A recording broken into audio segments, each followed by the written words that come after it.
This is a new episode of Pablo Held Investigates. Actually, it's a quite special episode because with this episode, we're celebrating 7 years of Pablo Held Investigates, the podcast which I started in 2018. And before we head into this conversation with my friend Chris Weisman, who has been on the podcast a couple of times already and has become a dear friend through that first conversation that we had in 2020, I wanted to take the opportunity to thank a few people because, this podcast has really turned my life around, and I'm really, really thankful for all of that. First, I would like to thank you for watching and listening. Wherever you are watching and listening to these conversations, I'm very, very grateful for your interest and for your support. Some of you have reached out to me by email or told me how much these conversations mean to you. This is always something that makes me really, really happy because I love doing these interviews and having these conversations, but I could also have them in private, but it's not the same, it's not the same. It's basically, and I tell Chris Weisman this in the episode, like I imagine that all of my heroes have conversations like this. Let's think about Miles Davis and John Coltrane being on the road together and talking about music. These people had these conversations, and also those who are still alive have these conversations. I have to create these opportunities to talk to them, to get to ask these questions, and then just let them talk and be able to learn from them. To share this with you is just extra special. So thank you for watching and listening. After 1 year of doing the podcast, so in 2019, an old friend of mine, Till Kammertöns, we had been studying together in Köln, around 2006 or something. And he got back in touch with me and said that he had been watching these interviews and that he really liked the interviews and that he had some ideas about how to make it better. And Till was always somebody who was great at giving advice, great at seeing potential, and also being very, very critical in the best way. So I said, yes, in the perfect world, I would have somebody who edits these conversations for me. I would just talk to the artist and then give away all of that, because for the past year, I've been, editing, transcribing, translating these interviews on the road, in hotel rooms, at home. Very, very impulsive, doing it all the time, having to learn lots of different things, how to set up a blog, how to release it, all of these things, how to run a YouTube channel. And the fact that my friend came in and said, I'm going to help you with this, was incredible. And this was a big step for the podcast. And Till was always there for me when I had questions, when I had needed support, when I needed, inspiration. And we would talk about who to talk to next. And, I say this in the past tense because Till stopped working with me this year. He was just had to deal with some other things, and just so grateful for his help throughout the years. He really put the podcast to a different place and made it what it is now. And now I'm still developing it together with my new producer, Sophia Will, who started working with me a couple of months ago, and I really love this new opportunity and this new chapter of the podcast. And we're finding our groove in these new episodes, and it's been really fun to work with Sophia, and I'm looking forward into the future of more things to do together. And finally, I would like to thank my Patreon community for their help and support throughout all the years. I started my Patreon for the podcast just to be able to, because there are running costs, for a podcast like this. You have to pay a producer, you have to pay for hosting platforms. And of course, it was a bit hard for me to basically ask for help for something that I've been offering for free, because I want everybody to be able to experience these conversations. So I'm not going to put the interviews behind a paywall, but there came a point where I had to basically ask for help. And lots of you joined me there when I reached out to you and asked for help, which is incredible. I'm basically very, very thankful for my Patreon community for helping me do what I do and also to develop it further. So thank you for that. And if you want to help out in another way, you can also just share the episodes with your friends. That always helps to spread the word.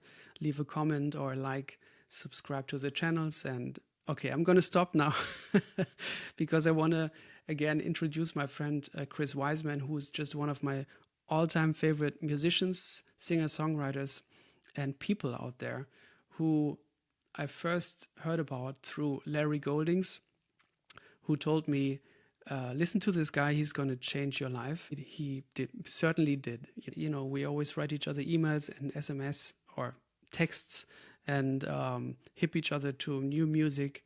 And these conversations, and I'm saying conversations because it's actually a two-parter in one. This is made up out of two conversations. These are basically continuations of that. So in the first part, Chris and me are talking about where Chris is at the moment. We talk about a couple of my favorite albums of him, and then we get into Beatles and how we learn standards and lots of other things. And after that conversation, we felt like there's more. Let's continue to talk. So after a week, we got together again and had another conversation where we kind of, because I already told Chris this is going to be the birthday episode, the 7-year anniversary episode. So we kind of had the podcast a little bit as the focus of the second part of the conversation. But if you have ever listened to my conversations with Chris, you know that these conversations go in all sorts of directions. So we kind of start with the podcast, then we go to Wayne Shorter and lots of other topics about music and creativity and what it means to be an artist. And then we kind of return back to the podcast. Anyways, it's quite a ride, and I'm so thankful that Chris took the time to talk to me, and I'm very happy about this episode. And thank you for listening, and hope you enjoy this episode. Take care. The last 3 song albums I made were like Plum Appointments, which I like all 3 of them a lot. Plum Appointments, Lateral Twinkling, and Masterpiece 5000. My favorite. Oh, hell yes. Yeah, man. I haven't gotten a lot of love for that one yet, man. So I'll take it. In the last days alone, I listened to it like 5 or 6 times or something. Oh my God, that's so sick. Played along to it, and I just love that. I love that album. And it makes me feel like whatever happened before. If I'm stressed out, I put it on and I feel better. It really has a big effect on me.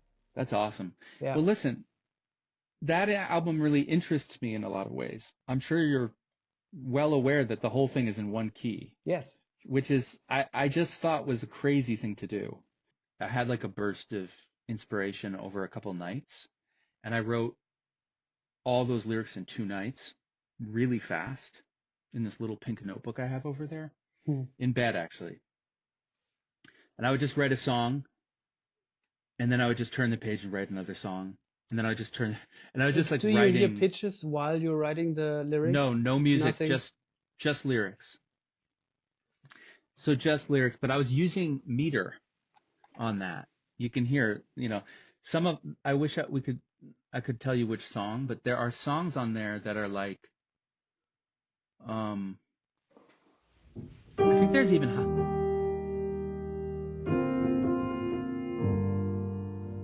which one is that?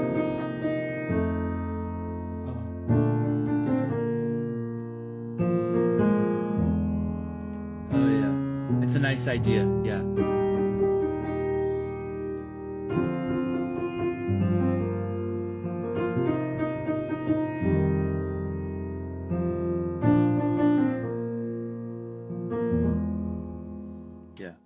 And also like how this pause sometimes is longer than other times, how you take time at this moment. Yeah. Yeah. So what I did is I wrote all the words and I'm using meter. So, and sometimes the meter is like, and rhyme scheme. So sometimes the meter is like, I think there's haikus in there. There's songs that are like 5-7-5, like each verse is a haiku. Like I'm really interested in meter right now, and I'm really into like blank verse too. Do you know what that is? No. Blank verse is how like Paradise Lost was written. It's iambic pentameter, which is like how so much poetry is from a certain time. Iambic pentameter is ba ba ba ba ba ba ba ba ba ba. Ba ba ba ba ba ba ba ba ba ba. So, pentameter you think 5, but I think that I think it's in 4/4. I think it's and 1 and 2 da da ba ba ba ba. Da da da da da da da da da da. Okay, so if you look at Paradise Lost, it's a whole book in iambic pentameter. There's a lot of poetry that you can go to that's just all iambic pentameter, and the phrasing gets weird where people are making words hit the rhythm backwards and stuff. Or like Byron. Have you read Byron before? No. Like I can't remember the name of that book I got of him. But blank verse is that rhythm with no rhymes. And actually, my favorite musicologist is this guy, Walter Everett, who's a Beatles guy. And he wrote these books, The Beatles as Musicians, which are incredible. And I've been emailing with him just a tiny bit. He's the best. He's the best. And he just this last year, I think it was 2024, he was on this Beatles podcast, Something About the Beatles, which is my favorite Beatles podcast. And he was like, he's gotten really into looking at the Beatles in terms of meter and stuff. And I think he's the first person who's ever realized, or at least publicly talked about, the fact that Tomorrow Never Knows. He's okay. So before I say it, he's this guy who's actually having tons of new perspectives on the Beatles all the time that are like discoveries. Like he's actually thinking new thoughts about them, and he's brilliant. This guy, Walter Everett, he's my favorite. And the books, The Beatles as Musicians, are brilliant, but then he's still finding new stuff.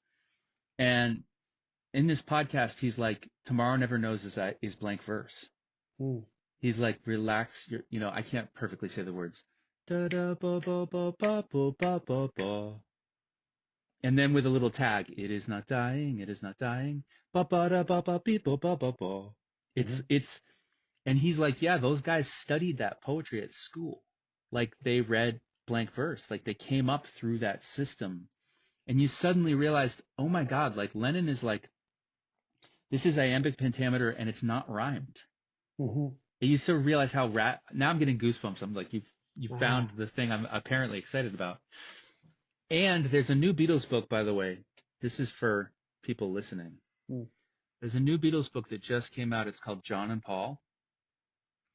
I think it's called John and Paul, A Love Story in Song. It's a big book. It's getting a lot of attention. It's by an English guy named Ian Leslie. It is one of the best Beatles books ever written. I've already devoured it. I've read like pretty much everything. Well, I haven't, but I've read a lot. There's too much to read all of it, but I definitely keep up with that stuff. And this book, which focuses on John and Paul's relationship, is so good. It is so good. And he's writing about Tomorrow Never Knows, and he references Walter Everett saying that, which means he listened to that exact episode of this one podcast. And I was like, it was like the fact that he, like, it's a great, anyway. So I wrote all the words to the record in a couple nights, and then I went to my studio and I was like, I'm going to make a whole record in one key, because I think staying in one key is relaxing. Yeah, absolutely. And I was like, you know, it's like I'm into this part of my life. I mean, I've always tried to take risks, Mm-hmm. but I want to like push my luck, you know? I want to see if I can get away with things. Mm-hmm. So the first thing was one key. So I set up the drone that you hear the whole record on the keyboard. And then I went through the poems at my desk and I made up, they don't really have melodies. I just made up little gestures for each one. And like the lyrics have little, I wonder where those are written. I think I must have copied them out onto bigger pieces of paper somewhere so I could really read off it. It's not in my notebook because that is too small and I wasn't turning pages. So I wrote them all down, copied them all down, which another thing I've been like really appreciating at this part of my life is I've always been like this, but how good it feels to write on paper with a pen. Oh, yes. Yes. It's the best. Yeah. You know, we spent all these fucking phones and shit. It's like you put like, if I'm feeling bad and I sit down and I put ink on a piece of paper, whether it's notating music, which I love writing music on paper. Yes. Or just writing in a notebook, it's incredible how the whole headspace of that is so radically different than anything to do with a phone or a Absolutely. computer. So the best. If I feel low, I transcribe a song and write it down, and I feel better afterwards. Wow. Yes. Well, transcribing too, because you listen so deep when you slow down like that. And you forget about everything else. Yes. Yeah. When I was like, I'm a slow reader, and I was like looking through Moonlight Sonata the other day and pulling it off the paper, and it slowed me down enough that like, you know, I could not believe how good it was, you know, just even the parts that aren't that radical are just the voice leading. And I was just like, oh my God, this is the best. So I made these like non-melodies because I mean, for me, I really love, you know, when I write instrumental music, I almost always write the melody You start first. with the melody, huh? Yeah. Yeah. And I mean, sometimes I'm singing to a guitar, but I feel like my best instrumental music, I write the melody independently and it stands on its own, and then I harmonize it or I write counterpoint to it. And that's when I really feel, you know, like if you pulled everything away, the melody would still be good. Yes. So this was where I was tying that arm behind my back. I was like, I'm not going to write good melodies. These are going to be almost not melodies. I love those melodies, man. That's cool. Also like. Oh yeah. Dude, that's a specific, that's from something. I saw Bob Dylan play live in 2000. I lived in New Haven in 2000, maybe for just 2 years, but I think it was 2004. I saw Bob Dylan play at the Yale Bowl, which is a minor league baseball stadium, an old one. It was like in my neighborhood. I walked to this concert, and it was Willie Nelson opening and then Bob Dylan playing. Wow. I saw Bob live the one time I did, and he was sideways to the audience playing a keyboard the whole time, and a lot of harmonica solos, and the harmonica solos were very loud. Did I talk to you about this before? No, I don't think so. The harmonica solos were like mixed as loud as the whole band combined, and the band was loud, and he was playing these some of the best improvising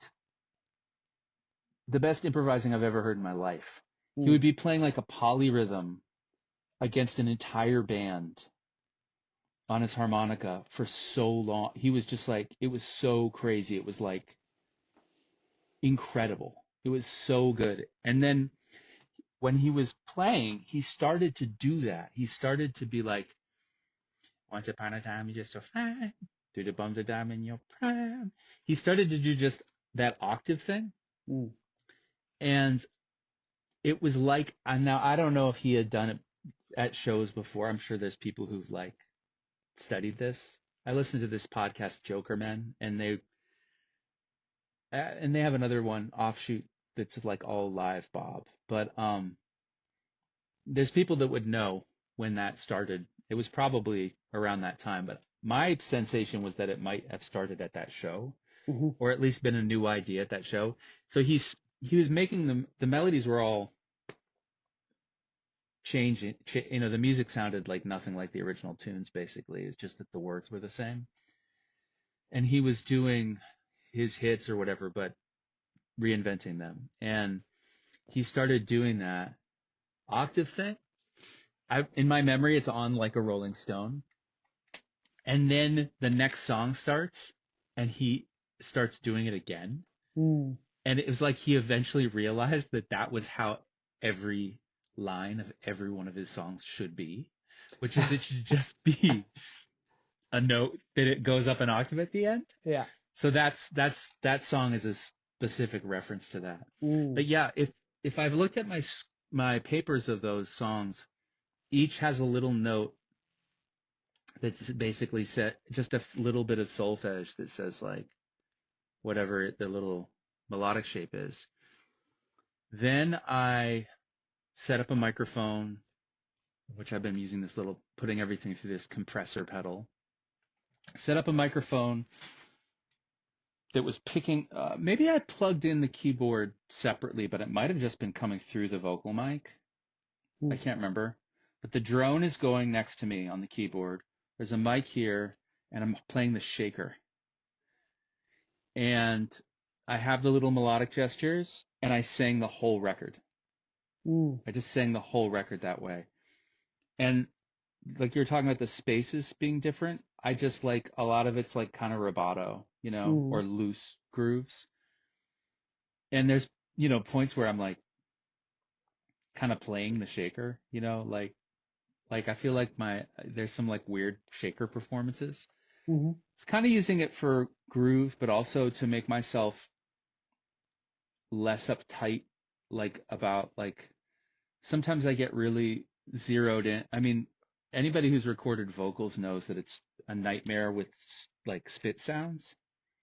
Like it's really hard and a lot of people you have to go in and edit things. And I think it's kind of, it's kind of an OCD thing for me. Like I really hate hearing spit sounds on my recordings, and I'll like do edits you can hear.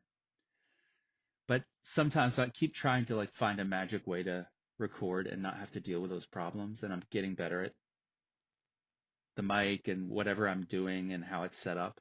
But one trick is to just play like a fucking percussion instrument the whole time that covers it up if that happens. So that's why I'm playing the shaker. Nice I'm fix. just making, it just makes things easier, And then I came home and I was actually sitting right here, and I have these cute little Yamaha keyboards that I got two of recently, the Reface. Do you know those? Yamaha Reface? Yeah. Do you have one? I thought about buying one, but then I decided and got something else. But I've seen some nice videos where people use them, and they seem to be very nice. There's like tiny, like you can get a DX7 model, right? Yeah, so I have a real DX7 Yeah. that I've had for years, and then the Reface, I got that, and it has these other I'm not good at programming or anything, so I just use the presets, but yeah. You'd recognize the keyboard sounds from it from the last, probably, I might have gotten it 3 years ago, but it's basically all that now. Mm-hmm. It's really good. I don't know what it'd be like to be a real piano player and the action and the little keys, but I got this other one that's like a I can't remember what it is. I barely used it. It's over there. Just one more question.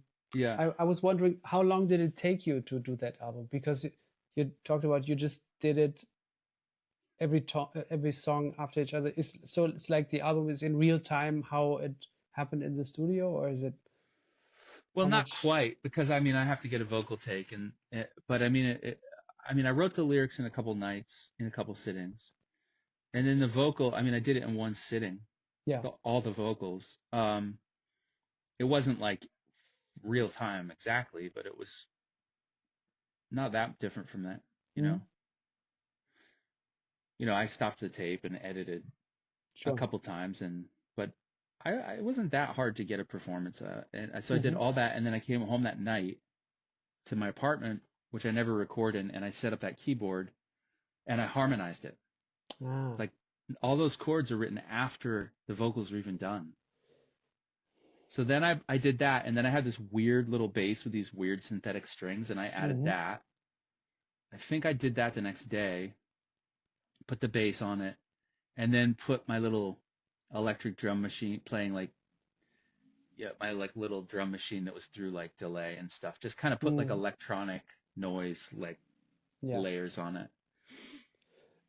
One of my favorite moments in that album is like maybe on the fourth song or something. The music reaches a certain intensity, an intensity in that vibe, but Yeah. it's intensity that your vocals stop and then you play an incredible synth solo. Oh, cool. Ah, and it gets me every time. It's like a magical moment for me. Um, how the synth sort of takes center stage, and it's like, okay, Yeah. this is yeah, it's a powerful moment. That's one of those settings. If you like that sound, you should get the Yamaha DX Reface because Hmm. that's just one of the presets, and Yeah. it's one of those sounds where it can make it sound like I can play so much faster than I can play Hmm. Hmm. because you can play like a just like that, and it Yeah. connects them. Yeah. I don't know what that. Yeah. Yeah. Yeah, it's Yeah. so fucking fun. Yeah. And also how you end the song, because it's super consonant, and then you kind of take it out with only three notes, I and don't the remember whole. that part right now, but So it's a few weeks after we did the interviews, and I was walking around today and I listened to Masterpiece 5000, so I heard the synthesizer solo with the weird notes at the end. So it's over a B flat, and it's a C, so a re or a 2. Then it goes down a minor ninth to a C flat, so a ra or a flat 2. And then it goes down and it misses the target of the tonic and it lands on an A or a T or a 7, which is, it's a half step above the tonic on C flat, and then it misses it and it goes to a half step below it, so it's kind of like a mirror image. So that's re, ra, T, or 2 flat 2 7. So that's a fragment from New Major that I was playing there.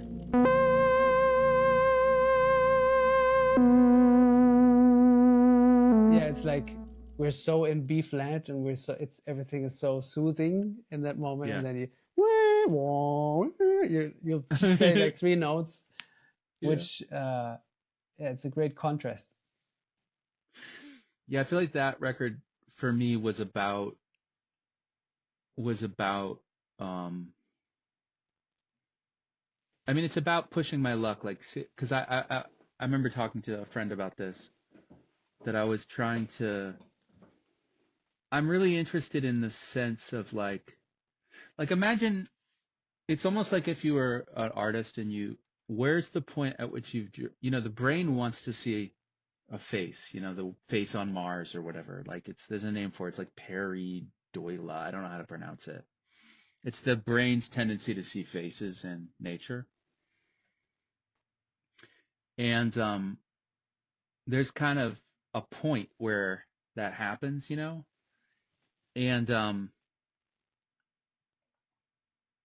I wanted to there's a point at which something becomes, I mean, obviously if somebody's singing and there's words, you're kind of there, but it could be that somebody's singing a drone and it's words and there's not enough chords and it crosses a line where it feels more like spoken word, some kind of variation on spoken word. Hmm.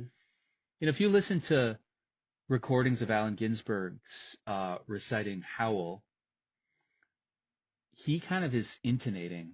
Like it's actually kind of getting to where it sounds like he's singing. Hmm. But that I'm interested in that line, and that's also why I'm interested in non-rhymes a little bit. Like where's that line? And I wanted to see if I could get the emotional effect of it feeling like songs, but I'm really, really pushing that it's barely a song, you know? Yeah. But then again, like I said, my theory is that if the lyrics are are good, then the song is good. And I really, as much as I'm like totally into good music and focusing on music and really trying to get better at music and continue to study it and continue to grow and expand. And I mean, I want music to stand alone without words too, you know, but it was really fun to do that. I told you about my grandmother, Mima, who's 99. Her husband, Peepaw, died in 2006. I recently inherited this sketchbook Nice. of his, which is my friend Ellie McAfee Hahn helped me Photoshop the cover. Yeah. So you see this text here that's like running at a diagonal on this? Yeah. Yeah, we kind of made that the title and then took out, but the coffee, you can see the ring from Peepaw's coffee cup. That's on the album cover that made Yeah. the cut. Yeah. This notebook is really amazing. There's almost nothing in it. He was like a Sunday painter. Do you know that expression? It's like, I don't know it, but I guess I yeah, know what it it's means. like Yeah.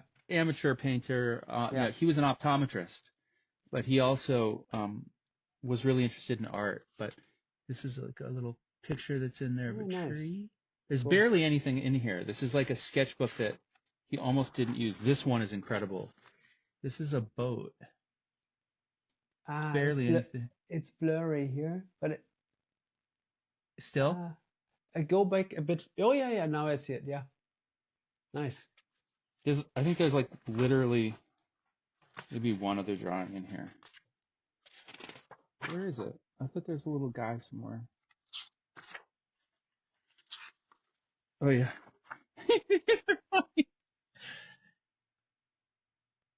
Couple little cartoon characters. Hello. Yeah. Nice.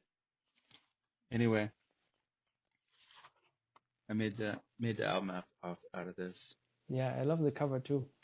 It's beautiful. Yeah, I guess But when you listen back to an album like this, yeah. do you listen back to an album like that? I mean, do you go back to the albums? I do. I was talking to Lewis Cole about this, like, because he's actually like this too.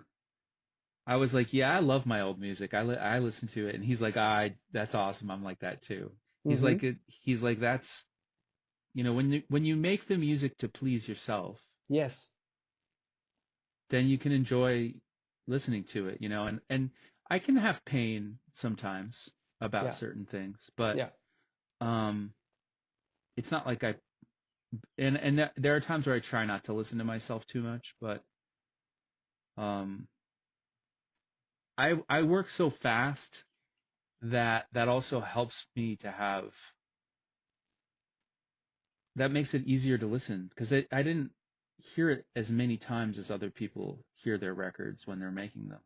Mm-hmm. You know, I didn't hear it that much because I made it quick, so that makes it more fun to go back. It's not like I spent a year mixing it or something, you know. Mm-hmm. But what were you gonna? Yeah, I think it's. I also feel connected to the idea of making the music that you would like to hear yourself. You know. Yeah. I mean, of course, within the parameters that my skill set give me. You know, it's not like I can do a Beethoven symphony or whatever. Right. But I also love the idea that I love so much different music, and my music can reflect that. You know, my music doesn't have to belong to that camp or this aesthetic or whatever. Can be just the combination of all the things that I love. And when I think about my heroes, like Herbie, for example, yeah, I love his music, but do I really love 100% of it? Do you know what I mean? Like there are certain Yeah. moments which I love even more than others. Right. Sometimes within an intro. I love the Yes. whole recording. I love the whole record. I love the whole song. I love the whole intro. Yes. But in the intro, there's one moment where I'm like, that's it. It's Yeah. not like I get to say that was even better, Herbie, than what you did. Just how it touches me. Yes. And I think our music can bring all these little moments like that, the essence of, or what this moment gives us, bring them together, and then we can do the music that we Yeah. would like to listen to ourselves. Yeah. And then that sort of variation of how much it pops when you listen back too is there too. I mean, it's like there are albums that I can have a whole album that I have a bad feeling about, you know. I mean, I think I have more insecurity about the instrumental stuff because I have this feeling that people don't like it as much because I think they don't. Mm, I mean, I think people like, but that doesn't mean I don't like it. And it also, but there are times where, what am I trying to say? Like, there could be like an instrumental album that I made that I feel like, yeah, that one wasn't as good, and people didn't like, it seemed like people didn't like that one as much. And I'll kind of have a bad vibe about it, like, I almost want to delete that one or that kind mm-hmm, of thing. And, which of course I'm not going to do. But then I will, some time will pass and I'll hear it a different way and I'll like it again. Or I guess what I'm trying to say is, on some level, I'm trying to make everything I make is going to be what I want to do. You know, yeah, I'm not trying to do anything for anybody else really, yeah, which isn't to say the music isn't for other people, but I am, you know, really trying to react to my own. It's all about how it's making me feel, you mm-hmm, know, and it's like I'm trying to do something that thrills me, and sometimes that is conceptual too. mm-hmm, It's like it has to do with it being a risk, or sometimes it's the risk of no risk, or all these different, yeah, it's everything all together. And then it's like, yes, this is it. mm-hmm, And then time can pass and I can be like, oh, that one's not as good. And then somebody else will be like, all it takes is like one person to say something nice about it. And then I like it again. or bad.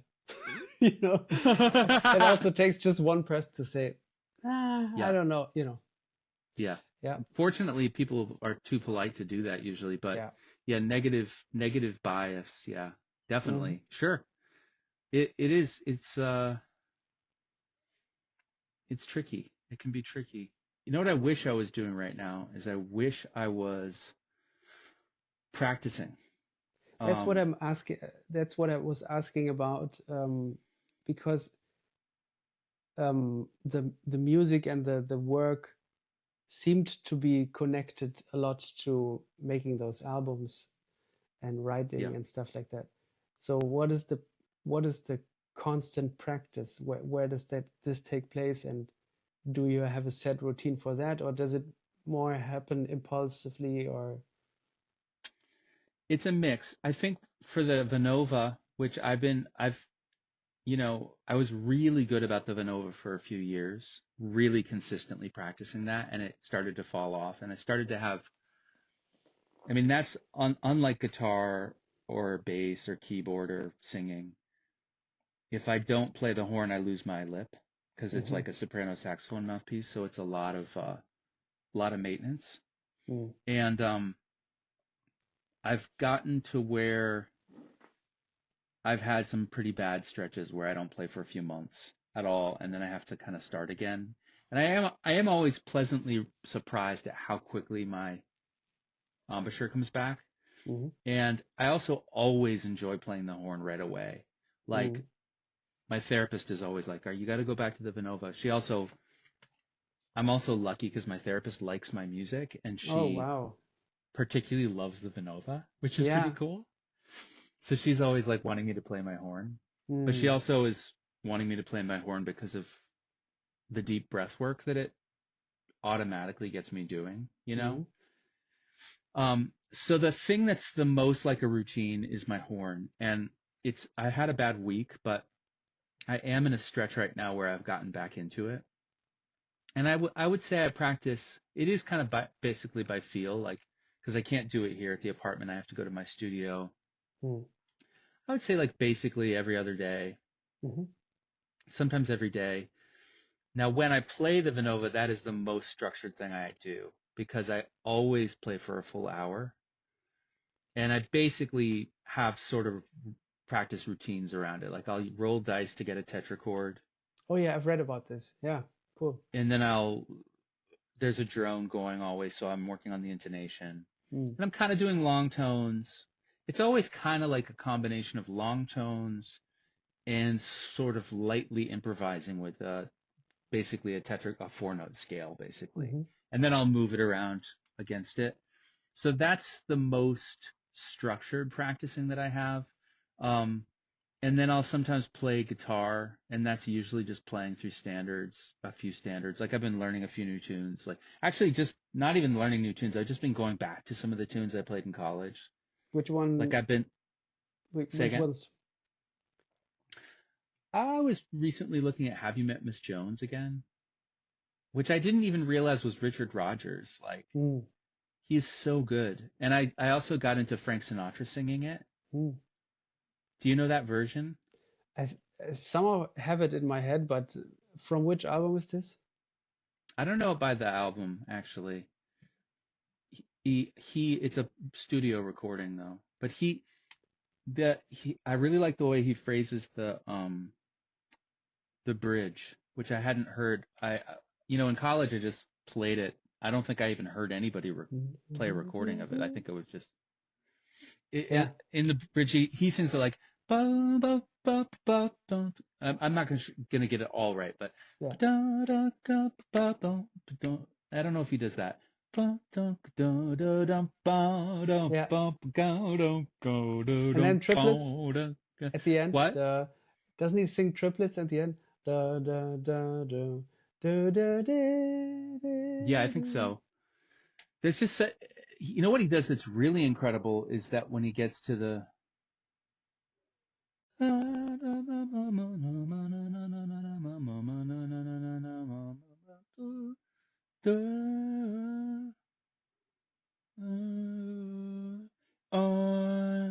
he flattens that.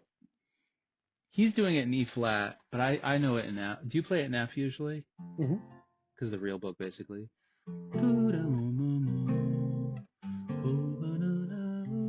This part kills me.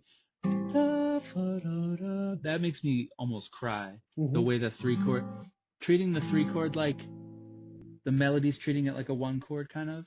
Mm-hmm. You know what I mean? Mm-hmm.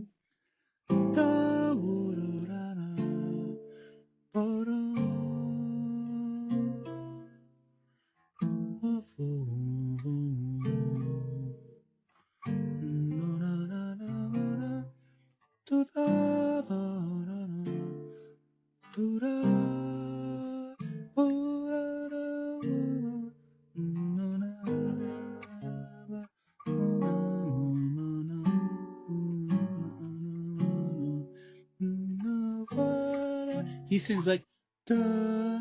He blueses that note a little, which if you listen to the recording, I can't imitate it. It's too subtle. But when he sings that, it sounds so fucking crazy. He sounds like he really does sound flat. It's like, and I was like, why is that so impactful? I was trying to figure out what it was. Mm. And I realized, oh, he's flatting the third of the tonic that's about to become flat 2. So he's flatting this third.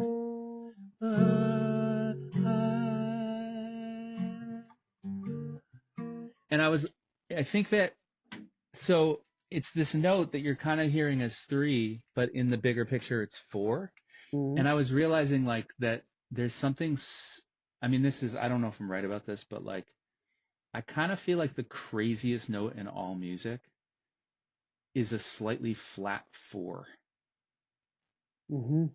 Like flat 4 Mm-hmm. I'm kind of obsessed with flat 4 right now. Like, I remember once hearing a Blake playing something and he played the craziest note. I was like, what the heck is that? And I figured it out and I was like, he's playing a flat 4th. Yeah. It's like, it's not a super, super sharp major 3rd. It's like that is just that real estate in there is so weird. And there's something about that the note is sort of a blues note, but then it's also the 4th and it's about to go back to da ba ba ba. It's about to resolve. Just listen to the Frank version. I think it's the main. I think there's one main recording, and listen to that. No, it's really exciting. Short intermission.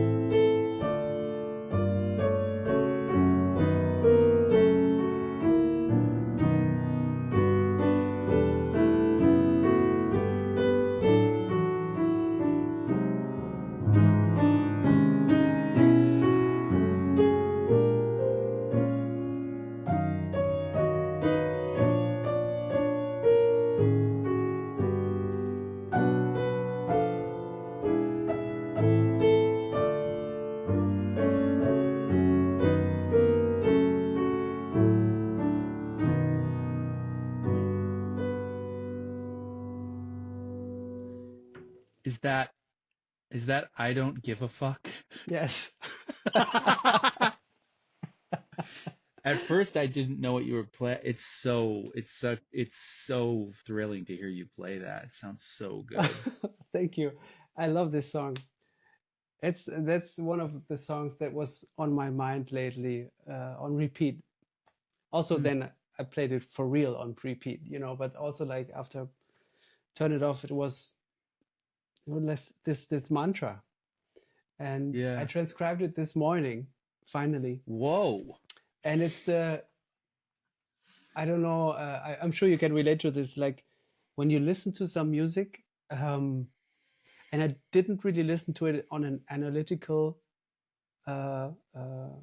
perspective, although there's the subconscious analytical thing that always kind of comes, travels with you like a companion, where it's like, oh, that's maybe a major 3rd or something, something like that.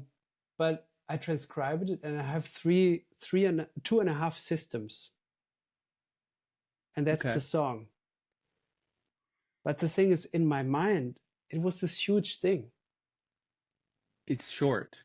It's very short, and I didn't perceive it as being short when I listened to it on repeat. And that's so cool. I mean, I'm probably closer to you. You're more like the insider right now. To me, it seems dense too. I don't have any, I mean, that's from 2012, so that's a long time ago.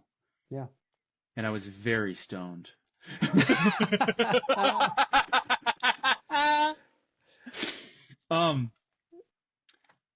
I remember listening to that right here. There's a picture of Paul McCartney playing a bass on the wall here. Mm-hmm. Let me see it. I'll show it to you. Yeah. My favorite, I wonder, oh yeah, wait a minute. Here we go. Can you see that? Yeah, I see it. Nice. So that says 30 March 1967, bass overdub session for With a Little Help from My Friends. So Paul would, you might know that he would, for Pepper, he would stay later than everybody else. And he would put the bass lines down last. Mm-hmm. And that's why they're so, I mean, he had a whole track for it. So he would have another bass that was earlier sometimes that would get wiped. And then he could, obviously those bass lines on Pepper are like probably his best. something is good too from Abbey Road. But I've always just been like, I love playing bass too. I love adding bass, but for some reason I have a specific memory of when Maya Properties was still getting on the 4-track, and I would be at home sitting here smoking bowls and listening to the tape on headphones, like, setting up the mix and listening before I digitized it. And I have a memory of hearing that song and looking at that picture of him and just being like, this is the best song on the record. Yeah. I remember that really specifically. And there used to be a video on the internet that's not there anymore, that some kids made like some video art. Nice. To that song. I remember. Cool. Yeah. But it was only up for a little bit, but it was like this weird, I emailed with them a little bit. They called it video jamming or something. Mm-hmm. Do you remember why you called the song I Don't Give a Fuck? I think that's a good question. I think that there was this, I tend to probably write more music on paper that doesn't make it onto records than singing songs. Singing songs are less likely to get completed.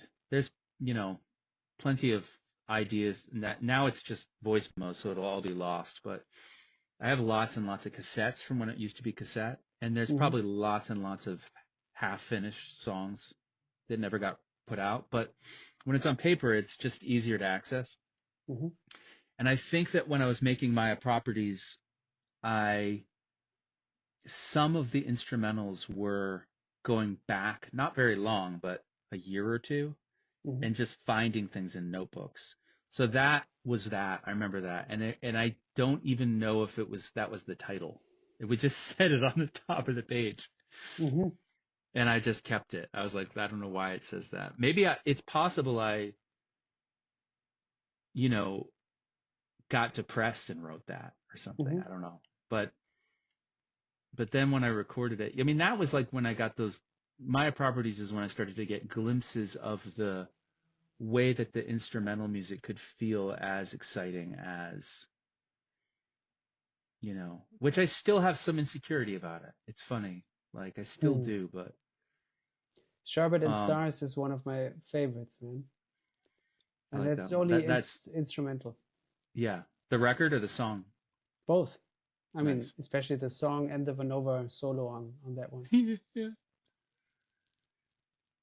What is in that music that you just transcribed? What is it like? I don't know at all. What I can hear, I'm like just like a child when I hear it. It's like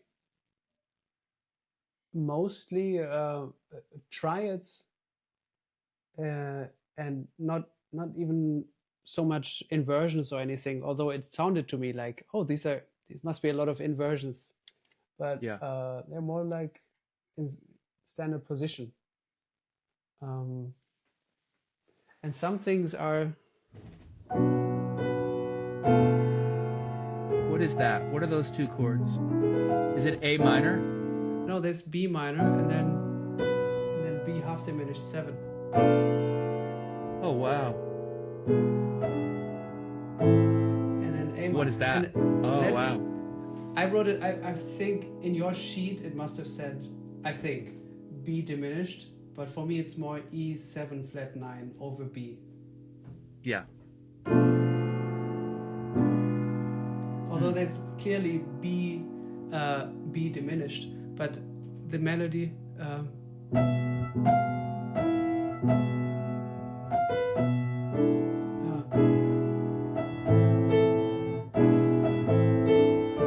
I'm also playing different voicings now than you, so that's fine. Yeah. It's sometimes it's a bit different.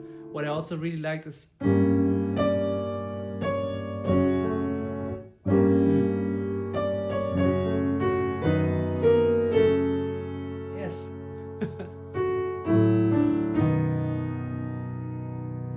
The bridge a lot too. The bridge is great, yeah.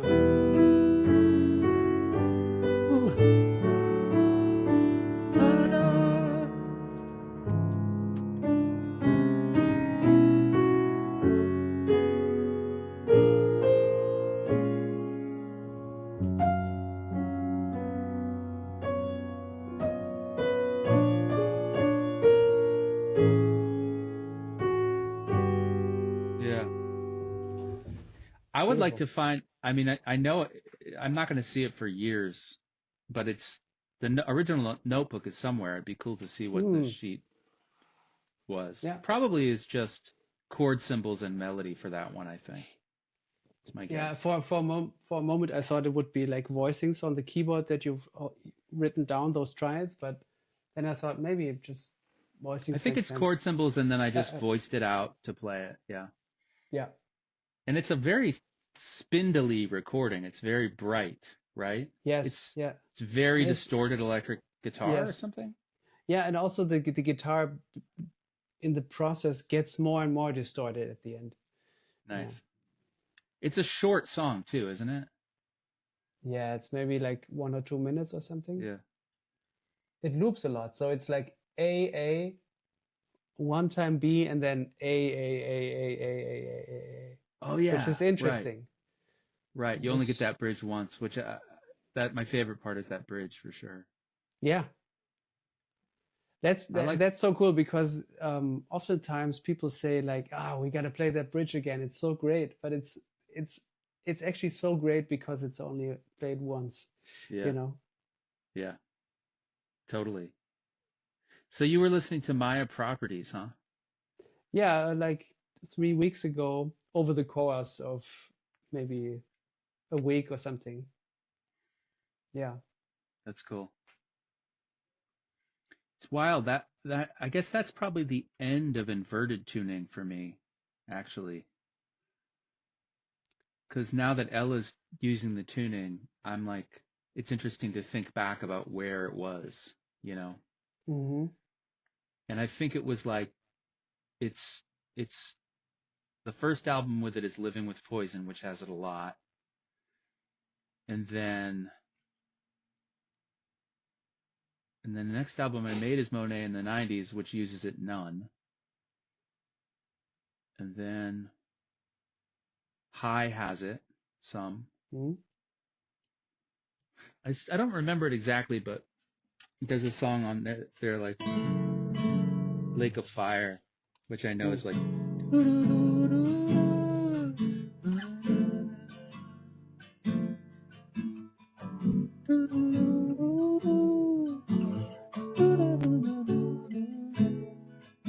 it's a little out of tune. Well,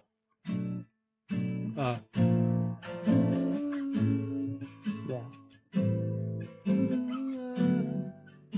I don't remember what this chord is. Maybe it's just. It's funny because in standard, if I can't hear a chord, I can figure it out, but I'm more lost on this. Yeah. I have to learn it. But it's like It sounded very nice, the song. I loosely remember it. On which record is this? It's also on it's Maya this. Properties? No, it's the second song on High. On High. Yeah, I also listened to that one lately. I could almost hear Lewis Cole singing that with you, you know? You know what I mean? There's He something has about the harmonies. Oh, that's cool. Yeah. He has such a high voice. It's crazy. Mm. When we were on the phone, we were like comparing vocal ranges because I've lost a lot of mine. Mm. My voice is getting lower. But he can sing so high, Mm-hmm. so high. But He's saying like this. He's saying this. I can go yeah. octave above that. He's saying, Ooh. and it Wow. sounded good. Yeah. Yeah. Wow. He's a great singer also. Yeah. You know what album really got me? And it made me feel like an old man being into it. Is like some of my friends like I think it's like seemed corny to them that I liked it so much. But did you hear that McGee music? This kid McGee, MK period GEE. No. Oh man, he's so good. He's this LA kid he's young. He's like in his late 20s. Mm-hmm. And he made this album. I even like uses some 4-track and stuff, but he made an album and Ruth showed it to me. man, he's incredible. Hmm. He's incredible. This album is so good. The way that I got into it was from this video, this YouTube of him playing a song kind of like live for a video. Hmm. Um, if you haven't heard him, I won't say much about him except he made this album, and it's like I listened to it a lot, like What's the name more of than the I usually. album? It has a weird name. It's like called Two Star and the Dream Police. Uh-huh. But it was kind of big. It came out last year. It's like he has a couple albums before that, but this is kind of his real first album. He Hmm. kind of blew up. He was on SNL and stuff, but he's got something. He's a really weird guitar player. Some of his guitar playing, I almost feel like it comes through Blake a little bit, like Hmm. very like kind of certain kind of processing that is like outdated in a cool way, like kind of like retro digital Hmm. stuff. What about the Rainbow Connection? You sent me that video, Oh and yeah, then I kept listening to it on repeat. And I yeah I man. think I knew the song also subconsciously through maybe I've heard it somewhere. And then I saw this documentary on Right. Jim Henson. And then you sent me that video, and it's in that documentary quite a lot. Yeah, Yeah, I mean that beautiful song. I saw the Muppet movie when it came out in the theater. I think it came out in '79. Mm. And obviously the Henson Sesame Street connection. Um I was wondering, like, this particular version is so great, like yeah, how he sings it, and yeah, just the song in general. Then I was looking into other versions, yeah, and they're not. I mean, there's so many versions of that song out yeah, there, but not so many great ones. And yeah. I really liked the one by Willie Nelson. I liked, Yes. and Becca Stevens. Those were the two Oh, that stood cool. out for me. You know. I haven't heard hers. Um yeah, the original recording is like crazy good, and the it's from this. I mean, the other thing is that I read a book about Henson. I haven't seen that movie because I don't have Disney Plus, but I saw I read a biography of him in 2006, I think, that I think was a new book at the time. Mm. And that opening is like, not only is that song that good, and the orchestra, the arrangement. Hmm. I love the banjo playing too. Hmm. Oh yeah. Like the The voicings in the band, voicings, yes. incredible. Yeah. And then of course the puppetry, like where he does that at one point Yeah. during like it. But that was like a crazy feat. I mean, it just, I mean, it just pains me, like, kind of to think about, like, back when there were that many Songwriters. skilled people, and there was no computer stuff Mm. involved at all. And like Henson was in like they had to build like a weird submarine thing Mm. that was actually pretty risky. Like, I don't remember the details, but he was under that Yeah. working Kermit, and then Kermit has to be reflected in the water, so it had to be water. Yeah. And like that was like Jim Henson is such a. Did they talk about that part in the movie? Him I don't being in that? remember. He's such a, I mean, like, insane genius. Mm. And then they're pushing all this technical stuff. It's almost like it's like the Beatles. Hmm. Like, they're pushing what's technically possible. Yeah. And he's like literally like in this he's doing puppetry like in like an impossible physical position that he's like stuck in there for a long time. It's like kind of dangerous. Hmm. He's like underwater in this weird thing doing that. Does he But the sing thing, while he does that? I mean, does he? that's a good question. I Because don't he know if must have mimicked something, or maybe he produced the song before and then he mimicked to the song. That would have been right, mime maybe to more it. practical. Yeah, I think that's probably more likely. Yeah. The thing that really blew my mind about it, though, was like, I'm obsessed with all interval tetrachords. Mm. And I guess I kind of have been practicing a little bit. You know what I've been doing? I've been for years had this idea that I wanted to deprioritize chords and I want to just study melodies.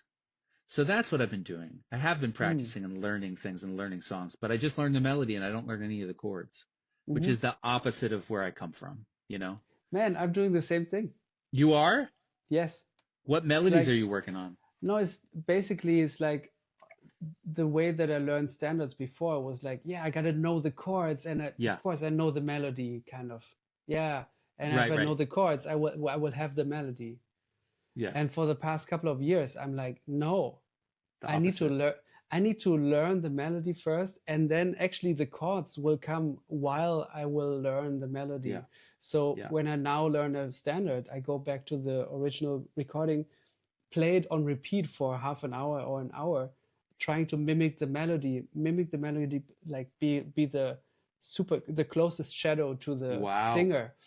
And then while I do this, the chords come, because after a while, you're not so obsessed with the melody anymore because you can play it. You know the melody. And then after being like this, you are like, oh, what's happening?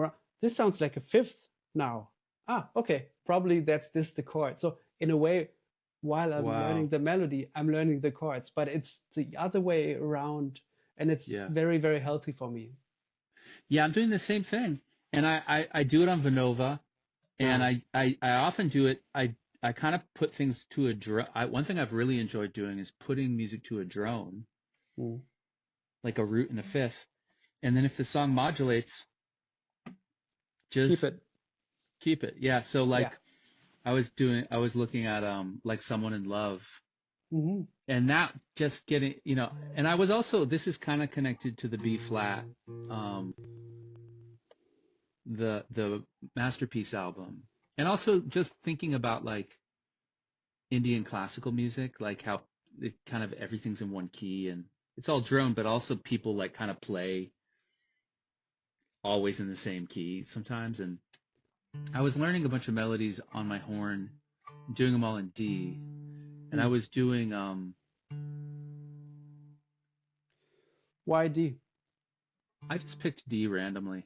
And then, because I'm also getting into, I was always like not as into into transposing things as much, because I just wanted to be so good at playing it in the key. And now that I've like sort of freed myself up, and the guitar is such a tangle too. It's like, once I'm just playing melody, I'm just like thinking of the melodies against the key. And then when it modulates, I just learn it that way.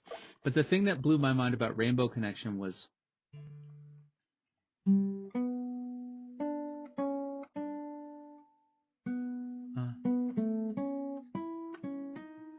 yes, so that's the moment. Yeah. Yeah. I mean, which is like my shit, you know? But also it's like the only note. It's not that crazy if you think about that, but it's like, what I was really blowing my mind about it was that I used to do that. If someday I'll find it. I think I used to go, wait. Yeah, I used to always sing that wrong. I used to always sing it as, but it's right? Yeah. I can feel the weakness, like I'm on the edge of not knowing it. I got to get back into this melody game. So obviously that goes to the raw, but the other thing I realized is like, you know, I've had this almost like paranormal relationship to the all interval tetrachords. Like they're so deep for me. Like they're all over my music, starting with Maya Properties, actually. It's the first year that they show up, and they're everywhere, and I'm obsessed with them, and they're in the melodies and they're in the chords. And when I was learning that, I was like, oh my God, that's 2 all interval tetrachords. Right when he says, someday you'll find it, the Rainbow Connection, which to me, like, an all interval tetrachord is a rainbow of all the intervallic information. So this is, you know, they're both like major sharp 4. So that's in all the intervals are contained in that, right? Do you know what I mean by that? Can you explain again? Yeah. So the idea is that you get a little palette of notes. It's 4 notes. Yeah.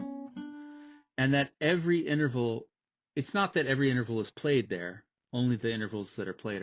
But if you just hear that as a sonority, which I can't play it all at once on a guitar, can you play it on the piano? Can you just go, yeah, there it is. So in that chord, there's a half step, Yes. there's a whole Minor step, third. minor third, major third, Mm-hmm. perfect fourth, tritone. Where's the fourth? Oh, if you go up. Yeah, you have to start, but Yeah, it'll go for I see. infinity. It'll go Yeah. for infinity.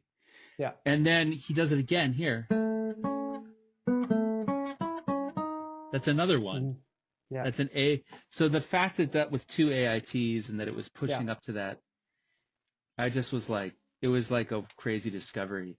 Yeah, I'm like, it's always been my weakness. Like the thing that I'm the worst at is, I can sing melodies, no problem, but I'm not really thinking about the notes I'm singing per se. Like I can slow down and go, oh, I can sing notes that aren't in the chords without any problem. Mm-hmm. But it's like my sort of intellectual life as a musician has been overly focused on harmony. Mm-hmm. And if I have to, I can sing you a melody without singing any wrong notes, really, unless I misremember how it goes, like that little part of Rainbow Connection. But if you ask me to just play a melody on the guitar, like a simple melody, I will just look like I'm not very good. So I'm cool with not looking very good. That's fine.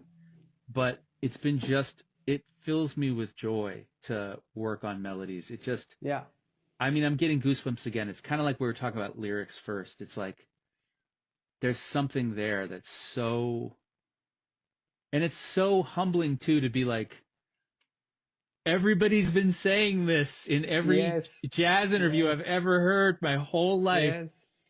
It's like, and you come back around to like, I mean, I was looking at like, I mean, obviously here, there, and everywhere. Looking at that melody is like, that shit is so crazy. Have you learned that melody? No, I haven't. Can you play it again to refresh my mind? Oh yeah, I sent you that weird arrangement that I did. What key should I do it in? When is this? When did you send me an arrangement? When was this? I sent you a weird inverted tuning arrangement of it that was like kind of convoluted. Yeah, when was this? I'm trying to. It was a while ago. It might have been before we set this up, even. Yeah. It's like. Oh yeah. Oh yeah. Now I remember. Yeah.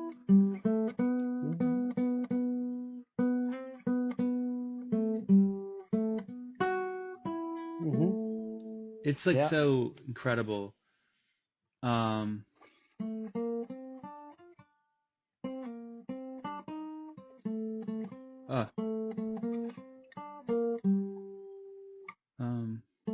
Let's see. Sometimes I have trouble thinking about this part. You know, when I mess up is when I'm like thinking about how it hits the chord as opposed to thinking about more broadly the key. That's the intervals. I'm just trying to learn it. Usually what helps me, if I just think about the intervals, even disregarding the key, just then it's a major third, then it's a half step, and then it's easy. Yeah, that's cool too. Yeah, I try to do that and the relationship to the key center. Yeah. But once I start thinking about, and I can do it where then I'm also thinking about how it hits the chords, that's cool. But if I try to lean on how it hits the chords, it's just, there's something like, I'm less tuned into the bigger picture. It slows it down a little bit because it's changing also with each chord. And for me, the optimum situation is if I don't have to think at all and just play, let my ear guide me.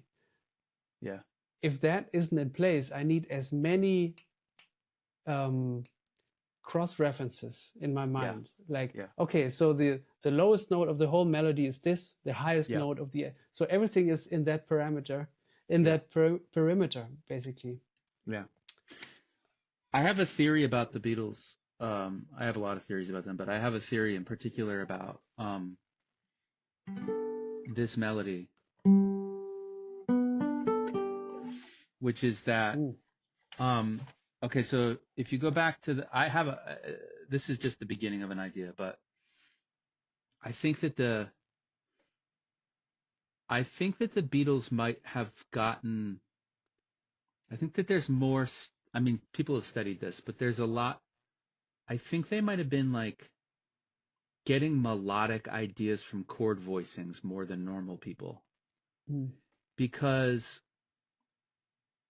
I'm not sure about this, but I have noticed, like, okay, so the Hard Day's Night chord, that chord at the beginning of that song, Mm. people sometimes just play it like that, but it's actually Walter Everett has it exactly transcribed in his book. Like, the bass is actually on a D. George is playing this, and then the bass is, and then there's some other information in the piano, and it's made out of all that. But George is the one that started bringing this major triad with this. I mean, if you just start looking at the Beatles in terms of like, where are there's so many ascending perfect fifths in the melodies, like a crazy amount. I mean, they studied a lot of music, they learned a lot of songs, but it's all over their music, like just an enormous amount of like willingness to leap a fifth in particular. There's a lot of leaps in general, but I'm into this is just some silly little connection, but this chord, and I haven't gone and looked for it everywhere. If you take that and just modulate it to G,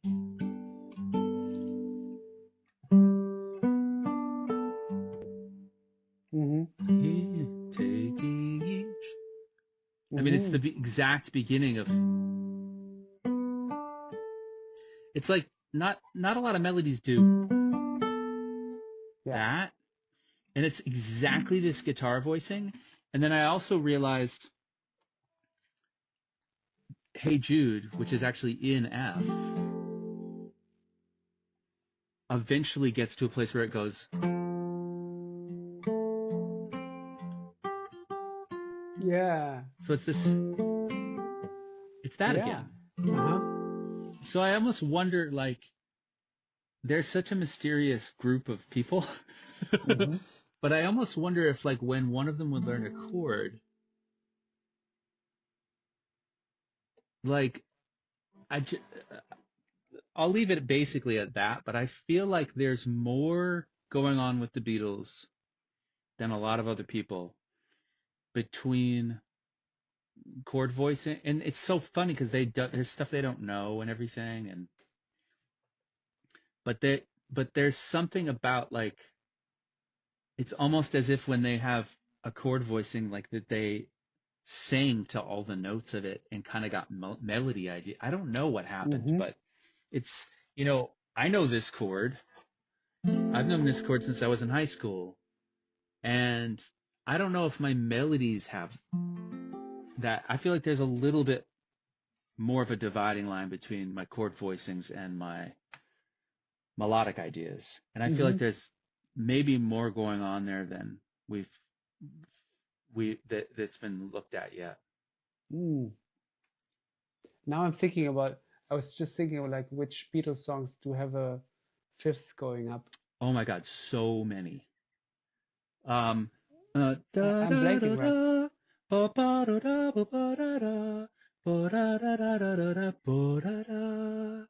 yeah. That is in G also. Oh, sorry. I'm funny with the Beatles where I can't just play all their songs like everybody thinks I would be able to. Again, it's more of a listening relationship.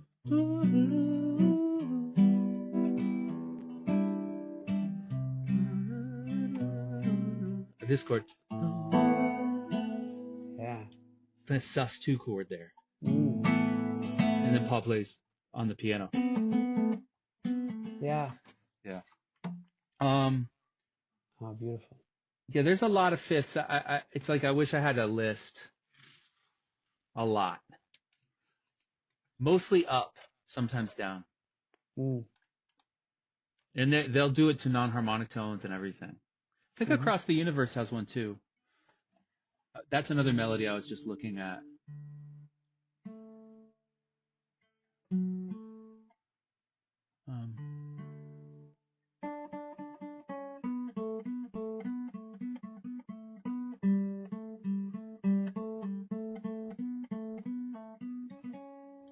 so this is Yeah. my life now. Playing Yeah. like melodies and then hitting a wrong note.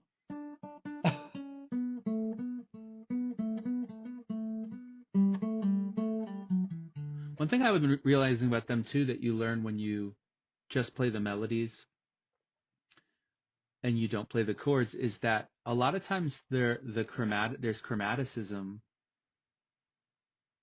in the chords that the melody just doesn't hit. Like if you just play the melodies, you're going to be hearing like that place there. Mm. Because that's some kind of minor 4 chord, isn't it there? Sounds like a minor 4. Yeah. Yeah, I think it is, but the melody doesn't hit it. It misses it, Mm-hmm. which I think is cool. Mm. Like I told you, it's humbling. Mm-hmm. There's a fifth right there. So, Mm-hmm.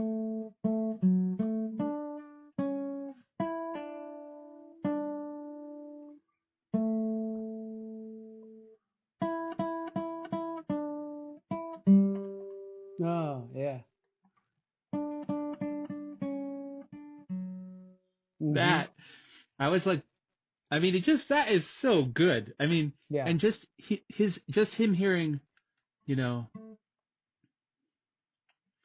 wait, there's a little pre-chorus, right? I'm lost now. Right before that, there's a little middle bit. Oh yeah, that one.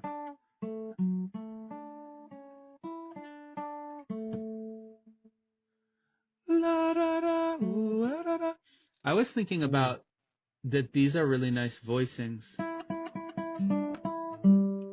Like Yeah.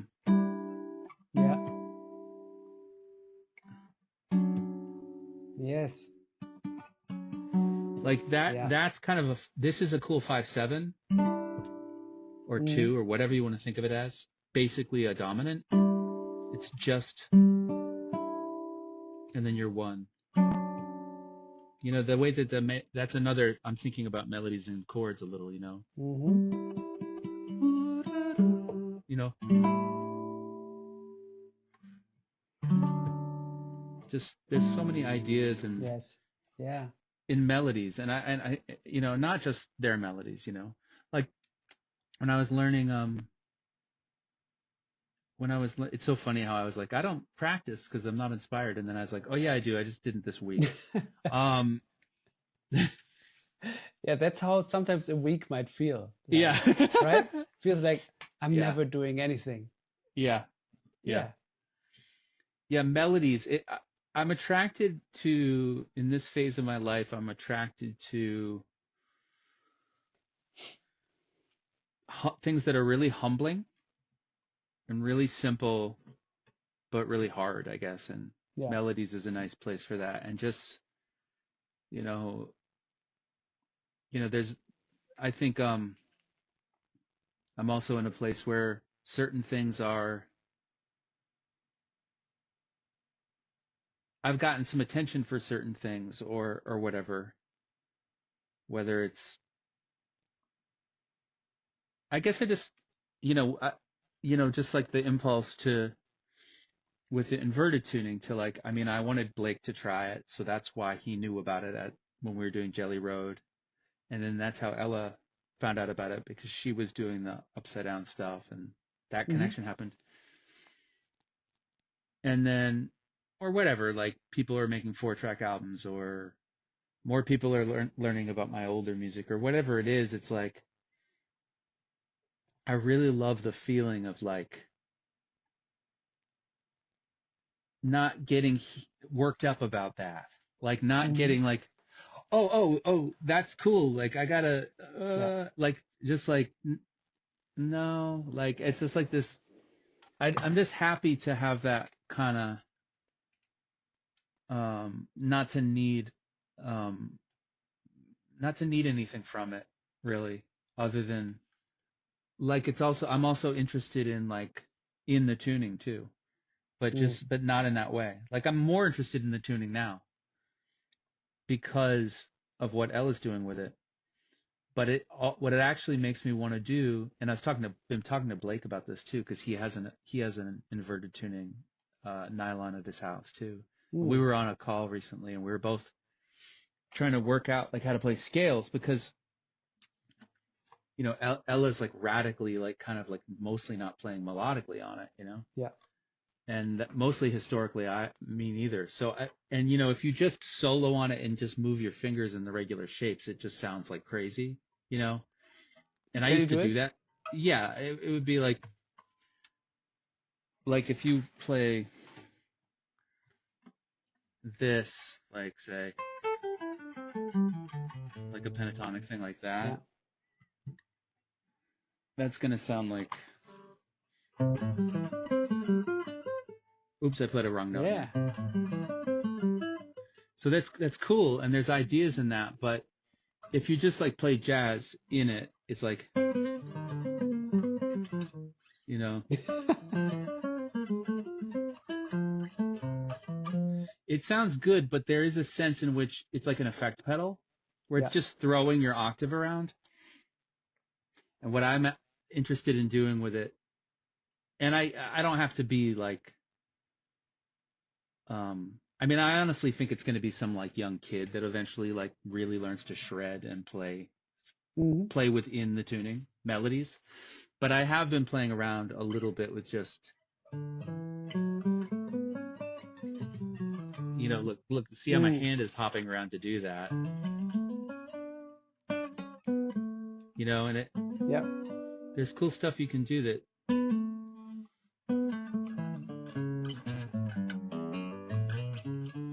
And just starting to actually, there's all this weird stuff. A Dorian scale is cool. It's like,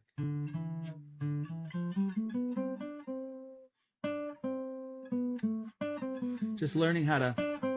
So let me just do this. Check this out.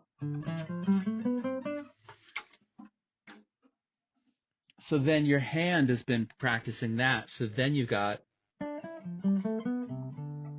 that. It like the going between them is really interesting.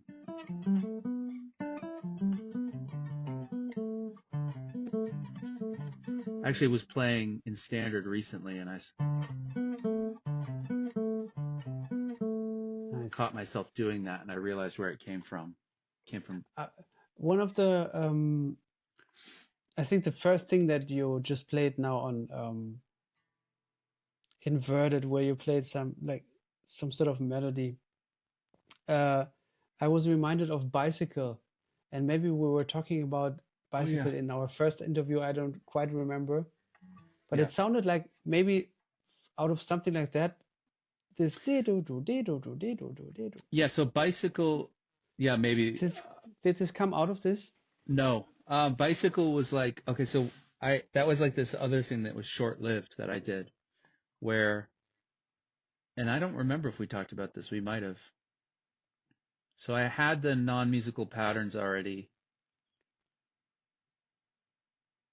I did that between 2005 and 2007. So that's like shapes on the guitar neck. And it's similar. It's where you're kind of, like, here's one, like.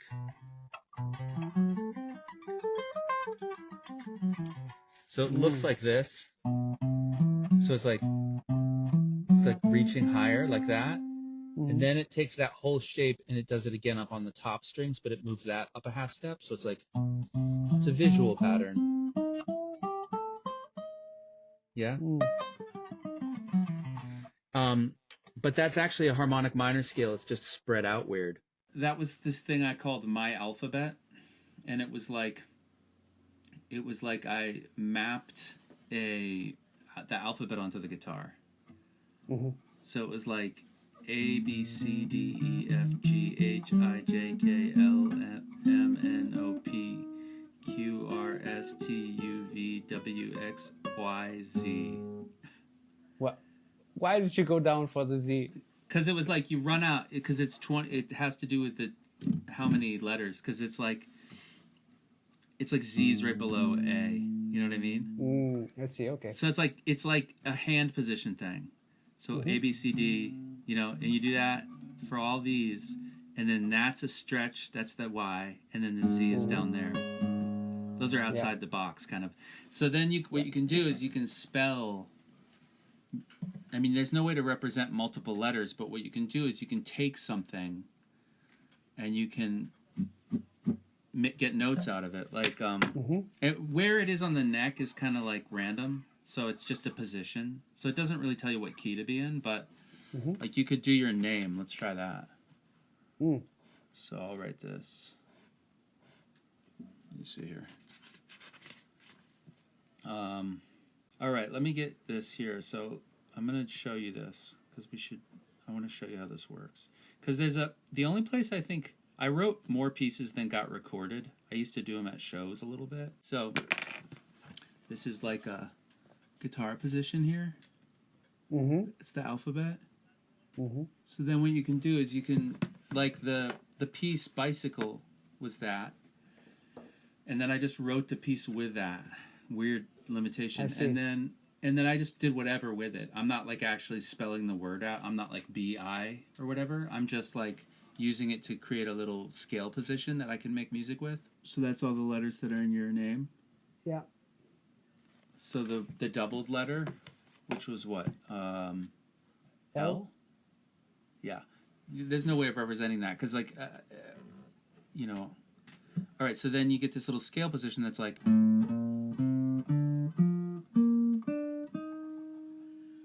Yeah, so it's weird.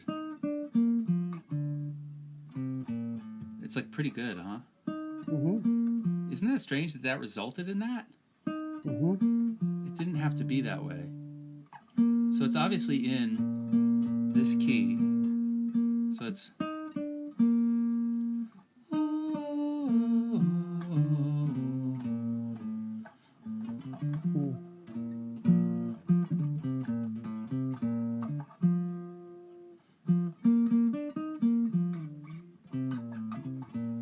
So if I was writing something with that, then I would just, write music with just that on the guitar.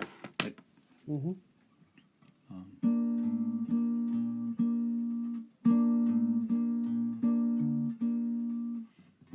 but it was a long time ago that I was doing that. It was like before I moved here. Oh, please keep on doing this. This sounded nice. Oh.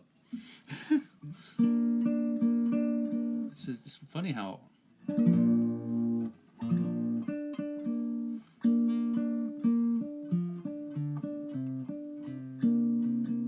stuff in here.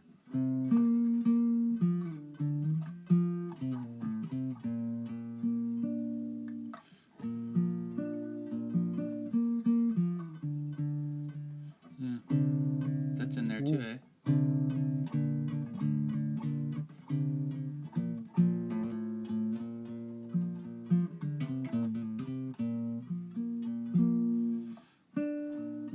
It's also very limited, which is cool. So yeah, you could write it's cool how the chord wise you get this and this.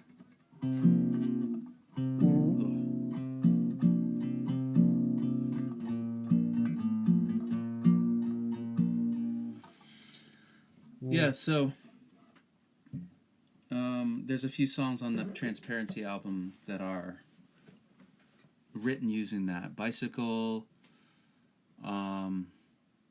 Transparency, that piece.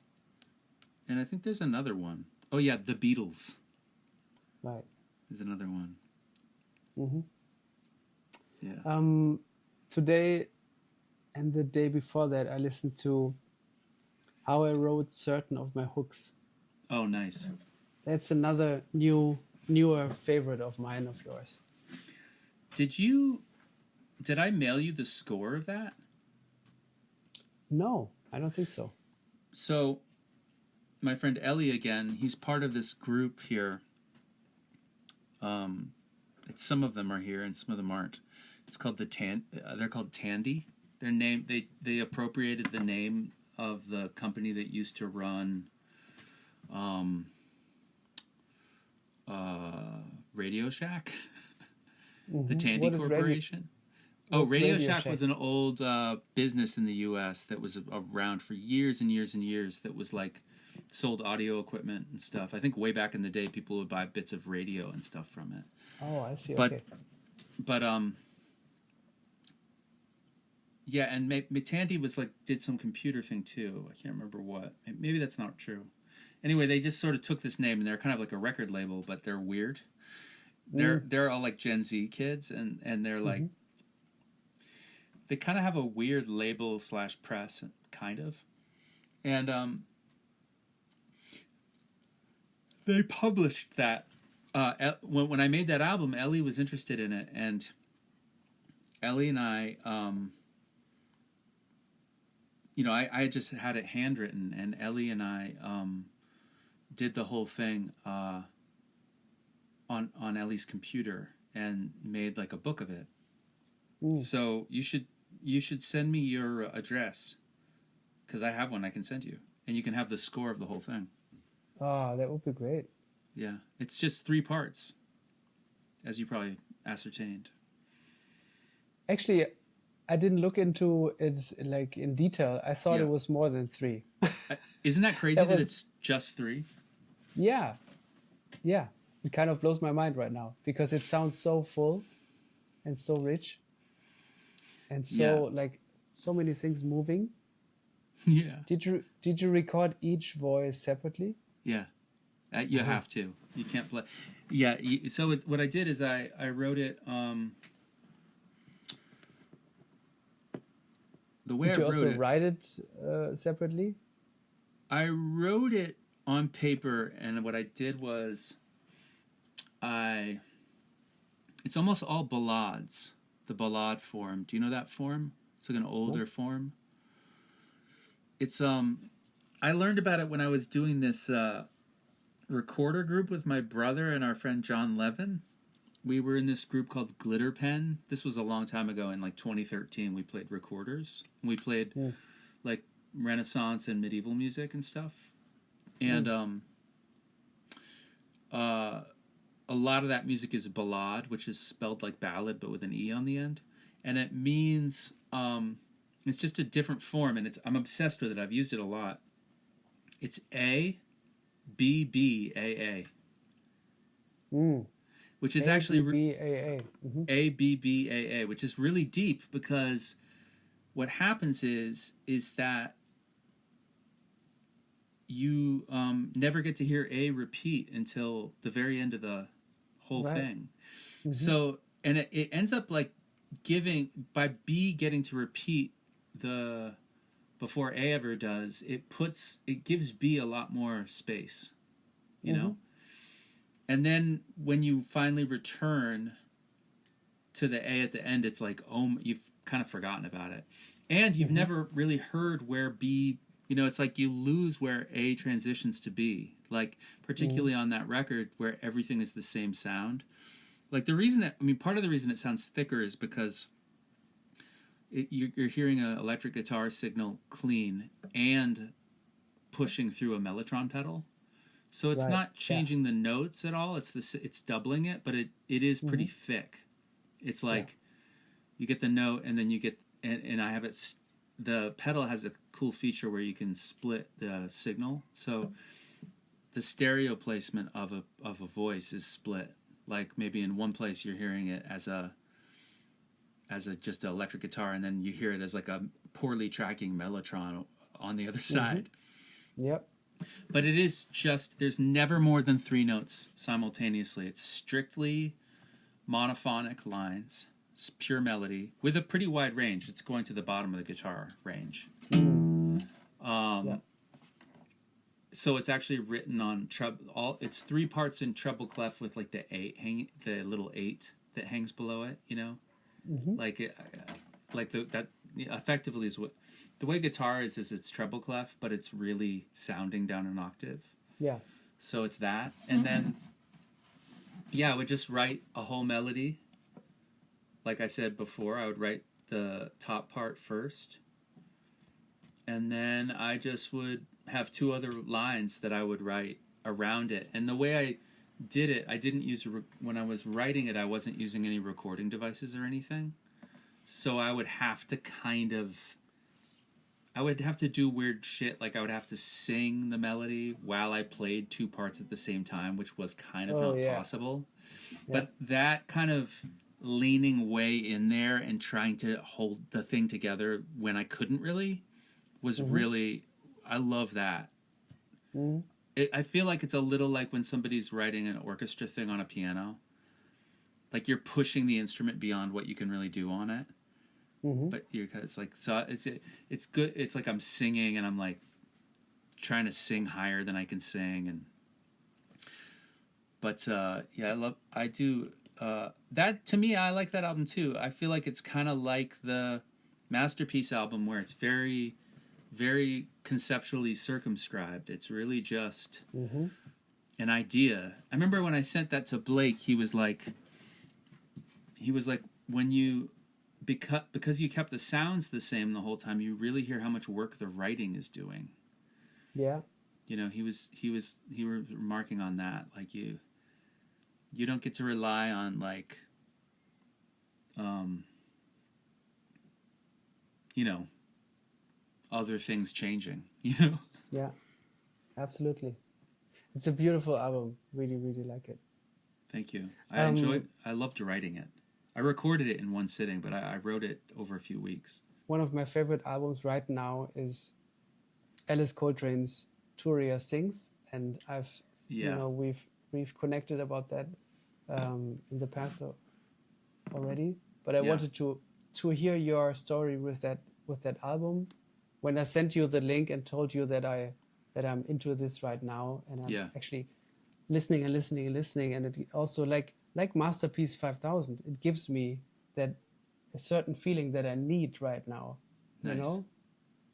Well, you don't have to. You shouldn't compare me to Alice Coltrane or those records, but it's what happens to me when I hear those albums is similar. I have to say. Okay. And I'll take it. Yeah. So I'm curious what your story is with that album and where you are, because we also have relationship to albums and the relationships change over time. I haven't listened to it a ton, but I think I've listened to particularly as some of her reissues have come out. Like there was one that came out. I know when it was because it had just come out when I went to LA in 2017. It was on Luwaka Bop. There was it was when her like more religious music started getting released, you know, like those things. Yeah. So I freaked out about that. I can't remember what it's called. It might be called like the ecstatic music of. I think so. Yeah. Yeah, that album's really good. And then I think it was when the new version of this album was getting released that I went and listened to the YouTube version with the synth. Yes. Actually,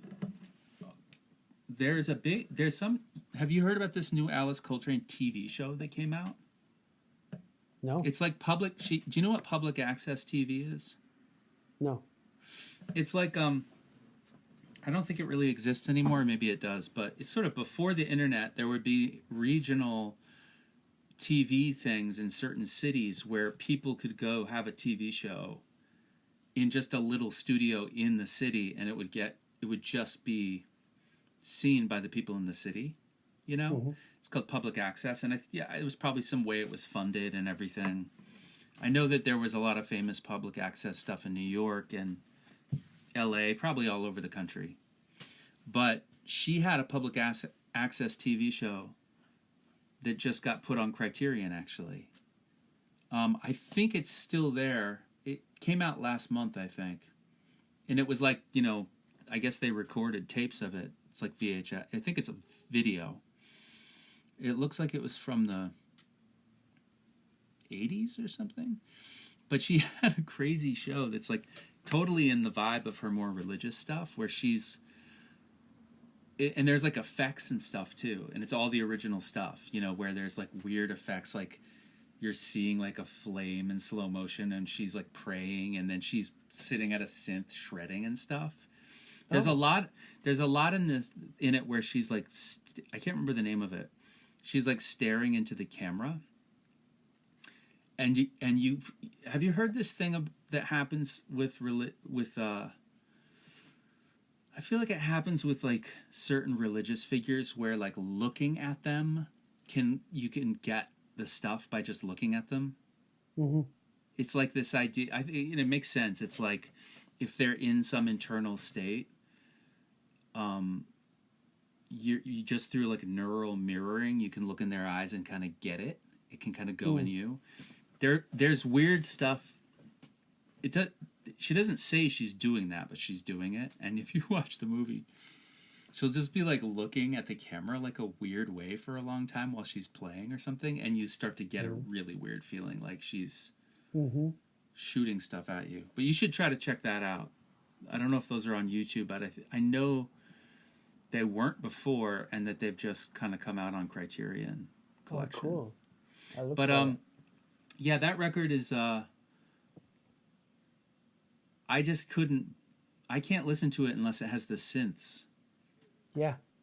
Like what is it? They only had a master tape that was just Wurlitzer? Is that the idea? Or I don't know if it was a conscious decision to take it out. I think there was something mentioned in the liner notes where it's like, yeah, this is more or less how Ravi Coltrane heard it when he was at home. I see. And she added all the stuff later. Or they just had one tape with the organ that would even make more sense. But because why would you change this incredible sound world that she built there? You know? My guess is that they had a higher fidelity version of what they put out, but the only version they have of the thing that's on YouTube is kind of lo-fi, which probably just makes it better.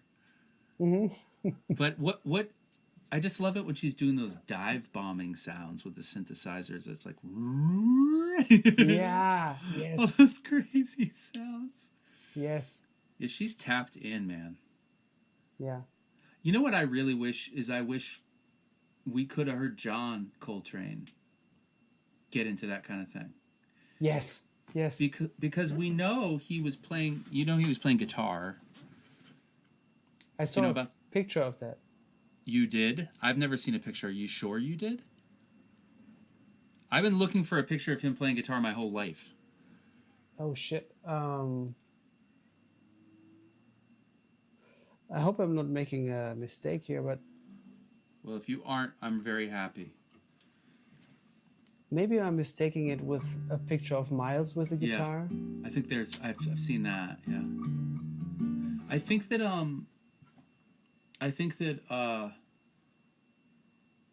they know though that he inherited Eric Dolphy's stuff, instruments when he died from his mother. Yeah. And the flute and guitar, and I know that like towards the end of his life he was playing, obviously, you know, we have recordings of him playing flute, and we know that he was playing those in like hotel rooms when he was on tour in Japan and stuff. Right. Yeah. But I think he had an acoustic guitar too. Ooh. And I just think it would have been amazing, obviously, just to hear him play anything on a guitar. But it would have been cool if he started making, you know, other kinds of albums, because I feel like he probably would have. Yeah, I think so too. Yeah. Yeah. Of course, it's always like when something is as complete as his life was, because it didn't continue. It's hard to imagine, or it's hard even to imagine like what would have happened. But in these moments where I'm like listening to Turia sings now for the, I don't know, 20th time, 30th time or something, Yeah. I start to hear other things. Like That's what? also what, like I hear him, I could hear him shredding on Oh, top of that, or yeah. joining in on a melody with her, stuff like that, Yeah. That's also what happens. Like, when did in our conversation, I made this kind of gesture, and then like you look up. It's the same thing that happens. Yeah, I was talking about the melodies. When you're so absorbed with just fixing on Yeah. the melodies, then you're kind of you have it more. You own it a little bit more, and you start to look around. Yeah. And Yeah. that's what's happening now with me with this album, where I've listened to it so much that I now look around and hear other things, or envision other things, or could even see like maybe how I don't know if I will ever perform any of those pieces, but I'm trying to learn some of them, and Yeah. it's I beautiful. played through that piece you wrote too, and I loved those at the end when there starts to be like the D over the D7 over the G, Oh yeah, and then that yeah, moves to this. yeah. And there's like Oh, I love wow. the like blues melody stuff that's happening there too. Those like sharp nines in the melody. That Yeah. stuff is great. I want to. Oh, Will you thank send me a recording of that? I thought I did. I think thought I thought you just gave me the sheet actually. Maybe you Oh, did. I wanted to send you the voice memo. Hey, let me show you this book. Okay. This book, Living Space. Okay. It's by this guy. He's a Yale professor. Okay. The book is a Wesleyan University Press. I think he's a Yale professor because I know that Dave Longstreth took a class with him at Yale because he and I were talking about that recently. This book is so incredible. This book is the section on Coltrane is all this stuff about like weird audience tapes of like he's going really deep into these really weird bootlegs that are all warped and stuff. So I've been listening to this like train that's like where it's like there's one tape of it and it's warping the whole time and it's just like almost noise music. Let me read you this one passage that I'm obsessed with from this. Yeah, go ahead. In Kobe, Japan, the band's performance, the acoustics of the venue, and the various anomalies of the surviving audience recording combined to create a very different but compelling picture of Leo.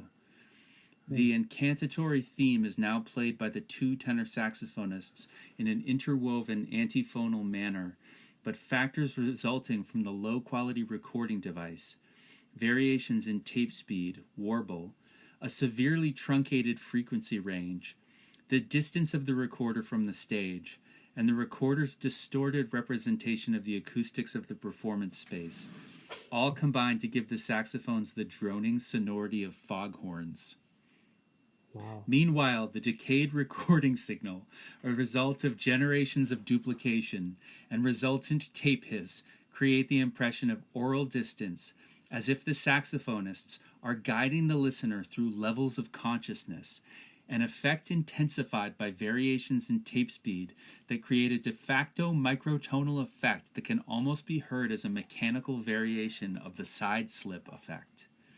In fact, the sound of the room, distorted through the tight compression of the oral space of the recording, makes the horns sound like, I'm going to say that, I don't know how to pronounce this, makes the horns sound like two Tibetan Dungchen musicians playing a call to meditation, which, all things considered, was probably close to the psycho-emotional effect that Coltrane and Sanders were going for in the first place. Wow. Isn't that sick? Great. Yeah, that's cool. Anyways, this book is great, and I advertise it to the world. That's I great. bought it at a great bookstore in Turners Falls, Massachusetts, called Unnamable Books, just randomly, and it is so incredible, and you can like look up all this crazy shit that's in here on YouTube and listen to it. I'll send you that warped recording he's talking about. It's incredible. Yeah, please do. All right, Chris. Thank you so much. Yeah, man, this was fun. I'm starting to feel it. Like, we gotta, like, hang. Like, Yeah, I wish that there was, like, some funding so you could just come, like, live here for a couple of weeks in, like, an awesome house and we could, like, make a record. man, I would love to do that. And also, we'll keep doing this. This will be Okay. a, ongoing, Nice. study and research. Nice. And I'll just get older and older. I Same. was I actually think, in a way, don't you think like getting older is also funny? It's like also super funny. It's really funny. I'm like super into it. I was like looking at myself in the mirror before we went on here, and my hair was parted in a slightly different spot. Yeah. And then I parted it in this spot, and there was way more gray hair in the different part. And I Nice. was like, yeah. Yeah. I'm like maximizing it. Yeah. Go to the gray spot. Yes. Greetings. My name is Sam Amadon, and you are experiencing the Pablo Held Investigates podcast. And I am experiencing the Pablo Held Investigates podcast as I do every week. It's such a beautiful thing to be able to go so deep with Pablo and the musicians he talks to. I go back and forth between the conversation, and I'll pause and go to listen to the musical examples, and then I'll return to the conversation. It's profoundly beautiful and enriching. And if you connect with this podcast as much as I do, I highly recommend that you support Pablo on Patreon, because it keeps the podcast going and it provides a whole backdrop to a whole other dimension of the investigation.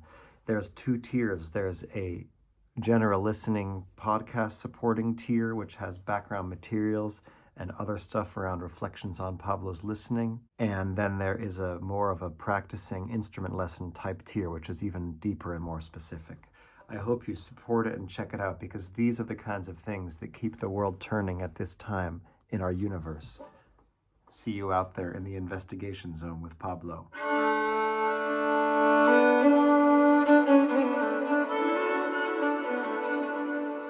It's about 7 years. Is that correct? It's 7 years and 100 and something episodes. Yeah. I went back and I'd read it before, but I reread your first one with Wayne.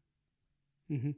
And I was looking at the dates of it. So you did that interview on the 5th of September 2013. So that's obviously not 7 years. So that interview, was that like the outlier? That's basically, they did a documentary on Wayne. Maybe you've seen it. It's a beautiful documentary that thankfully wasn't just 90 minutes or something, but like 4 episodes. Is it the one that came out after he died? Yeah. Yeah, I saw that. Zero Gravity, Yeah. I think is Yes. the name. Really good. So they were basically filming it over the course of a long time, up until the point where they had to find money to keep doing it, basically, and to bring it out. And they did a Kickstarter campaign. And with Kickstarter, you can donate money, but you get exclusive things. Yeah. And I donated the amount of money that would get you a Skype interview with Wayne Shorter. Yeah. 20 minutes. Yeah. So I did that. And before I started, I also helped the director, Dorsey was her name, a little bit with finding contacts and making a little bit more waves about this movie in Germany so that maybe more people could donate. Oh, and nice. after that, I asked her if it would be possible for me to send a recording of myself playing Joni Mitchell's Marcy, and if she could maybe send it to Wayne, and maybe Wayne could give me some feedback or just listen to it, whatever. I did that, and then I found a way to record a Skype conversation, which wasn't something that you would really do in that time. I found this software which could secretly record conversations. Okay. Like now, I mean, Zoom and everything, Microsoft Teams, and Yeah. we know that this exists and we use this all the time. We're doing it right now, but back then it wasn't a thing. So, Yeah. I found this thing and didn't tell them that I recorded it, but because I knew I was going to be so excited of finally meeting my all-time hero. getting to talk to him, that I would basically, in these moments, you always forget everything. So I wanted to not forget, and also in a way realize that it was real, you know? Yeah. So I did it. And also, like, during the whole conversation, I was like, Wayne said all these beautiful things. And for everything that I said, I could have slapped myself in the face. I was like, oh, so dumb. Why did you, you know, every word that I said. Anyways, I recorded it. Afterwards, I didn't look at it just checked it real quick if it actually worked. Yeah. And then it worked, and then I didn't look at it for a week or two, and then I dared to look at it. I was like, oh, this is actually it's not so bad. I mean, still, I couldn't really watch myself. Was it a video? It was a video. Okay. Yeah, I still have the video. Oh, wow. Yeah, I have the video. But so then a lot of years passed, and I was, keeping in touch with Wayne, actually, and sometimes going to his concerts, and he would be super nice and actually remembering our conversations, and also the piece that I sent him. It's like incredible. We kept in touch, and I kind of started toying around the idea of hosting interviews with my favorite musicians and also friends. Yeah. Because I noticed that the thing is, like, in my mind, it's like, okay, when Herbie and Wayne are in the car to a gig, or in maybe more the private jet or whatever, they will talk about live stuff and everything, but they will also have like in-depth musical conversations. I'm sure of it. They can tell whatever they want, in terms of, we're all human beings first, and I get that. But still, at some point, you'll have to talk about that composition that you're trying to play at that concert. So I wanted to be, if these conversations happen, they must happen with basically every one of my heroes.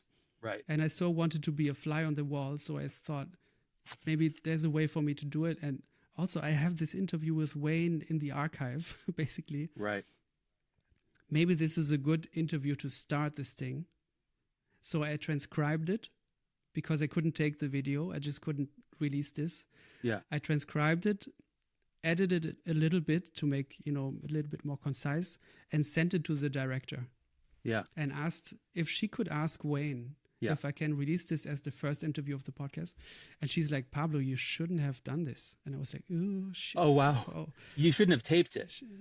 You should have taped it. You have to ask for these things. Oh, my God. I was like, oh, yeah, of course. I mean, I didn't plan on doing an interview series. I didn't plan, I just wanted to capture this one-time thing.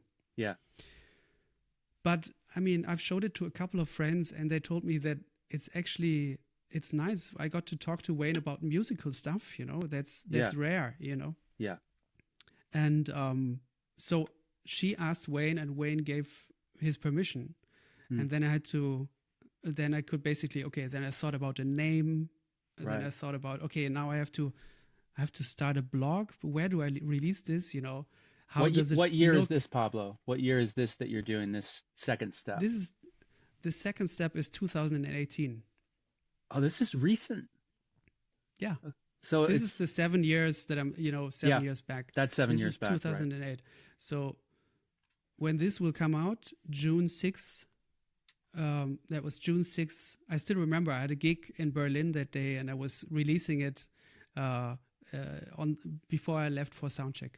I still remember it because then I released it on Facebook and stuff, and I was so excited, and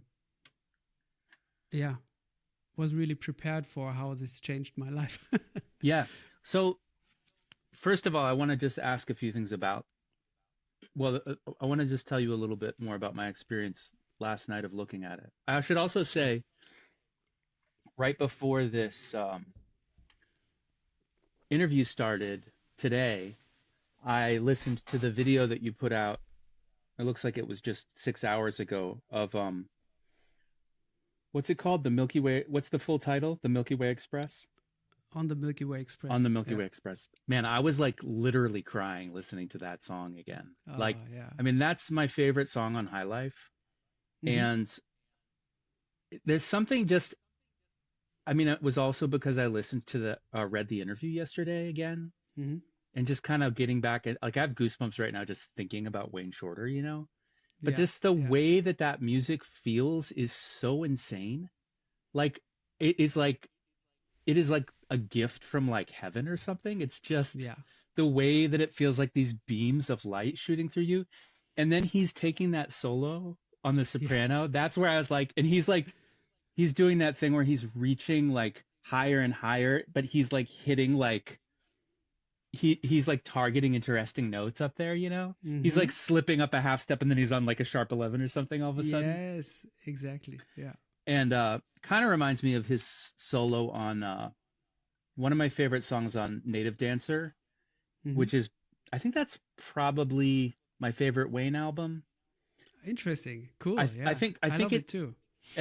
for me it has to do with that it's from the year I was born too. I mean, I didn't hear it Okay. until 20 years Yeah. later, but it's from 1975. But my favorite, obviously, the first song on that album is it's like the best Mm. drop in history, like when the Hmm. band drops. Hmm.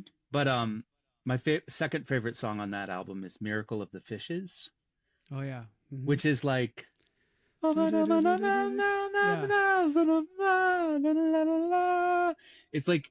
it's like it's almost like Zhivago or something. It's got it's like dropping. It's like ever dropping, but there's stuff pushing But it's against going high. it. Yeah. Yes. Yes. And Yeah. the way Wayne is doing that is just insane. But when's the last time you read this interview? Oof. Um, I don't know. Maybe half a year ago or Okay. something. Yeah. The other thing is that when I was reading it, I listened because you have on your website, you have your version of Marcy Yeah. embedded. Hmm. So I was listening to that while I was reading it, which was like Oh, cool. really beautiful. And of course, Hmm. he's talking about your playing on there too, which is so Hmm. cool. But I was listening to what he listened to. That's actually that. And I was like, what? And then he's like, what are you, 24? And you're like, I'm 26. Yeah. And then I was remembering how last week when we talked, you were like, I'm 38. So that makes sense, right? Yeah. When Yeah. your birthday's in December, and it seemed like he guessed your sign. I Because think he did. Yeah. Yeah. Yeah. well, I'm born December 27th yeah, of he did 86. guess it because I'm December as well, but I'm not a Capricorn. Hmm. Most of December is Sagittarius. I don't know much about astrology, but it did Yeah. seem like once he heard December, he wasn't like, are you a Sagittarius or a Capricorn? He was Yeah. like, Yeah. you're Yeah. a Capricorn, right? Yeah. Like nailed it. Interesting. Yeah. I never thought about that. Yeah. But Cool. he also like he had that weird genius quality where he couldn't remember the word for astrology though. He's Yeah. like so free. He's like, what's that called? Mm. But I was listening to that and I was like, wow, you're like a kid, like when you're playing that. Mm. Cause like to my ear, I mean, it doesn't sound at all like it's so beautiful what you're playing. I mean, I'm sure you can hear that it's you in the past, but to me, it's like it could be somebody who's any age. It doesn't sound like student work at all to me. Hmm. I mean, Hmm. I guess it probably wasn't though. You know, it's like you were just like at 26, like you had a thing already. Well, I don't know. It's weird for me to say something about that, but the funny thing is, like, if I listen to this track, I feel like I can't play like this anymore. Oh wow, that's It's so interesting. cool. It's like it's gone, Yeah. but some of those things are like, I'm a bit sad that they're gone, Okay. you know. But then of course I'm also fine with who I am today, and also not fine as anybody, you know. Like Yes. Yes. Um, That's sometimes I'm nostalgic about things, but also I wouldn't want to go back in time, because also now so many nice things are happening. And my kids and my wife, yeah. you know, stuff like that. Yeah. I was But also that was before I was a father, basically. right This was before I though. was a father. 2 years. 2 years. You were a father pretty young, Yeah, which it's is true. kind of Yeah. which is probably closer to a lot of the people you interview, you know, from, because it's like kind of a newer thing that people have kids older, you know. Like it Yeah. wasn't as, I guess whatever. It's trippy to me just because I never had kids. So Hmm.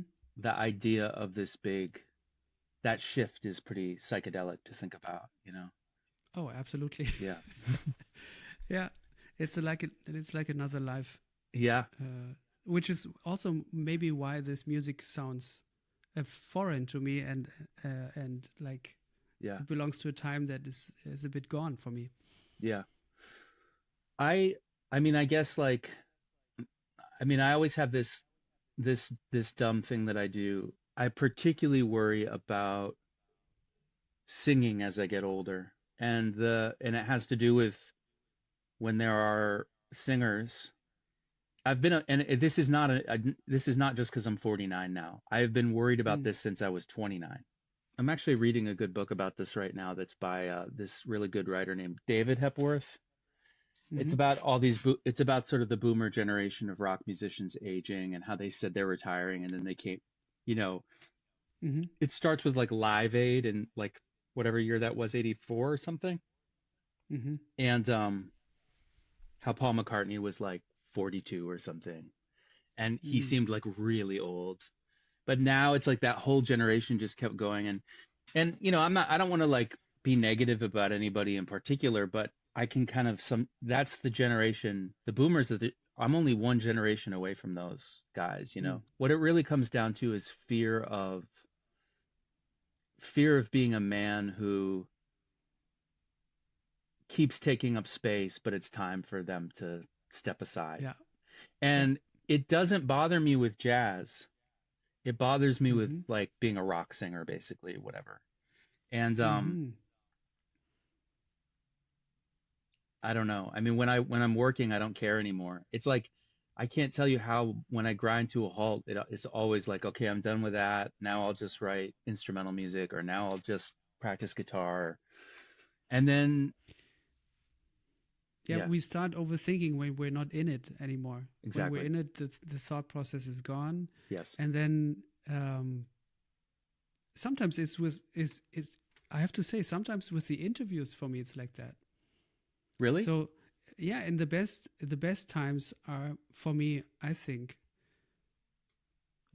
sometimes there were a couple of summers during the 7 years where I was like heavily doing interviews, like one each week, or in Yeah. the beginning even it was more impulsive, of like sometimes several a week, yeah, you Yeah. know, and now we've gotten into this routine of one each month. Yeah. And sometimes I mean, we release one each month always, but I mean, oftentimes it's one interview each month. But if there's too much time, I get self-conscious, and I was like, what am I talking about and what if, Oh, right. you know what I mean? And then when you're just talking to somebody and you're curious and you're listening, there's no agenda, there's nothing. You just listen and then you react or not, and let them basically let them talk, because Yeah.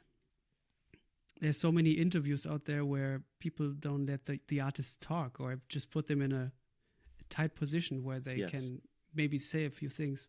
And I was on the other side of that a lot, you know, of being interviewed after release of an album or something. And I hated these moments when, I mean, there are great journalists out there, but there's also a big majority of journalists who don't really know how to do it. Yeah. But now also being on the other side, sometimes I can have empathy for that. And like just talked to Till, my former producer, today about this actually. And he said, like, remember how we talked about listening and also allowing space and allowing for pauses and silence. And man, on the internet, silence is the hardest thing. Yeah. If we would sit in your cozy apartment, it wouldn't be strange to not say something, maybe for a minute or something. We could take it in, I think. But on the internet, like a couple of seconds feels like dead, you know. Yeah. And so now I have empathy sometimes for the journalists who keep on talking and talking and talking and talking Yeah. to fill up the space and to also to do something, you know? Yeah, it's funny that I think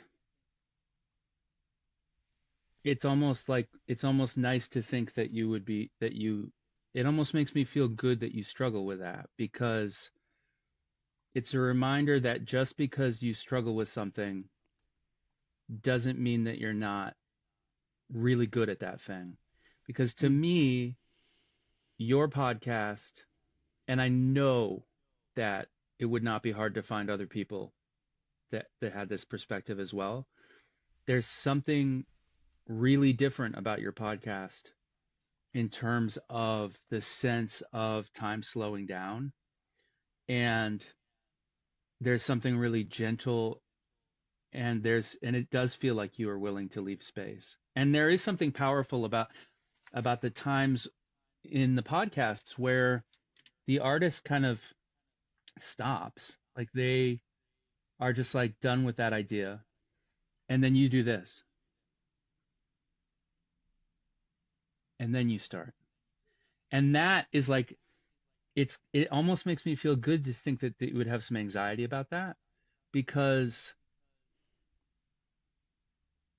I guess I already said it. It's like, to me, I guess what I'm trying to say is, to me, I don't hear any anxiety about that. To me, it seems like you're a master of that. Like, and so maybe what I'll say to you here is, please keep cultivating. Please keep doing that. Like, it doesn't need to be faster. There was a part where I was walking downtown and Billy Hart paused in the middle of talking.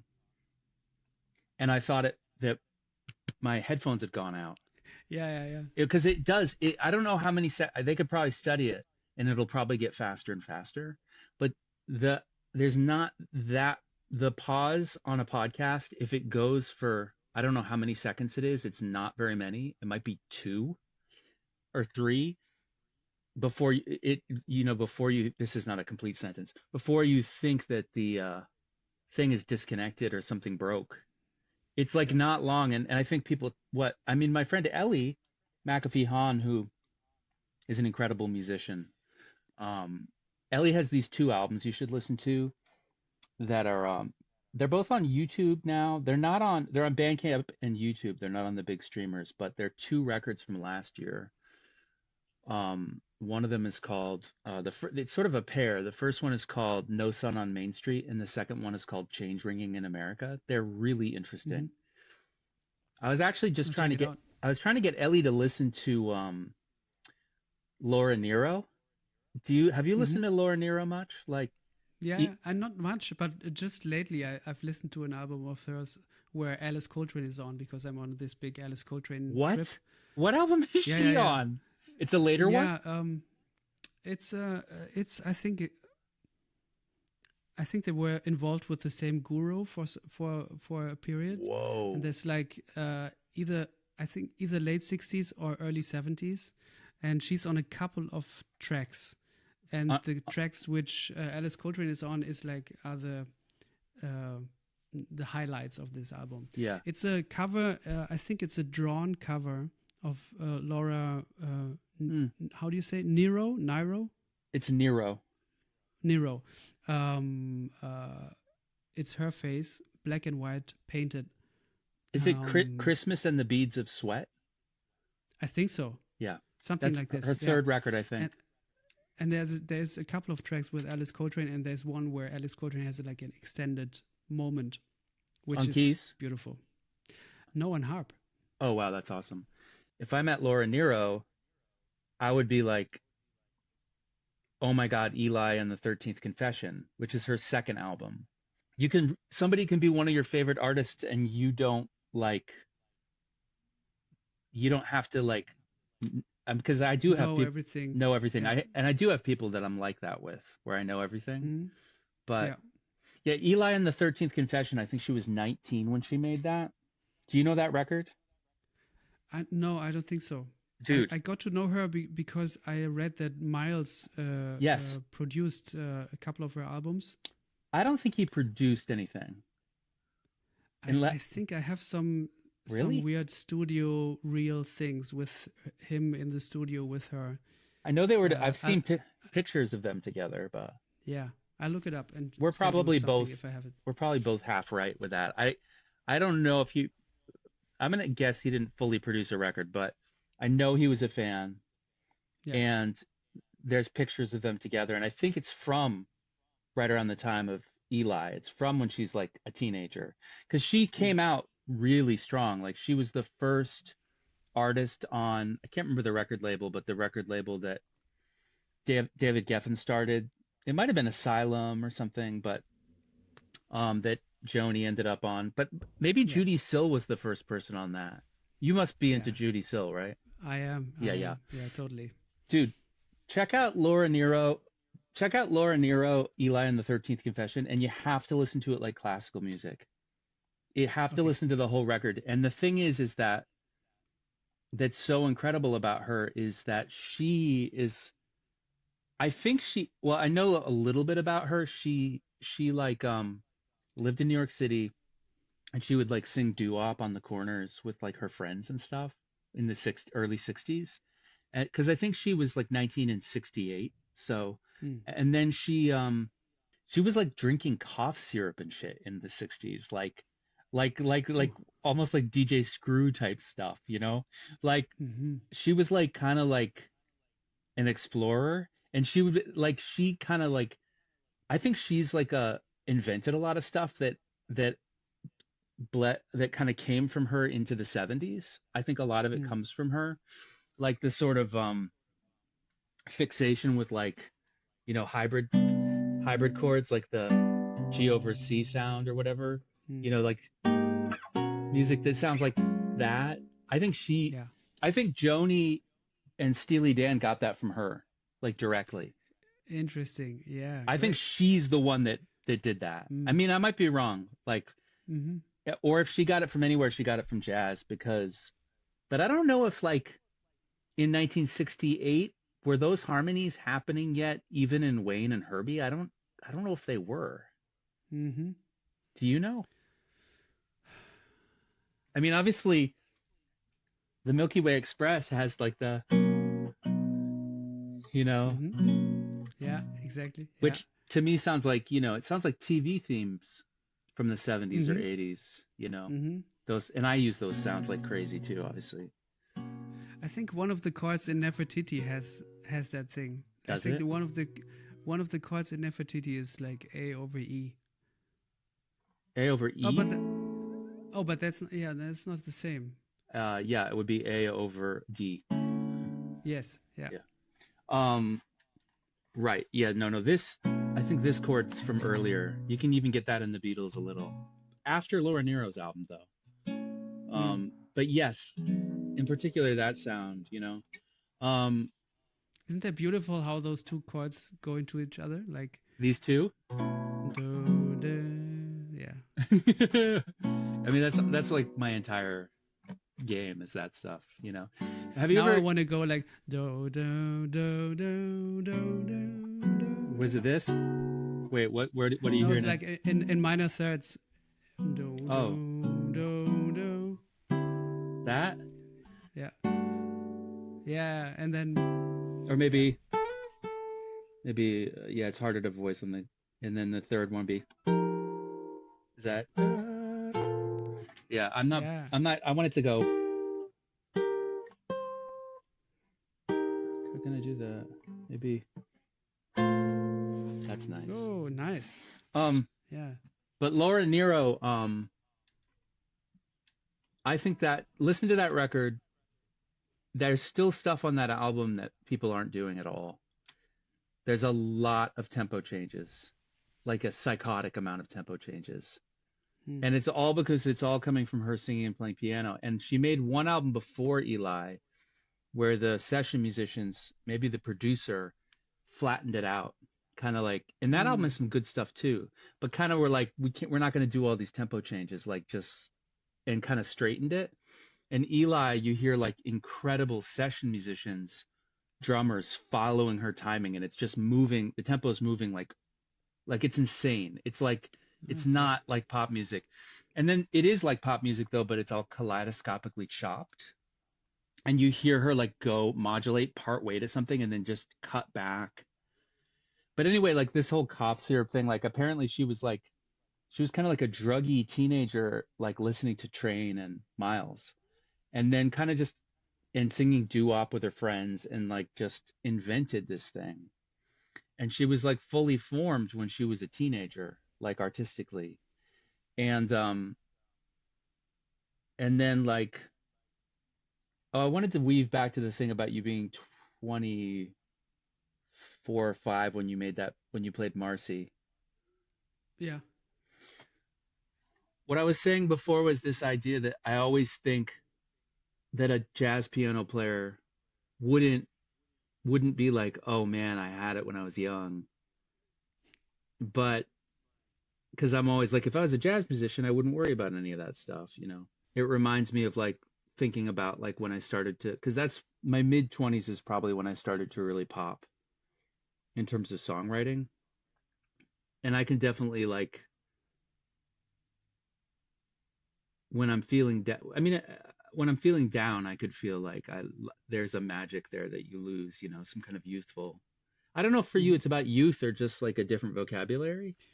It's yeah, it's different things that came out of maybe even playing more gigs, you know, because when you're Yeah. young, you'd say yes to everything. So you have Yeah. a lot of, you know, you have a lot of chops in a way, but that's also not it. It's like, the thing is, if I would, and I hope this doesn't come across as being full of myself or anything, if I would have listened back then to a recording of what I'm doing now, I would have, sometimes I have these, lately I had this thought, like, how would it sound to me, would have had sounded to me back then in a time like that, where I was just coming out of conservatory and, you know, having all these questions still and, or even more.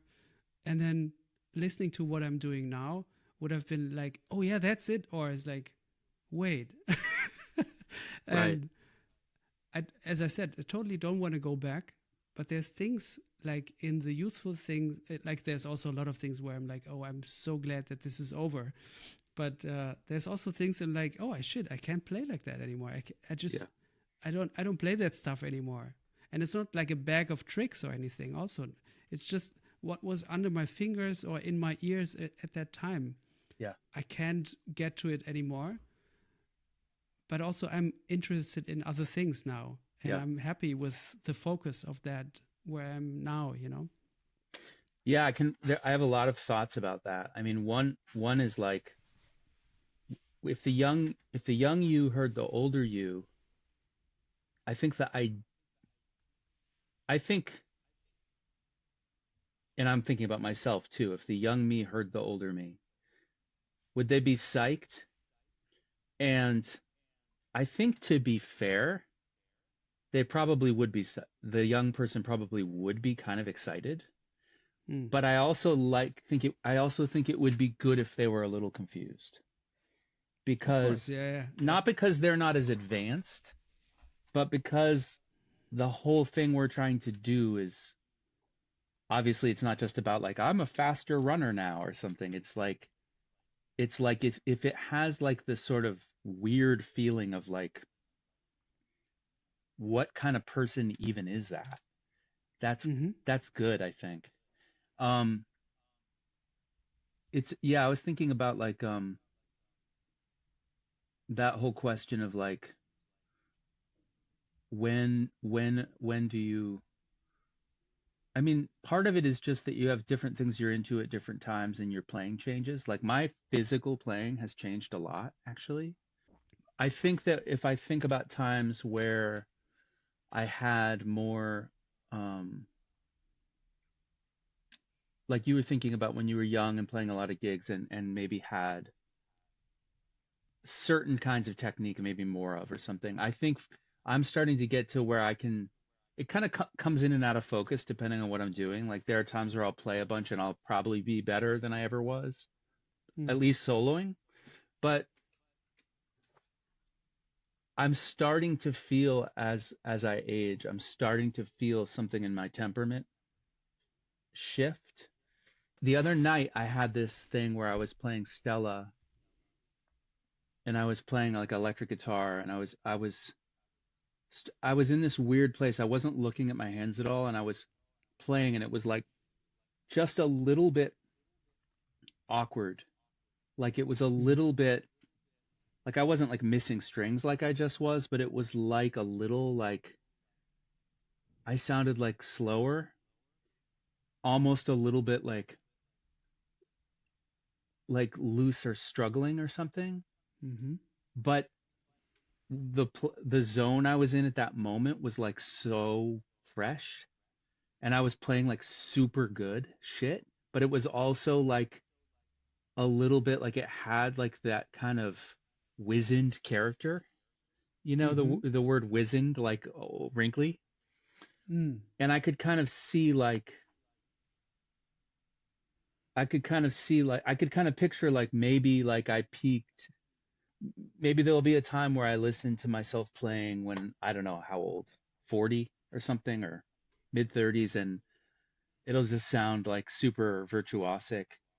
And the older me will be a little more just have a different character. I was thinking too about like how like I don't see myself as like these guys correctly, but when certain people age, they can start to play like I don't even know if it's that their technique isn't as good, but Mm-hmm. sometimes they are so selfless and so confident that they don't have any insecurity at all. Like in that there's a in that John Scofield, I think it's your second interview with him where he's playing the steel guitar, Yeah. and he's like, "What? How's it go, man?" And he's like, Yeah. he's playing so scrappy and so sloppy, but it's like drunken master like Yeah. stuff where it's like he does not give a fuck. Like Mm-hmm. he seems so happy and pure, and he's like he's just trying to play something, and like and you hear him say in these interviews too, like recent interviews with you and other people, like, am I getting worse? Like, and the answer is no. Mm-hmm.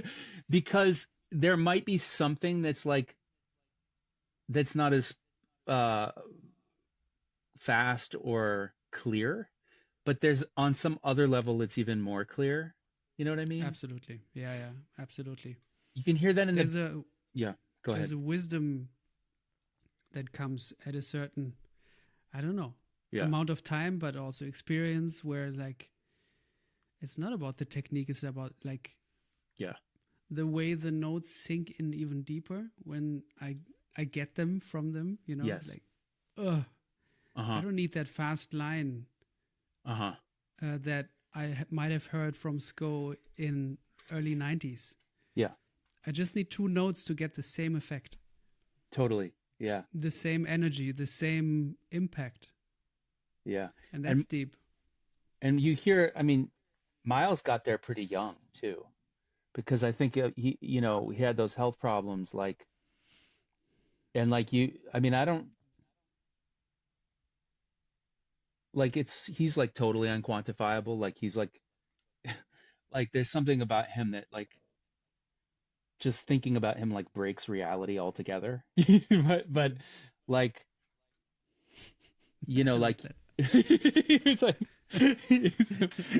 I loved too in the Billy Hart thing. I want to say a couple things about the Billy Hart. One is like I remembered from when I heard it the first time. I want to say also about your podcast. I I read the Wayne thing while I was listening. Oh, I keep having these little things connecting. Yeah, Um, nice.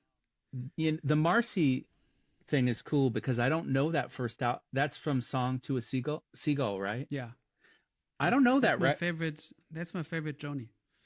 It's so weird. I just don't really know that record.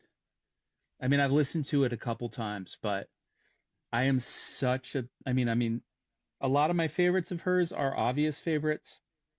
Probably my favorite Joni Mitchell album is Hissing of Summer Lawns. Nice. I mean it, and Court and Sparks, pretty good. Yeah. Um, it's like the hippest dancer now, but Hijira, which like Sure. when I was younger, I didn't get it actually. Hmm. Which is funny. She's only 33 when she made that, I think. Hmm. But um, for me, like the breakthrough was when I was 17. Was Blue because my parents had a Yeah. record of it.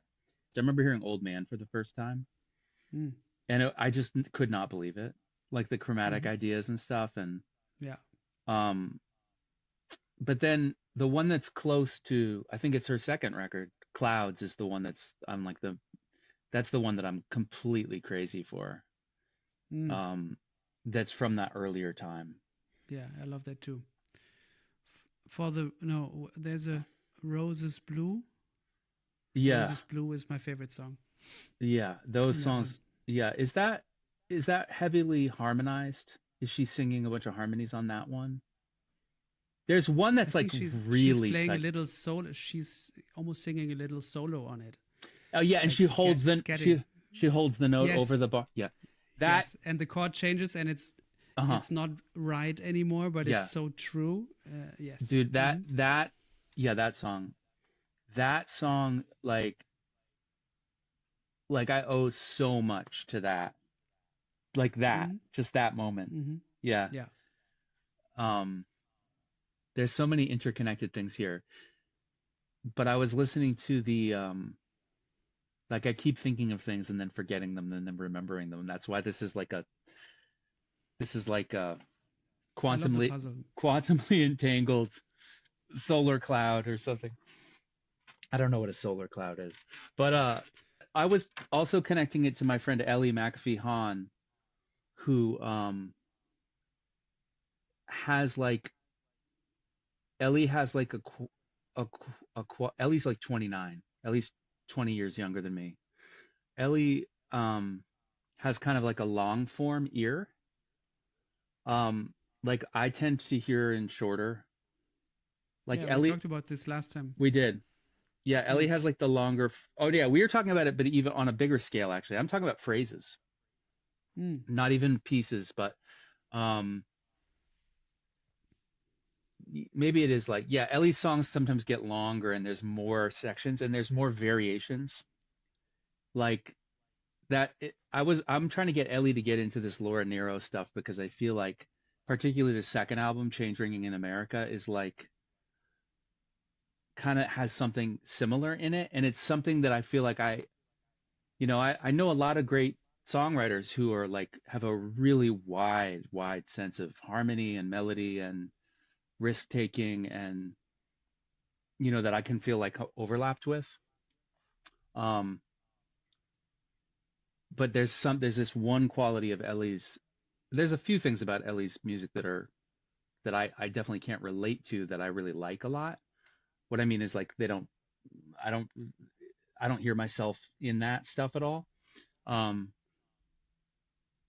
and one of those is this like formal sort of like kind of something just go. It actually, you know what it's kind of like is it's kind of like the way I'm talking more is Mm. where things are really stretched out and kind of referring back really long after. Hmm.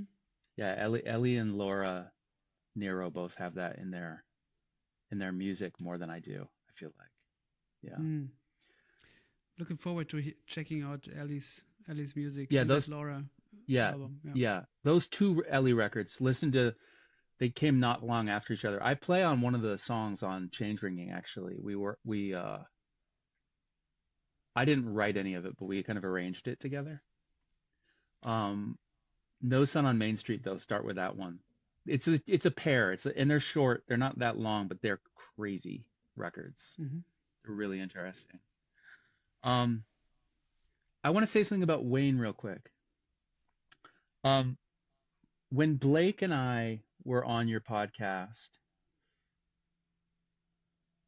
that was in 2023, I think.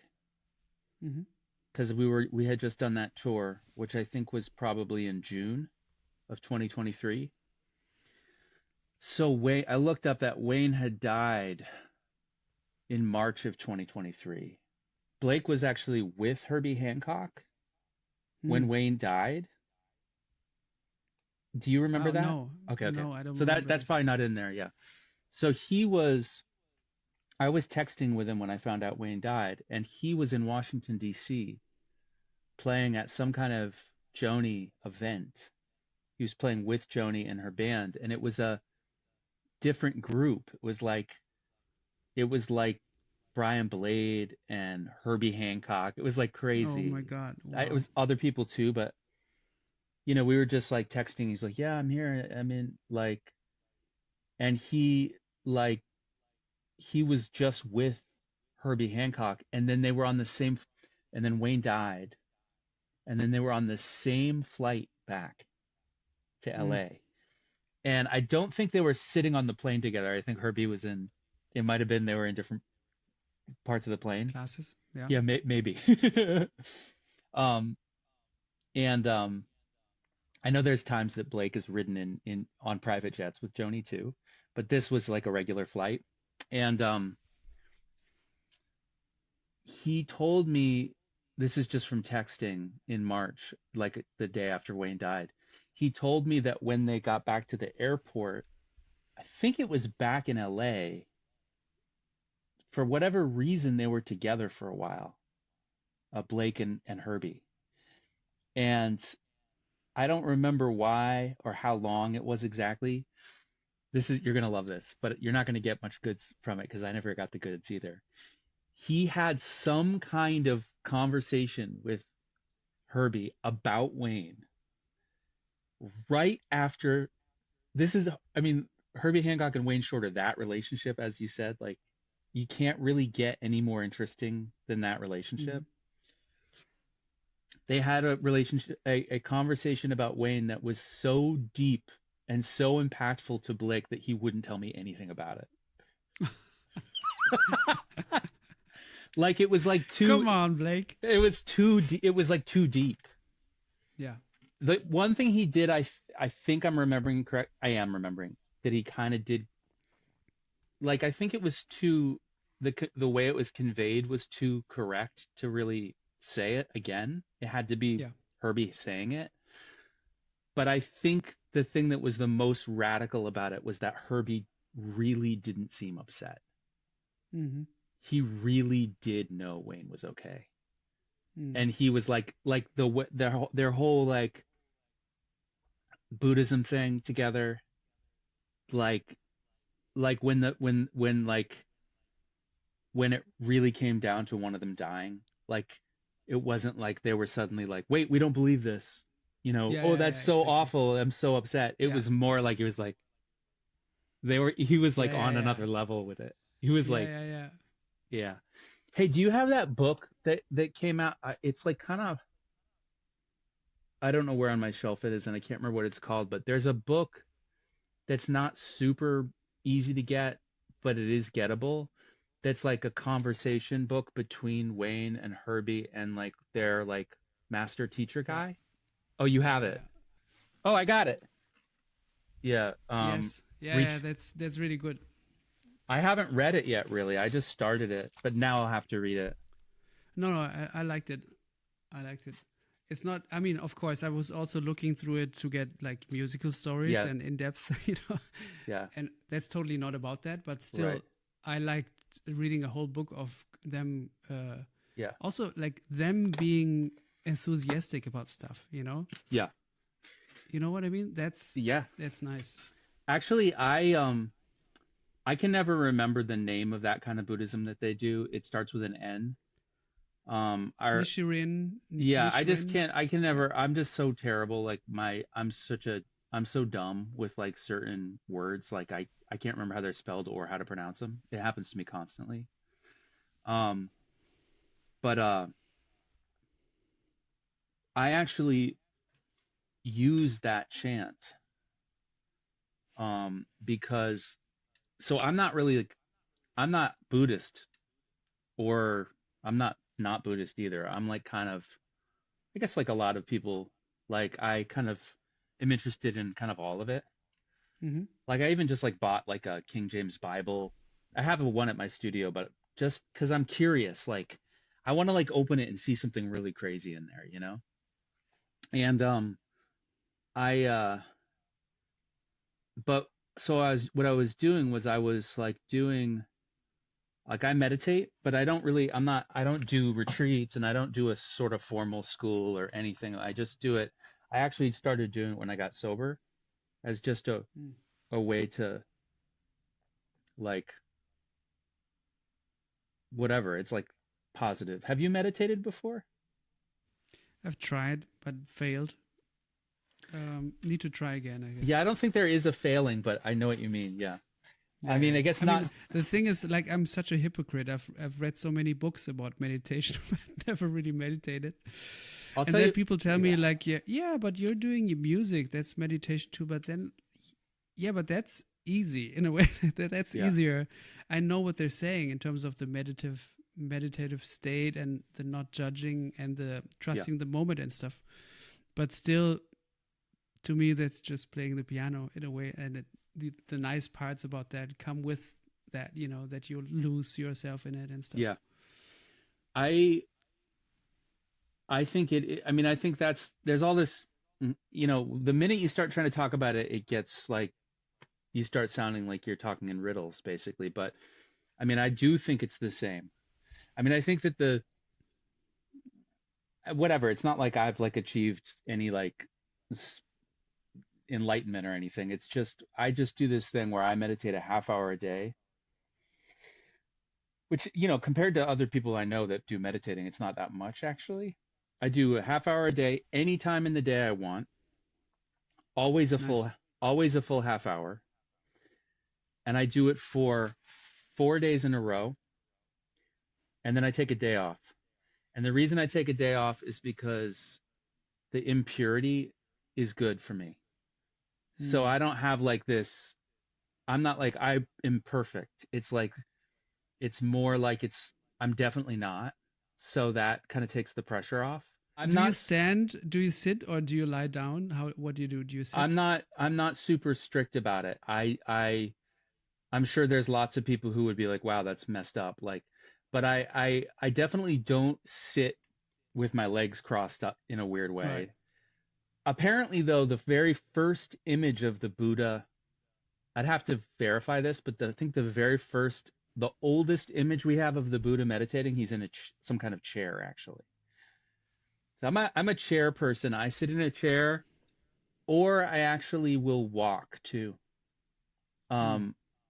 Because I mean, I'm kind of mixing traditions, but like, there's this one idea for meditation. It's called open awareness, which is like, instead of like, there are certain people who are like trying to focus on like their breath just coming out of the nostril, and it can get where it's almost more about all this stuff you're trying not to focus on. And as you can tell, just from, as any listener to this can tell, my mind is like kind of moves around a lot. And like, if meditation was me trying to make that stop, then I don't think that would be very fun.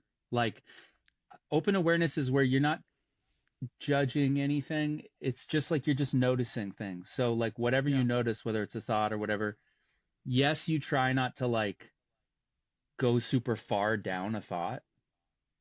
You try to catch that you're, note that you're thinking. But I mean, I'm not great at that. Like I go pretty far down an idea. Like I get a lot of ideas when I'm meditating, and then like, oh wait, like, oh yeah, okay, I'm meditating. So.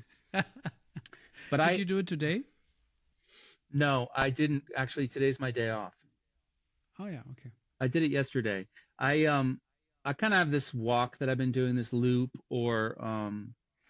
but I also do I was doing the meditating, starting in 2016, when I got sober, and I've not fallen away from it. I've kept with it really, really good. But actually, I think it was when I was in LA the year before that, in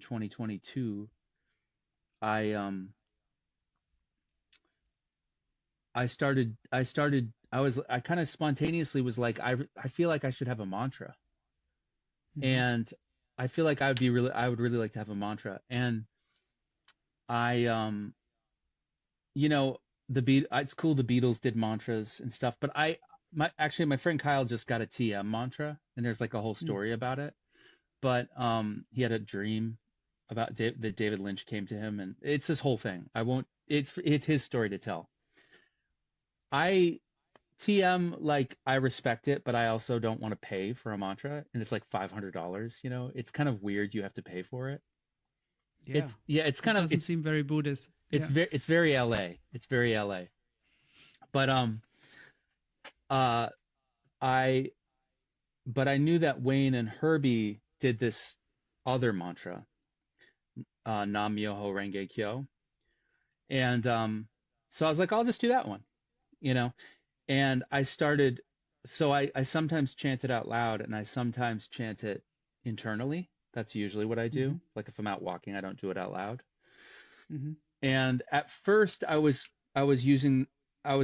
just looked up on YouTube the rhythms that people used for it and stuff. And I was mostly just hearing like a kind of an ongoing rhythm, like Nam Myoho Renge Kyo, Nam Myoho Renge Kyo, Yoho. If you take a breath, you kind of just do that internally and you keep going. So it's almost in 6 or something, or 3, Nam Myoho Renge Kyo Nam, and I would do it slower than that sometimes.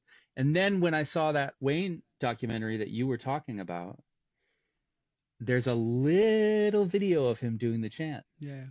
And for him, he's in front of the altar and praying and everything. Yep.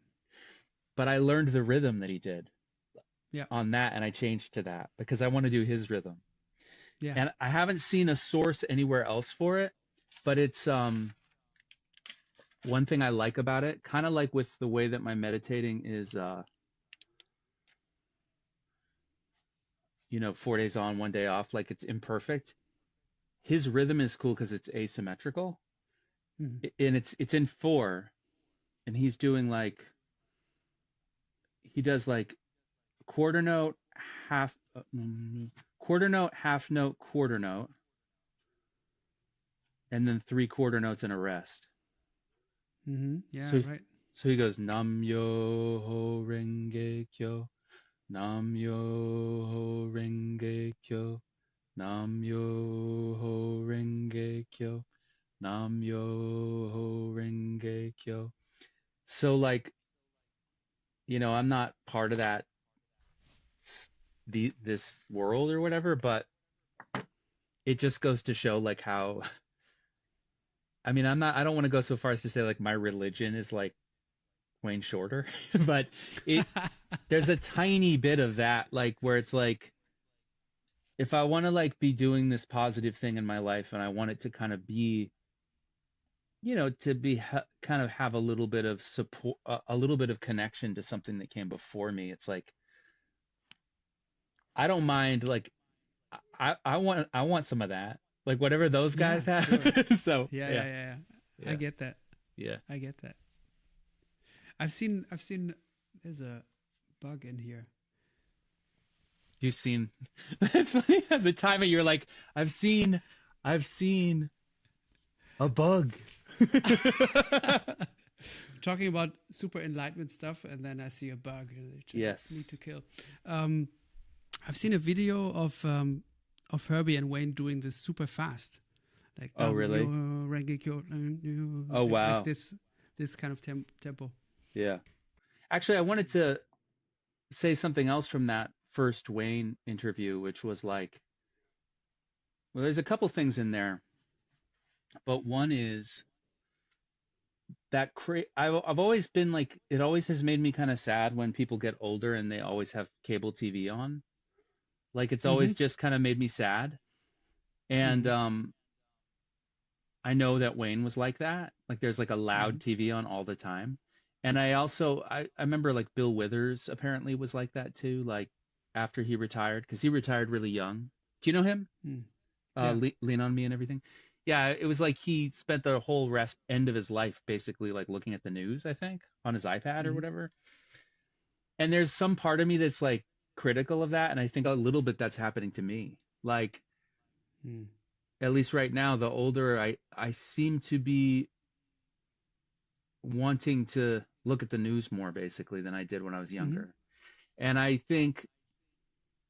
really think it's like basically like negative. It's not really helping me.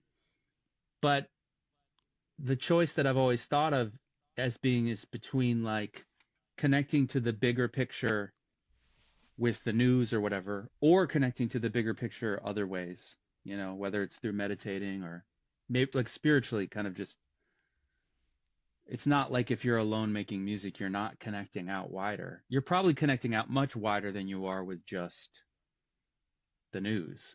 But Mm. Oh yeah. I was interested in the way that Wayne interview kind of upset that dichotomy, because Yeah. he in that interview is like watching the news and then getting ideas for what to do, which is the opposite of what's on the news. Like, so Exactly. Yeah. it's so crazy. He's fighting back. He's writing the opposite of what is happening on the news Yes. to kind of create a different reality. Yeah. And therefore, and the thing is, like, the way that he inspires all of us and the people who listen to him. And whenever I listen to him, I feel optimistic about the future. Yeah. I feel optimistic about life. So he's actually doing it. Yes. What Oh his yeah. plan is. That's so crazy.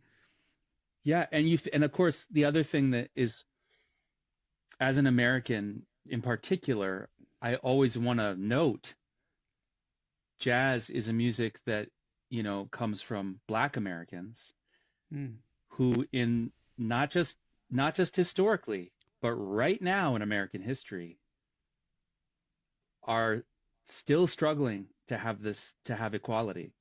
Yeah. And there's this added power to somebody like Wayne Shorter. Whatever, was he born in the 20s? 30s. In the 30s. It's like 33. think about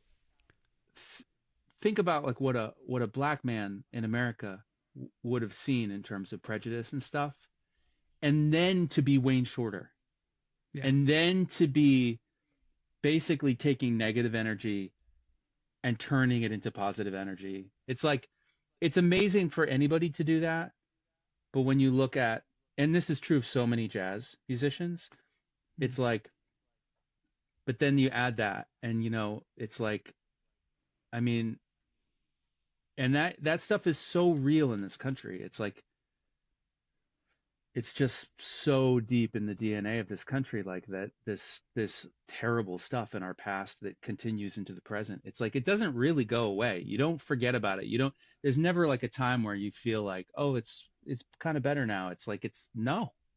It's ongoing. Yeah. Yeah. And it's like, it just makes your respect for these like fonts of like wisdom and positivity. It just raises the respect for that to even higher. I mean, it's just incredible. Yeah. It's like I'm almost starting to cry just thinking about, because I'm also seeing this picture of Wayne over here on the front of this book, and it's like, man, Yeah. how did that happen? How did he do all that? Yeah. Yeah. He actually had superpowers. Oh And yeah. also, like, the thing about Wayne, he left in 2023. But to me, and that's a cliche to say about a creative person, but to me, he seems like more alive than ever. Like, today I finally finished this transcription of On the Milky Way Express. Yeah. And just hearing him over and over again. And like, also when you transcribe something, I feel like the deeper you get into it, you're like in a conversation with that person.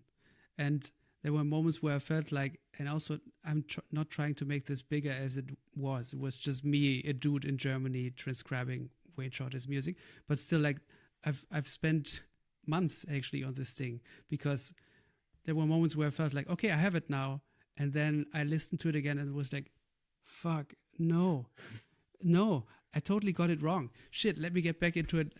And I can somehow hear Wayne telling me, it's like, there are no shortcuts, Pablo. Stick with it, you know? Yeah. It's you know, you have to stick with the mission. And you know, so the way basically the solo form on this tune, you know, Yeah. where there's this groove. I'm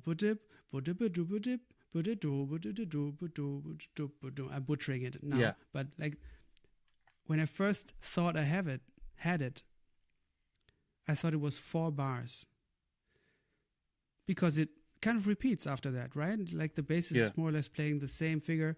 Yeah, no. And that was one of the moments where I was like, shit, he's actually writing the variation. So ever so slightly, like there's a different chord, and it's not the pianist choosing a different chord. It's totally written down. Yeah. And there's like this bass doing like, it's like a impersonation of something that is repeating it, but it's not repeating. It's like so many bars, like it's 3 pages of solo form, basically, of this vamp that I thought is 4 bars. 3 pages of that? It's like 3 pages of solo form of something that sounds like 4 bars, but is actually like super big. And I've had like moments where I kind of, you know, but the closer, the more you do it, the closer you get to that person, and you kind of feel like, oh, he's actually telling me like, no, keep on. It's not it. That's not it yet. Please listen more. Listen closely. Yeah. That voicing that you think you know, it's not the voicing. And there was one chord where I prematurely wrote like F, because I thought, okay, this is F sharp minor with an 11. So I wrote it, and that's also why I kept hearing the voicing wrong, because I didn't. Yeah. Like it took me months to realize that this one voicing was actually G sharp minor 9 over F sharp. So wow. So the minor third that I heard wasn't even in there, you know? The minor third of F sharp, it wasn't in there. This is very specific now. Yeah. Like these are moments No, where like, it's interesting. Yeah, so I'm spending all this time, and after a while I feel like I'm hanging out with that person. Yes. I'm hanging out because you see the thought process, or I think I see the thought process of, what if I go here? What if I jump here? Yeah. What if I kind of break the rule and go here? Yeah. You know? Yeah. I don't know how I got here, but this was deep. It's to say that to say that he's not gone. Yeah, exactly. Exactly. Yeah. So this felt like I'm in a conversation with the guy, and he's gone, but he's not gone, you know? I know that feeling really well from transcribing, like how psychedelic that is. It's such a weird, I should be doing it more. It's such a, I used to do a lot of it, you know? It's such a crazy state to get into. Yeah. Wayne is so strange, like how, he's all these things, but you know, I guess he's probably if you think of like you think of like this idea of like a sheet, like as like I think Miles would say, he would bring in a sheet. And you think of this idea of like a, you know, like this ideal, like Nefertiti's like the Platonic ideal of a jazz sheet. It's like one piece of paper. It does have this interesting quality of having the voicings written out on it and chord symbols. Is that what it is? I know there's, So it's both, but it, you know, the voicings are on there, which is cool to give like what you were writing from. So that's a little unusual. It's not, you know, it does have voicings written down, but it is like, it's this weird, it's like the most perfect art. And it's not just in the sheet, it's in what it makes the people do who play it. And then all the ways that it influences everything that comes after. It's like if there's like a master of the jazz tune, it's Wayne Shorter. There's just no question. It's like, yeah, write 16 bars and then wait and see what happens, you know? Yeah. And it's then, not, I mean, in pop music, or I don't want to think in these genres, but like you have lyrics and you have more form basically than this oftentimes. yeah. With things that come in and that bridge different sections together. But like with something like this, 16 bars, but then all of this music comes out of that in Yes. the moment on basis of that little sheet of these funny Yeah. little symbols. Yeah. It's incredible. The twist that I was building to is that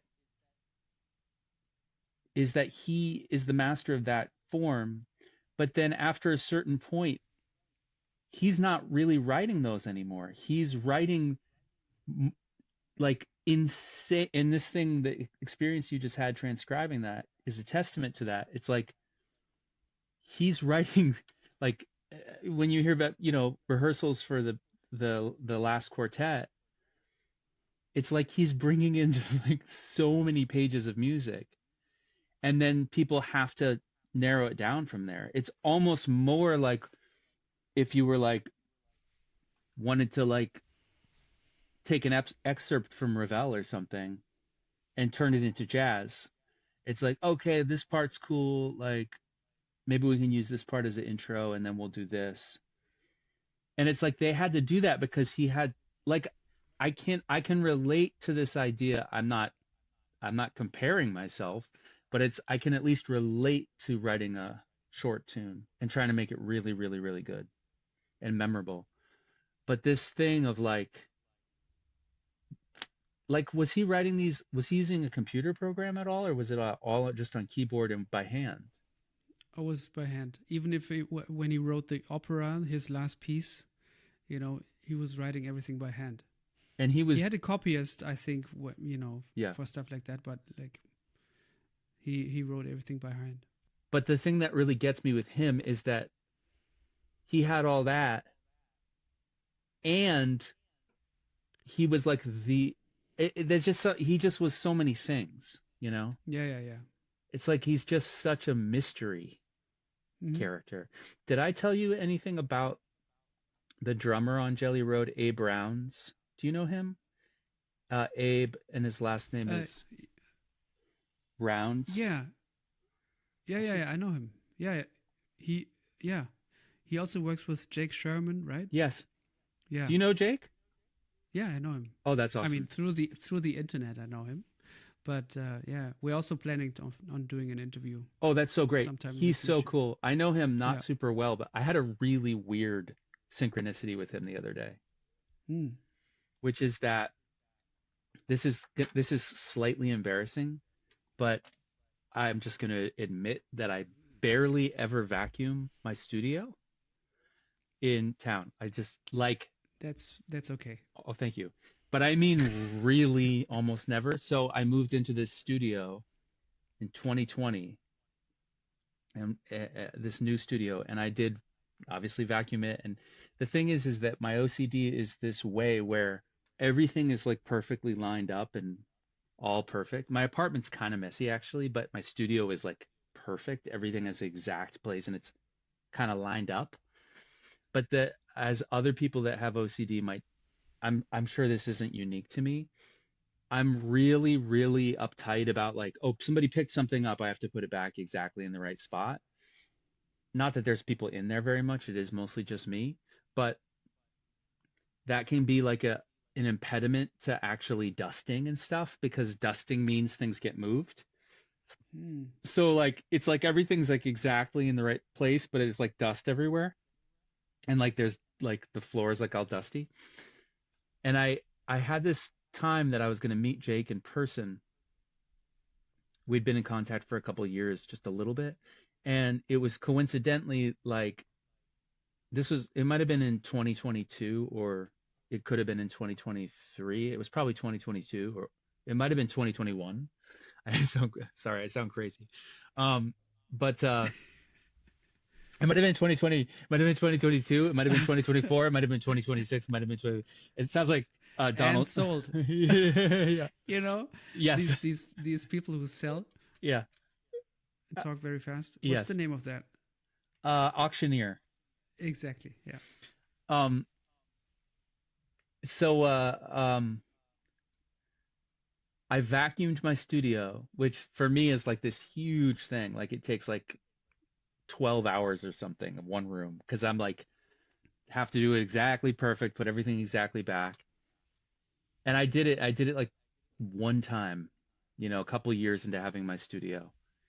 And then Jake and I hung out like, you know, that day. And I think, yeah, we were in there a little bit too. And then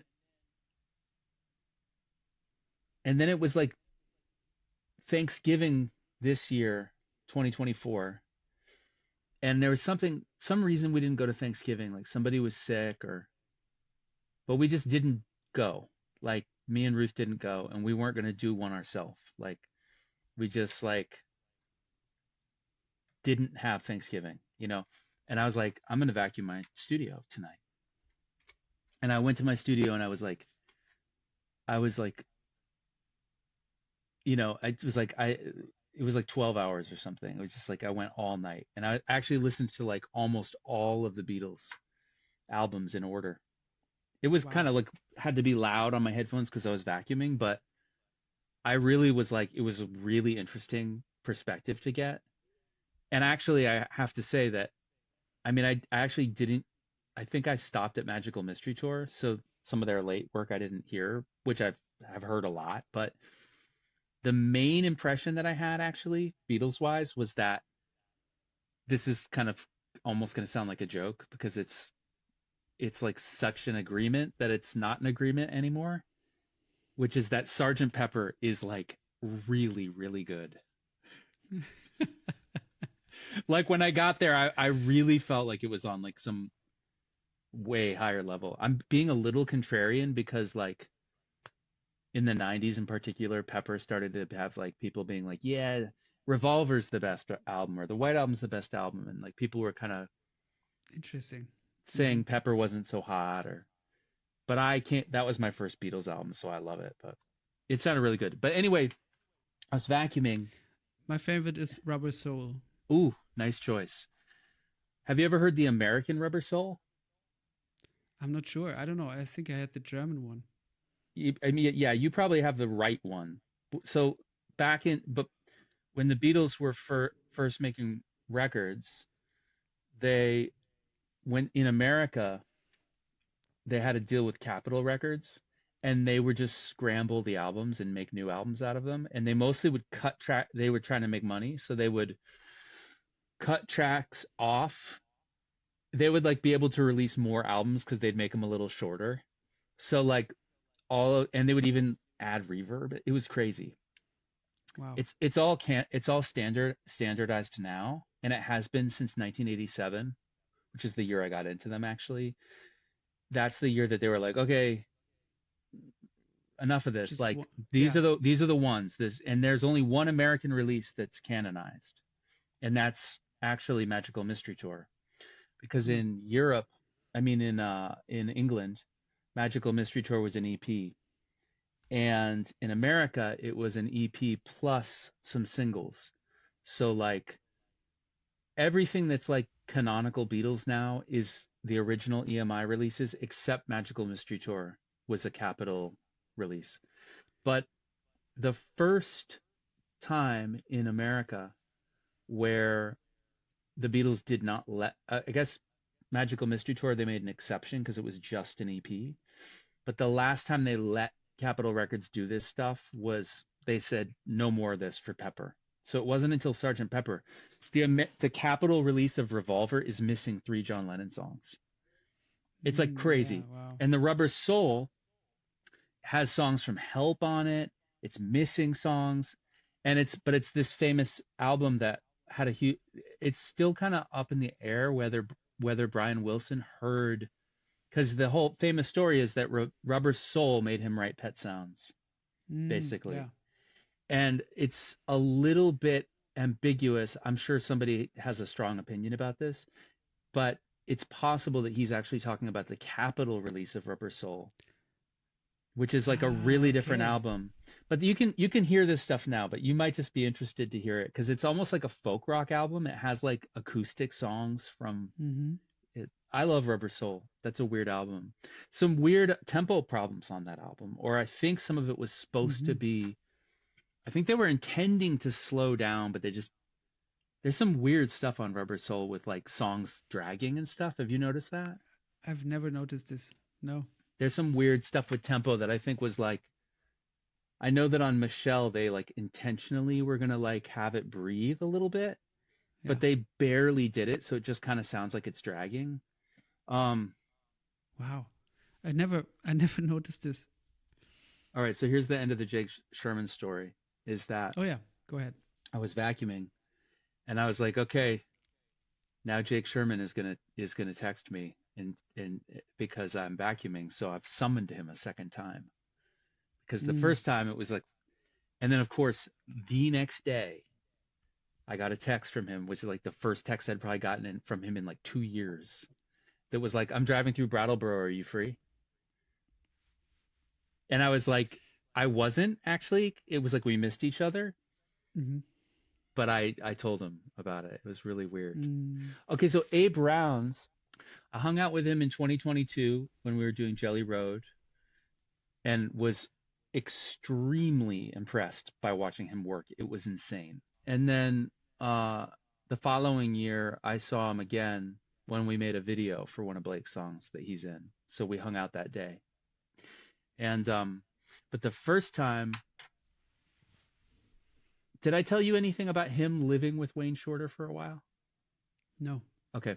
So he when we were making Jelly Road in 2022, I was playing the Vinova, like he was playing along to the song Jelly Road, which has a big Vinova solo on it. And that didn't have any drums, and then he played the drums on it. And the thing I probably told the story is of him listening to the track really carefully and then going out and doing one take and just Mm-hmm. he's like he's just like a master like of listening and then just nailing shit. It's like crazy. And he's pushing the time all over he's just like so loose, you know? But he this is like, I'm embarrassed to say, but he did like compare the tone of my Vinova playing to Wayne's soprano playing, and I was like, oh my God, like Yeah. you cannot possibly say anything more amazing to me. Like it's like that's but and he I was like had a similar feeling, I have to say. I think thank I you. also told you this. I'm probably just I think it's just obvious that I'm copying it, you know. But No. It's very personal. I mean, I just love his soprano playing so much that it makes sense that a little, and it's this part of my musicality that can't come out. It doesn't come out through any other instrument. Like there's no way to get those kinds of. The only way I've ever gotten close to it is if I'm playing like a DX7 harmonica sound with a pitch Mm-hmm. bender or something. There's a certain emotion that I can't get except through that. Like I can't sing it and I can't play it on a guitar for sure. But anyway, he said, and he's like, yeah, I like lived with him for a while because he was dating Esperanza Spalding for a while. And her and Wayne were like, I don't know when it was. It might be, I think it was during the freaking pandemic. Mm-hmm. And they were like, I don't know where it was. It was probably New York or something. It might have been LA. I don't know what was going on. I guess Wayne lives in LA. I don't know what was going on, but whose house it was or any of that. But there was a time where it was like Esperanza Spalding and her boyfriend, this kid, A. Browns, and then Wayne. And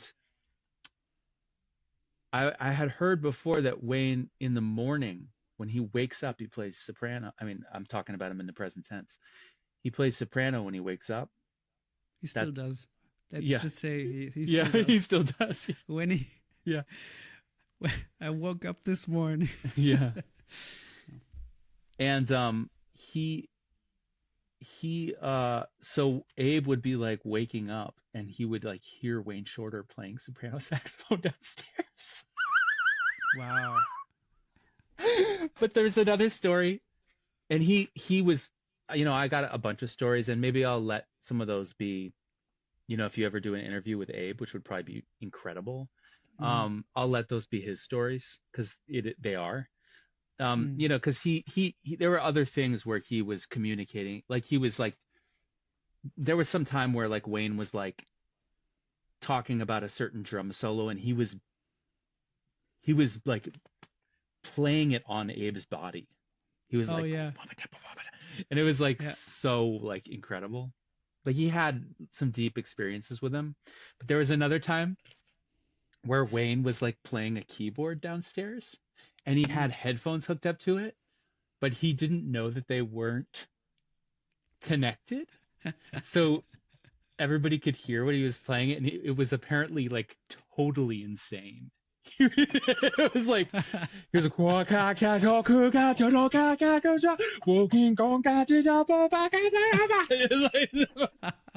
you get to hear like what he would be doing in private. It was like like this incredibly like ecstatic, like chromatic, like huge chords, like climbing thing. Wow. Yeah, that was pretty fun to talk to him about that. Wow. Let me ask you another podcast question. Is that cool? Mm-hmm. Sure. So you decided to.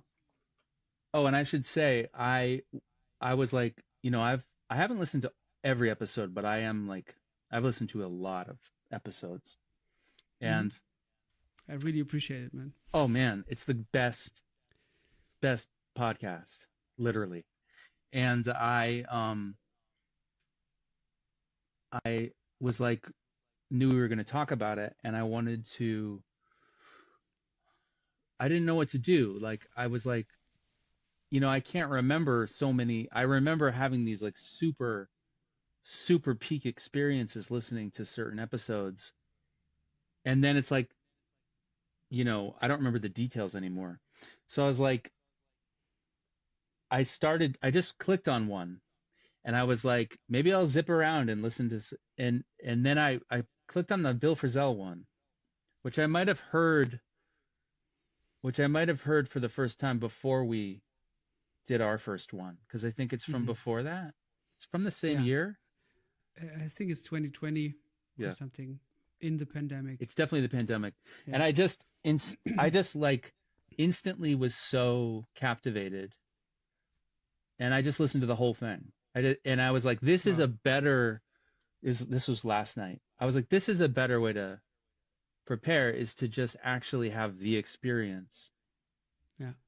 And I've re-listened to episodes before, but it is like super re-listenable. Like, I mean, part of that's just, I guess, that my memory is, I can't remember all the stuff. I mean, I as you hear it, as I heard it, I remembered it's things. Coming back. Yeah. Mm-hmm.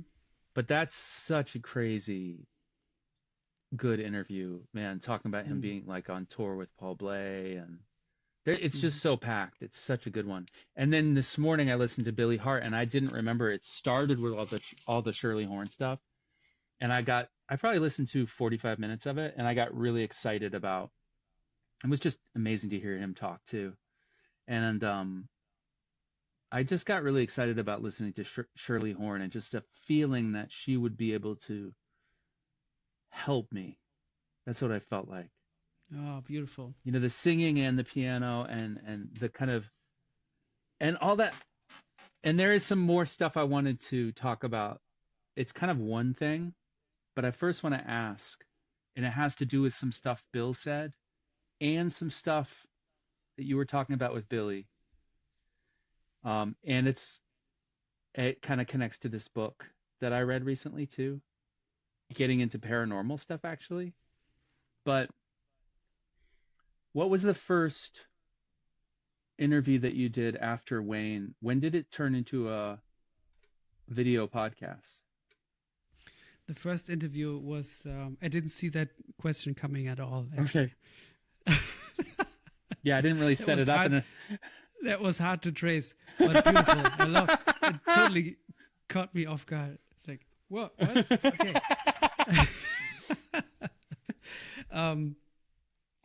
Sneaky.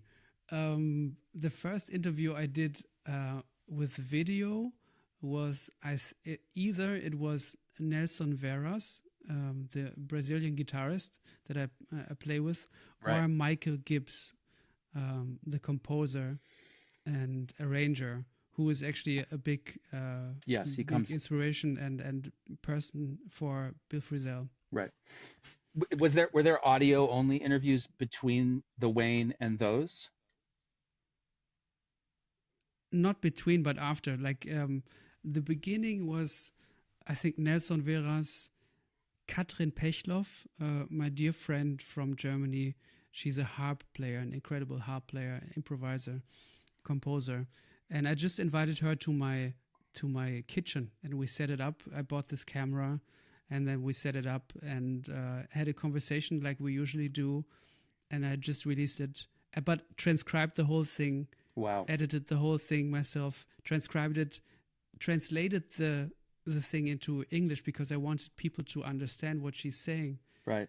Because I don't like it in podcasts so much when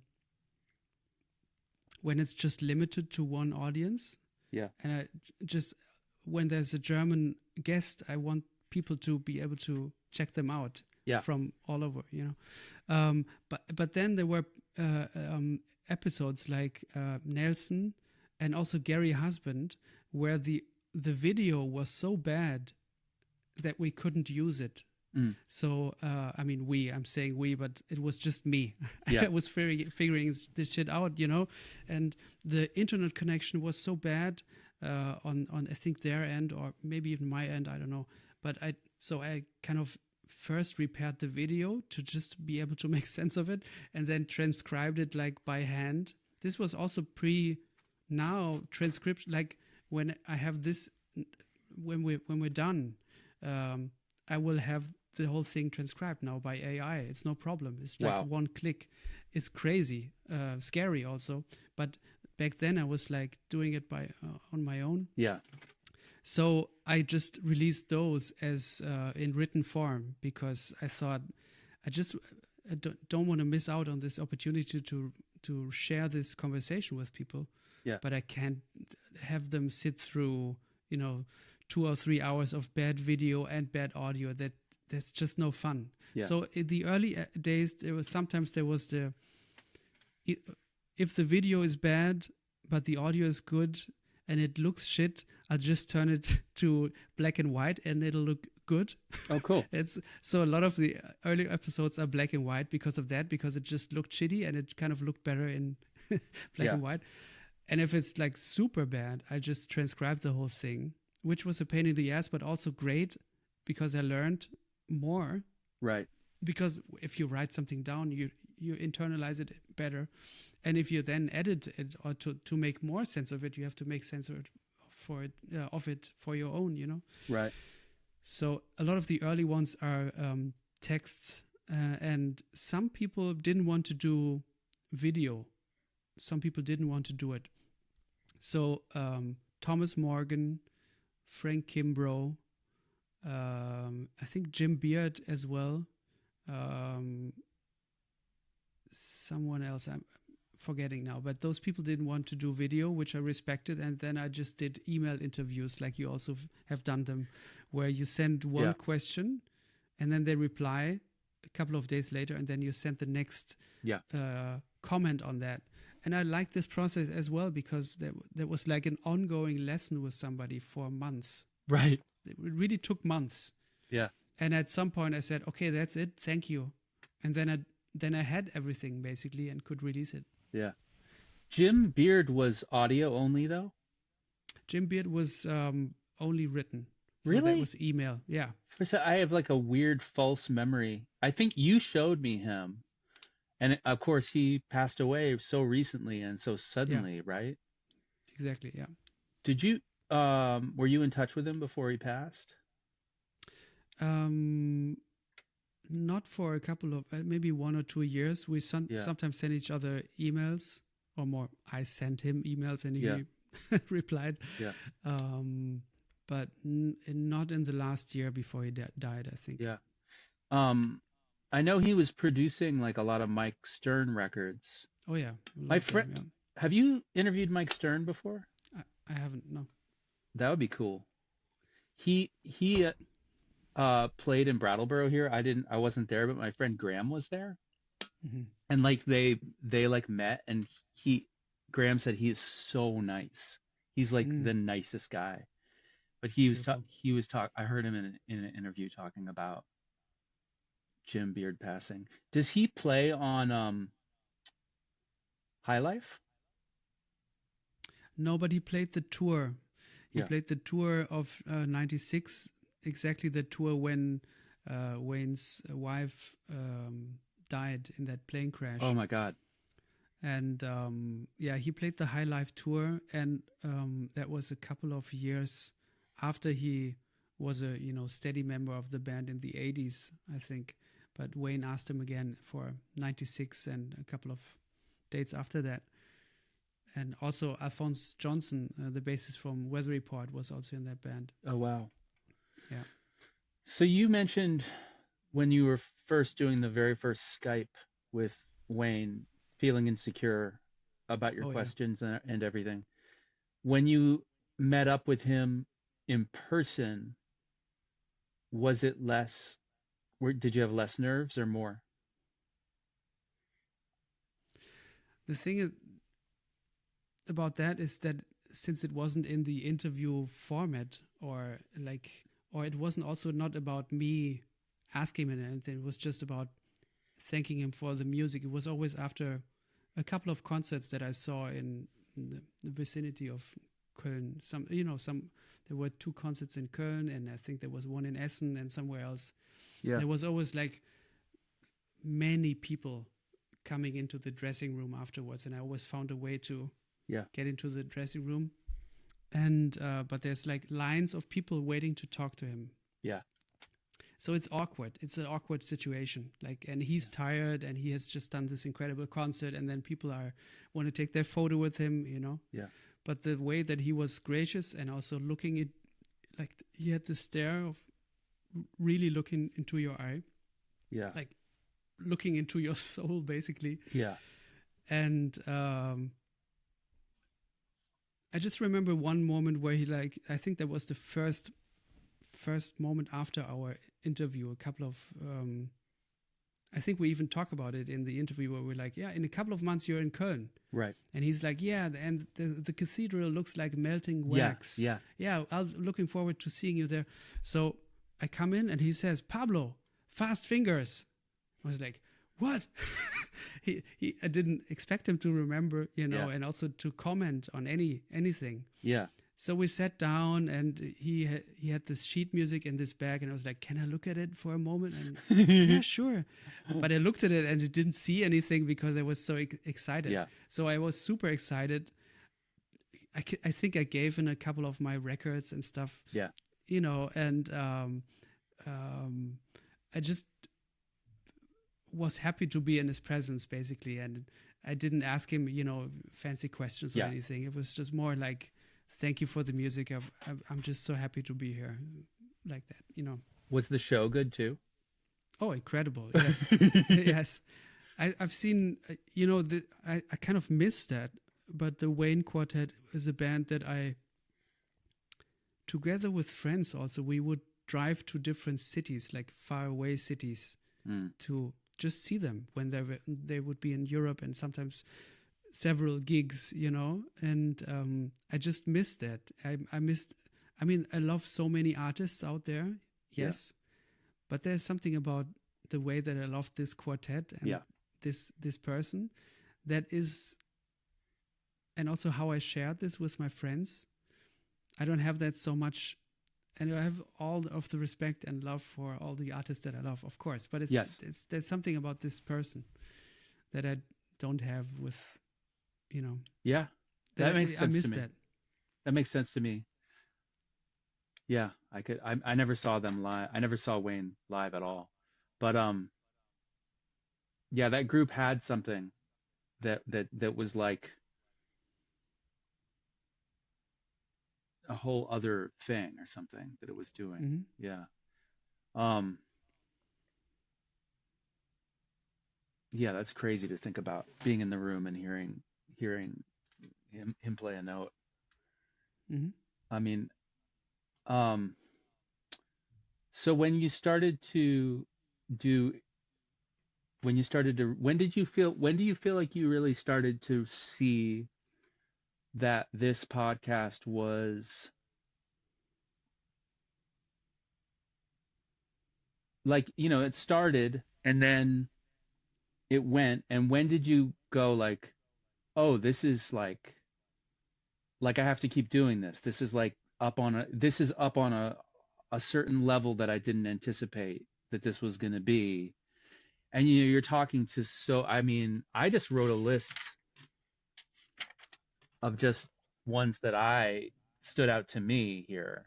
Mm, And it's like, beautiful. when did it start to be like,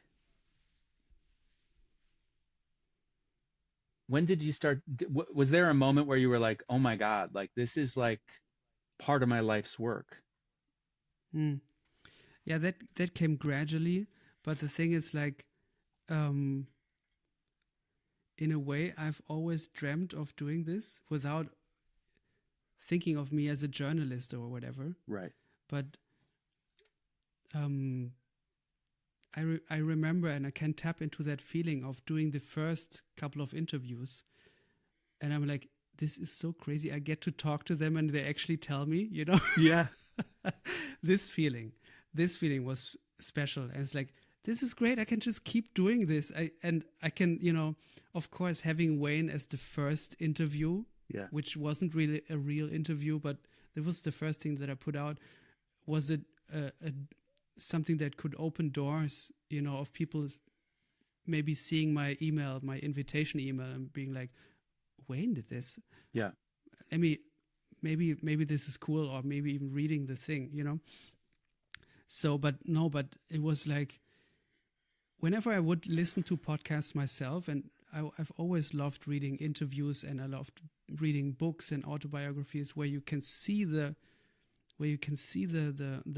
people talking themselves. Like, I would read horrible books sometimes, see horrible interviews and videos, just for that one nugget that you get out of a 1 hour Herbie promo interview where he's telling the same stories all over again. Right. But then he kind of changes that one story and gives you that one other perspective. Yeah. And I would just look for that. But still, in these moments, I think where one example there, I've read this book about Billy Strayhorn, and then this old childhood friend of him says, yeah, and then Billy showed me this great piano exercise that kind of made it so much easier for me to play the piano. And then the story ends. It's awful. So this is awful. Exactly. This is an example of where I was like, dude, you are there. You're at the gates. Just open the gate. Yeah. So I was like, if nobody's doing these interviews, or regardless of interviews, if nobody's asking the questions that I'm interested in, I need to do it myself, basically. Yeah. And it's not because I know how to do it. It's just like, I have these questions and I need answers. And when I started doing it, and then people were happy to talk and also happy to keep talking and not being interrupted by the clever journalist who has to say something just to fill up the space. Right. Then I noticed, I'm connecting with the people that I admire so much. And I'm having these conversations that I have with my friends when we're in the car. Yeah. And I've said this before, like, this is the biggest musical learning experience of my life. But the joy of being able to share this with others is like something that I can't explain. It's like, I would maybe even enjoy it less if I can't share it with others, because when I have this new record that I love it, yes, but the real joy for me comes to share it with somebody, yes, to listen together, or being like, dude, at this moment, minute 2, whatever, this is when my heart opens up, Yeah, totally.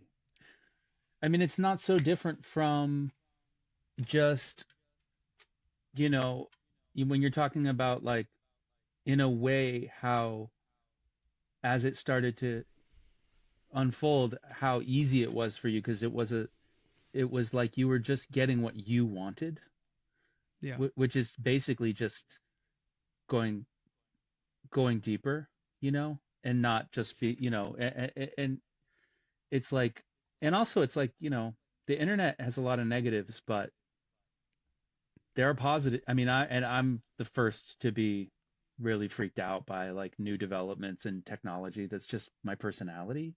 But there's a lot of positives too. Like there's whole new art forms that are starting to be possible Yeah. because, where things can go longer, and I mean, I guess it's a trade-off. There's all sorts of, including long form podcasts that are can have like a negative influence in society too. But it's like, I, this this kind of connects to the Wayne and the Billy Hart interview, actually, is that both of those, I was really struck by Wayne, sort of, and Billy Hart did this too. They're both making a pretty firm division between what they did and kind of commercial pressure. And it Mm. reminded me of what you were saying about the numbers game, of like trying to get as much eyes on things as you can, and of course we all want to live and survive, and we also want to feel successful, and sometimes like all these tech devices are supercharging that desire, that need to be seen. And but then we also have like these more authentic desires, like to just get in there and get the good stuff and feel happy and then show your friends that. That's like, Hmm. which is like, I think we both have, and probably everybody has, like a kind of more pure, like, relationship, like where the work, you're making music or you're talking to somebody just in a way, that's like, it's not about acquiring status or getting Mm. money or how many people are going to like it. It's like you can't even think, because you're too happy, Yeah. which is, I get that way when I hear episodes of your podcast. I'm like, this is it. This is it. I'm just seeing Danilo's name on here, actually. Oh yeah, Man, like, that was beautiful. finally, like we get to go this far in, and it's like, but I'm not sure if I'm making what kind of exact point I'm making, but if if like when I was reading that Lil Wayne interview, I was like, whoa, like he's really saying like some stuff in here about like, he's not, he sounds like a punk. He's saying Hmm. some shit about the marketplace and about like commercial pressure and about like that he's choosing a different way. And even the thing in there where he's like, weather report went on too long, like that is not a that it was not from a business standpoint. It was like from an Mm. artistic. It's like, and then Billy Hart too is like when he gets the call from, yeah, James Brown. Do you James remember? Brown. That was in the episode. I don't remember this. Yes, you don't remember this part? No. There's something in there where he gets a phone call. He's on tour with Shirley Horn. He's in San Francisco, and he calls home, because this is then, and his wife has gotten two calls, and one is for, I think, Miles Davis. I was sort of spaced out on that part. It could have been a Zavanol session, but I think it was just No, the Zavadu session was while he had a gig with Marianne McPartland, okay. and Zavino wanted him to be in the studio, and he kind of ditched the Okay. Marianne McPartland gig and drove directly to the studio. Okay. Now I didn't get that far. This is a similar story Yeah. where it's his wife is like, Miles Davis called you and James Brown called you. And he was like, in this part of the interview, he's like, it was not a hard decision at all to make. And you're like, really? And he's like, he's not disrespecting James Brown, but he kind of it's interesting. He's saying a lot of complex stuff, and some of it contradicts in a way that is actually makes me respect him more. It's not like, oh, you're not making sense. It's more like he's trying to talk about something really difficult to talk about, which is he's on the one hand, he's saying stuff about how he's saying a bunch of things at the same time. He's saying like divisions between genre are sort of illusory. And he's also saying he's getting hired by all these people. He lists a bunch of people who all hire him because of his connection to pop music, because he has this wider vocabulary. And on top of that, he is doing what Wayne is doing. And he's basically like, when it comes down to it, I mean, this is me filling in for them. When it comes down to it, there are two things. There's stuff that's pop and it's for commercial music. And then there's freaking like Miles Davis. And I'm just like, this is the one I'm going to choose. And I'm going to choose it every time. And it's like, so he's kind of saying all these complicated things. I think sometimes I get, we just lived through this era in journalism, which it gets called poptimism. Have you heard of this term? No. It's this whole idea that there was a time where like Pitchfork, whatever, would be very focused on indie music or whatever. Their relationship with jazz early on was totally messed up and weird too. And then eventually the idea that they wouldn't review the big Taylor Swift album or something started to seem like almost politically weird. Like poptimism is this idea that there isn't, like, I guess the thing it's contrasted with is called rockism. I'm not the person to teach anybody about this, like, because I'm just kind of know about it. But it's like, basically poptimism is this idea that it's kind of wrong to take the biggest, most commercial music and look down on it, which I respect. I think that's cool. Like, I feel like I've always had that in me too. Like, I've always like responded to music from across the spectrum. But the thing that I noticed that I liked in the Wayne interview and in the Billy Hart interview is this. I think the negative side to poptimism is that if it's a level world where everything competes with everything else, then we're just getting our asses kicked. Like, and it's like, that's one of the things the internet does that I think causes us so much pain, is that you're literally comparing yourself to the most beautiful, richest, most successful, popular people in the world. And it is hard to do that. And so on the one hand, you have like, it can be healthy to be like, yeah, I'm not, like he says to you something like, well, if you got a call from Justin Bieber, would you take that? Or would you, and he struggles to come up with another example. And it was, it was kind of funny to me that he picked a European. Like, it could have been he didn't have to do that, but he picks Jan Gabarek, who I love. Which one would you take? And, it's like, I don't have any nice answers to any of this, but I do think that I simultaneously believe that it's healthy to not divide things up and to kind of just Absolutely be willing to look at everything. On one level, everybody's just a person and they make music. And on another level, there can be times where it can be like nice to be with the experimental jazz people, because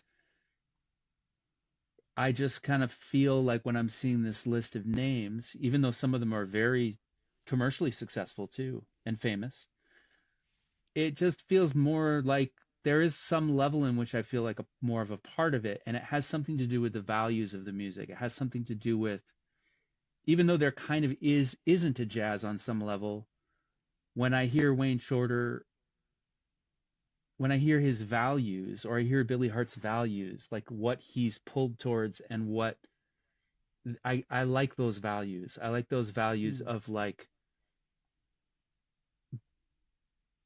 it being, I mean, the simple way to say it that's almost too simple is it's about the music. It's not about trying to win Yeah. in the outer world. There's some kind of, I mean, it's actually much deeper than I'm even beginning to say. It's like there really is something in jazz, if that's the word. It really is kind of a thing, but it's not on the surface. It's philosophical. It's an attitude. Yeah. And so on the one hand, the internet might be this place where you have to compare yourself to all these super successful people, and you're like, oh, this video I put out. And I was just looking at these videos I made with my friend Omid Gadarzi at the beginning of the pandemic with Ellie the other day, and I was like, this has 120 views. It's like 5 years old. I'm like, that's pretty bad. And Yeah. it's like it's fine, it's cool, but it's like when I there's when I think of, yeah, there's ways to react to that are unhealthy, and there are ways to react to it. It's like it's fine. I'm one of these other kinds of people. I'm like Exactly. I'm this Yeah. other kind of person. They sometimes have money. A lot of times they don't have any money. They have less Yeah. money than you think they do. Who Yeah. cares? We're not about money. We're like Yeah. about this other Exactly. thing. And there's these, and the one, It's about self acceptance, I guess. Huh? It's like being okay with what you are. You can try to accomplish certain things, but really realizing what your real goals are. And to me, they are not about numbers or anything. It's like about the music and being able to share this with friends and people that I like. yeah, And also, I also really, what I really like about this thing that I'm doing right now is that we're learning together. Like you and me are learning while we're trying to translate our thoughts and feelings. yeah, We're learning something about each other, about ourselves. But also then there are these people who watch this and hopefully get something out of our conversation. And that's what I'm hearing also or seeing in the comments when people yeah, reach out, like how people from all over the world can connect to these conversations that two people have yeah, and learn together. I just love that yeah, that fact. totally. Yeah, I mean, I mean, I love so many kinds of music. Um, and there's so much in jazz too. Like, again, just to use that term, that there's so many different ways to approach that. And there's Mm. lots of times it can become sort of big business, you know. And I'm not critical of that. You know, it's like I probably like that stuff too. But, you know, like our weather report or something, it's like it's not like I'm like, yeah, that was too successful. It's like I love that. You also like Prince, and he was super famous and Absolutely. super, you know. And the We Beatles. don't like Yeah. and the Beatles. We don't love them because they're famous Right. or about we don't love their fame. Yeah. In fact, that's maybe more what appalls us a little bit. You know, that It can, yeah. level of I think attention and craziness that happened around these people. You know, yeah. but the way that they treated the music, the art, and Yeah. that's interesting. There's this thing that I think happens with jazz sometimes where when I try to think about like what it is, where it can feel almost like, and again, this is just one facet of it, and but it helps me feel a sense of personal dignity when I can kind of think of myself this way, is like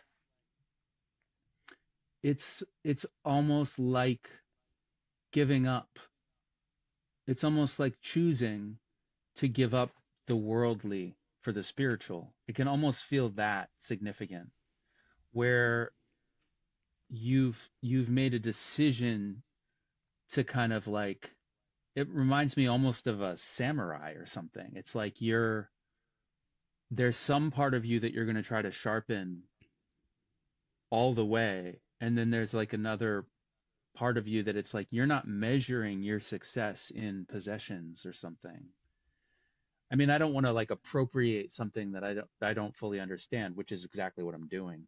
But there's just some, I kind of like I have an old song called Teacher in Rags that's kind of ambivalent about being like a poor guitar teacher on some level, but it also romanticizes it. You know, it's this image of the person that. Can you play it? No, I have no idea how it goes. I can't play any of my songs. I can probably play like two of my songs. Teacher in Rags is on. I remember that it's very crazy in terms of alternative bass notes. It's like it has like weird bass notes on every chord or something. But yeah, I just kind of like the image of the there was a guy on my street growing up in Dover, New Hampshire, who at the end of my street in the early 80s, who just repaired TVs out of his house. And, you know, back when they had antennas and stuff. I mean, I love thinking about back when people used to fix things as opposed to throwing them away and getting a new one.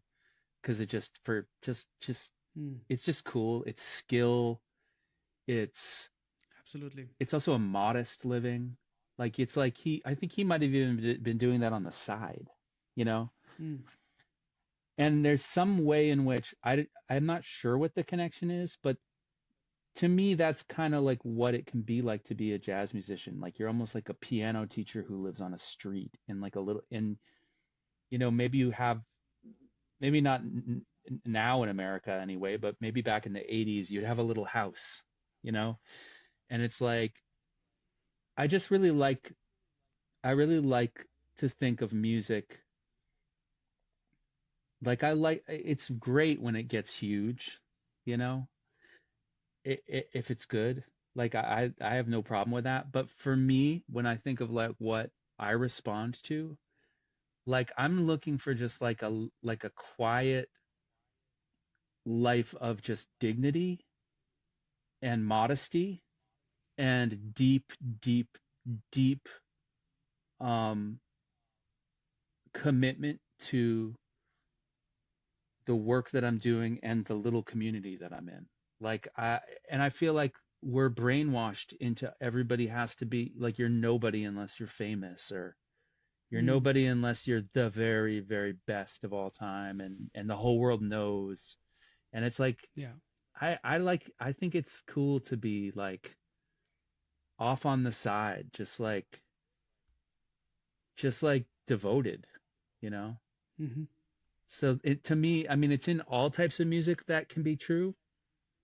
But I feel like in my mind anyway, that's like kind of that can be one way of thinking of a jazz musician. Like, yeah, you've picked if you're a jazz musician or aim to be like in a way you can't help being that. You know what I mean? It's like, yeah. it's like you've picked something where you're certainly not in it for the money.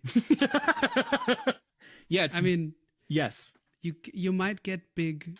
And some people, like, their stories of, you know, people who become divas or whatever in this music also.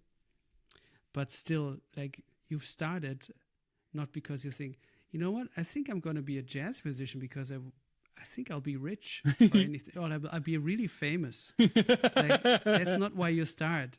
Yeah. Yeah. And it's such a spectrum of success too. Like in the Billy Hart interview, you know, he's talking about Shirley Horn for so long. I mean, I think you instigated it. So, I mean, I always listen to them. I don't watch the videos. I listen, but so I think I can tell you've held up a copy of that CD. Yes. Yeah. And he said there's a few things that relate to what we're talking about with Shirley Horn. Like he's talking about that time, her sense of, you guys are talking about how slow she plays and how it's so slow, and how It's almost rubato. yeah, that it's so slow that it has like wheels within wheels spinning in it that are sort of floating. It's like, Mm. and he's also talking about her and Miles is like sometimes doing count offs that are like boom. Yes. Oh, I just thought of something, which is that I do that on my own recordings. I'd never like Oh. like there are little count offs that I do that I cut them off, but I don't Yeah. count. All I have to do is I know the tempo so well. I have to goes boom, and then I know where the next thing is, Nice. you know. Nice. But but Beautiful. it's much crazier to do that with other people, you I know. think that's what conductors in a classical Yeah. situation also do. Like they do one, and then like It's they're not like and a one, a yeah. two, Yeah. a 1, 2, 3. Yeah, there's a little clue there, which is like, um, maybe the last, I don't want to keep you forever. Maybe the last, well, we'll see where we go, but, um, there's one little other thing I want to talk about that I teased kind of. Um, but yeah, just with the Shirley Horn thing, it's like Billy Hart's like, I mean, it's so incredible to hear him talk about her. He was like, I was in love with her and I Mm-hmm. was learning all this stuff. It's such a powerful depiction of a woman too. I just love it. And Yeah. she Yeah. seems so much older than him.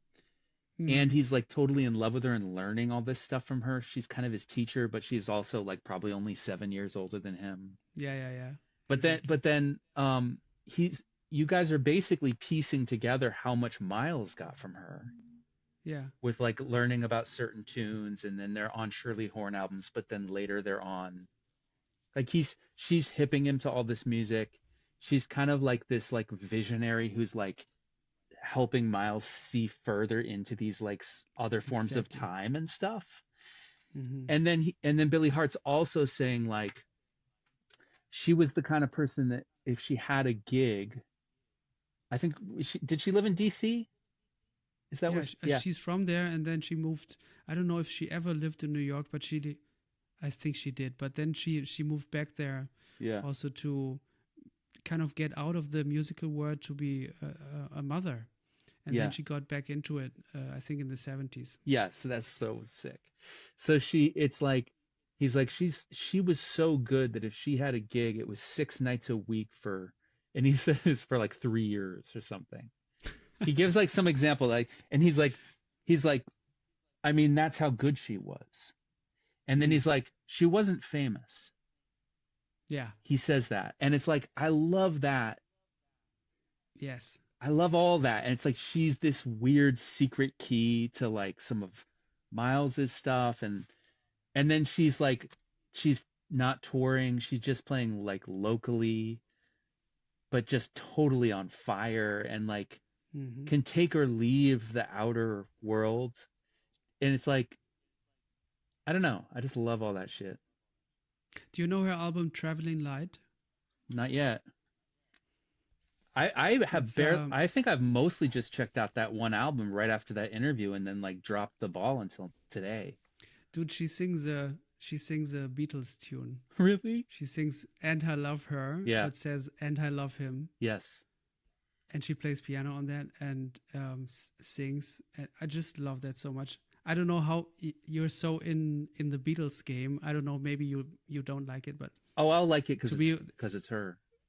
it's like the way she sings that and also comes for herself, and Yeah. also how she treats that melody. Mm. That's also like a Milesian thing to me. It's like she actually, I knew her version before I knew the Beatles tune, because I think we had like 3 Beatles albums, and of course I've heard Beatles. You know the Beatles, you know. Yeah, yeah. But we had Rubber Soul and we had a few LPs, but we had Rubber Soul on CD, and so that's my Beatles. That's my idea of the Yeah. Beatles, and later on I kind of filled in the gaps, Yeah. you know. So, but and I love her. I knew from her, But when I kind of filled in the gaps and then found the original version, it's like, so you heard that song and then you thought, wait, let me treat it this way. That's like something that we associate also with Miles. Yeah. Like seeing something and then putting it into kind of his vision, into his context. But she totally does that with, and I love her. Yeah. And I just thought it's super interesting how she deals with that. That title for that record, Traveling Light, Yeah. fits so perfect with what I was just trying to say about this jazz ideal, almost like the samurai who just has like the bowl for rice with him. Yeah. And he's like, can you give me, like in Seven Samurai, like one of the guys is like, that move, have you seen that movie? I've seen it. Yeah, It's a long time ago, but I've seen it. Yeah. I have to rewatch it. It's like so unbelievable. All these like, just like the greatest warriors, and they like have no money and they have no food. Yeah.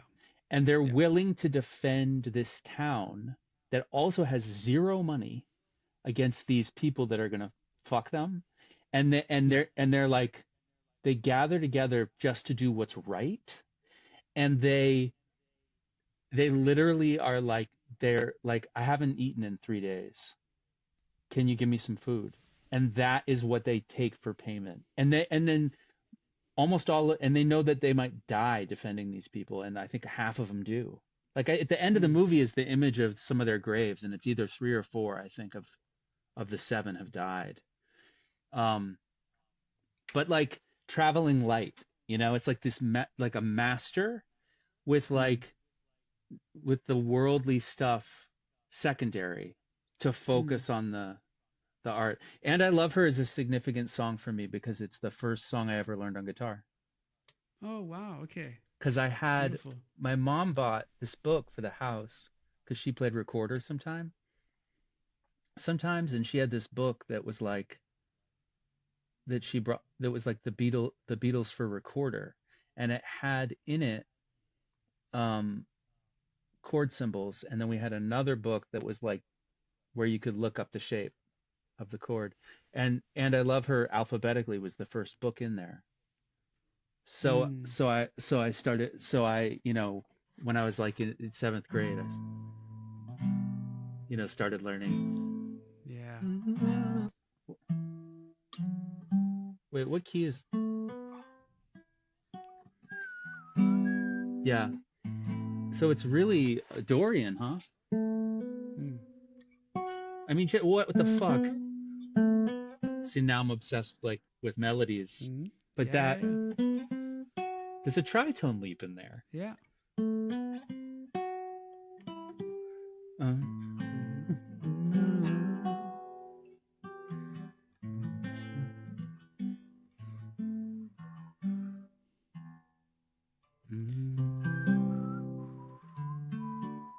What? No. So there's a 6 on that too.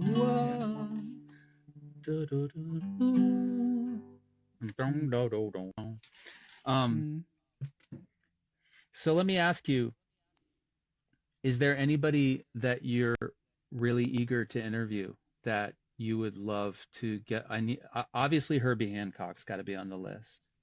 And there's really very high up. And there's really no reason that he shouldn't be on here. He really should. I mean, that's got to happen. I know might be challenging to connect to him, but you're getting close, right? I mean, I'm trying his management with like every couple of not weeks, but months. I write to them, and they tell me no, and then I'm being nice and I give them some more time. I ask again.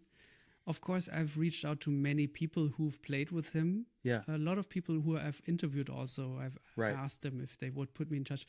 But the thing is, like, they are very, and understandably so, they are very careful with choosing the moment when they talk to Herbie, and also choosing the topics that they want to talk to him about.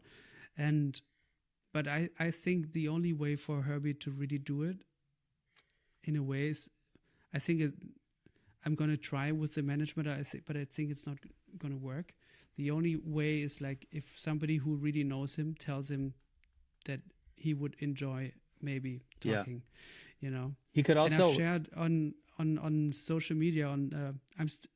Right now I'm not on social media since February. I kind of on a hiatus, and it feels really, really good. Nice. I mean, I'm still on YouTube and Patreon and stuff, but Instagram and Facebook are off the picture right now. Yeah. Out of the picture right now. But a year ago, I kind of shared my notes for the possible Herbie interview that could happen, and wrote under it like, if you know Herbie, please tell him that I love to talk to him, and you know. Yeah. And a lot of people responded to that and are like, I know people who are waiting for this interview, but I think I think the only way for it to happen is somebody close to Herbie needs to, or maybe Herbie has to hear it a couple of times from many people, and that's hard. That's hard. That's not so likely to happen that a lot of people are gonna, you know, say, because if there's a person that is so, you know, when you have a famous friend, I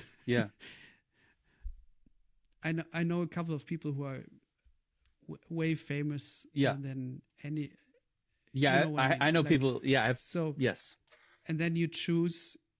You don't want to be weird with them. Yes. You're like, I have this friend and he has this great. You should really listen, you know. You don't want that. Yeah. You know. Yeah. Because they are being bugged by everybody, and everybody wants them to be something or to do something, and they just want to be them. They just want to pick their own things, I guess. Yeah. Yeah, I know. Yeah, that totally. I mean, the most ideal thing would be is if he ended up listening to one of the interviews. I think so. That's probably the way. Yeah. Also, I want to talk more to my peers from, you know, the people who I play with here. Yeah. Because that's also like when I started out, I did this a little bit more, and I wanted to do this a little bit more again, where I love that there's Wayne Shorter, but there's also, you know, Katrin Pechloff, my friend who plays the harp in Berlin, you know, that people like that are on the same list. Yeah. Well, I feel like I'm one of those. Yeah. where you. Man, I remember how Larry Goldings told me about you. I remember where it was. I remember how I saved your album, The Holy Life That's Coming. Yeah. How I saved it on my phone just to remember it. And he's like, this man is going to change your life. I was like, well, it was Larry Goldings that changed my life, because he's who told, I think he also told Blake about me too. It's funny. I just took that album back from that label and put it on Bandcamp, and it's not on streaming anymore, which is kind of funny, because if that wasn't on there, it's kind of weird. It's like so much stuff came through that door. It's kind of weird to remove that door. But on the other hand, I feel like history is not smiling on the big streamers as they operate now. And I think they probably will eventually collapse on their own, not even because they're bad for musicians. I just feel like things change so much, you know, but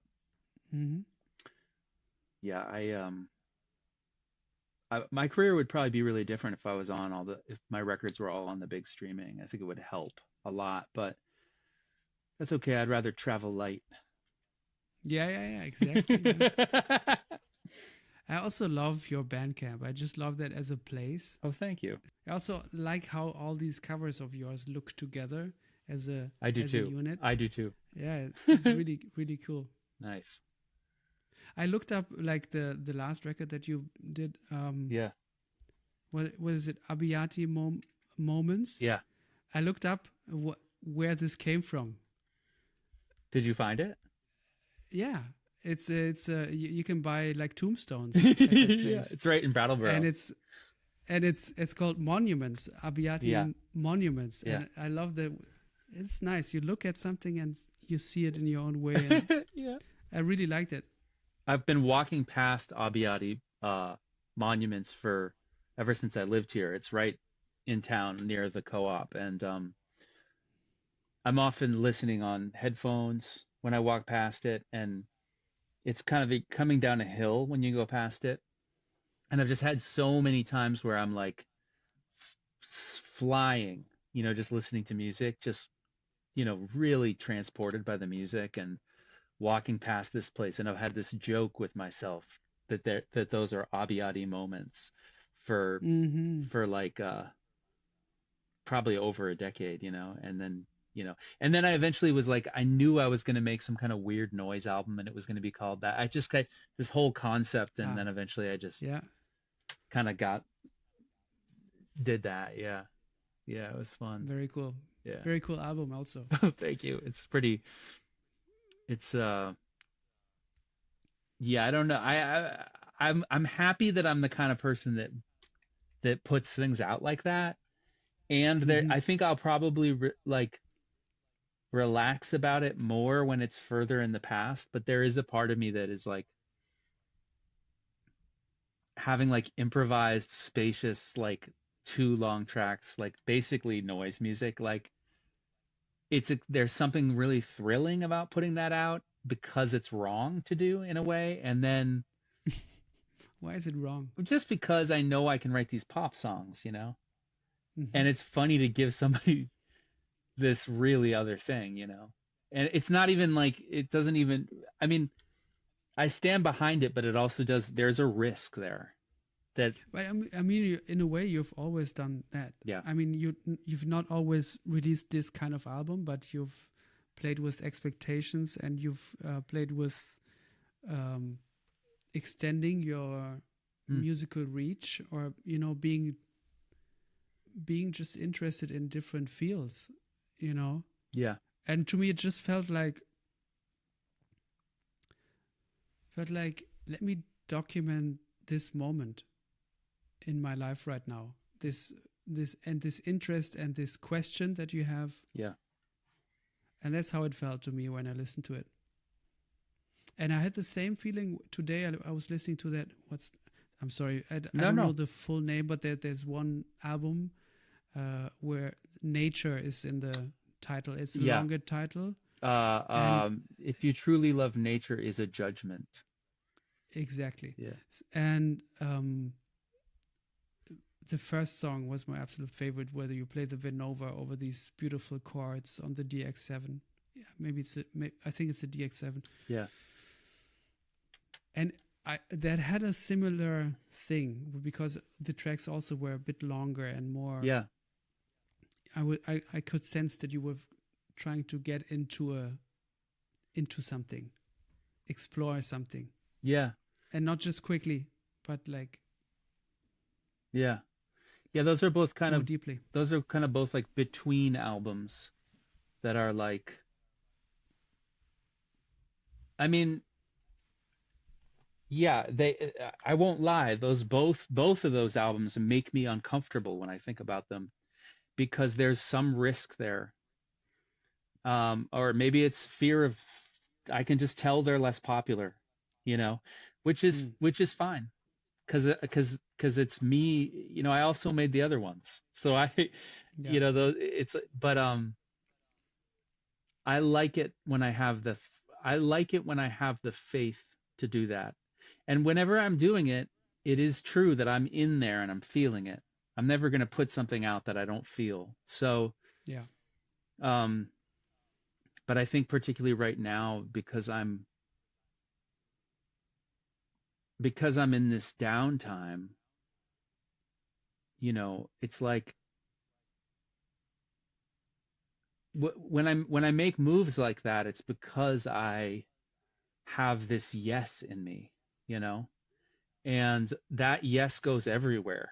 It's like it's the same as like, and because right now, as I start to get into things, some part of me like kind of crumples. That's how it feels. Mm-hmm.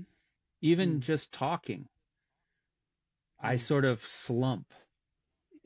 Maybe I hide it, but internally, it's like there's these times where I have a lot of yes in me, and there's times where I have less of it. And in the times where I have less of it, I can look back at the times where I had a lot of yes in me, like I could say yes to something boring, basically.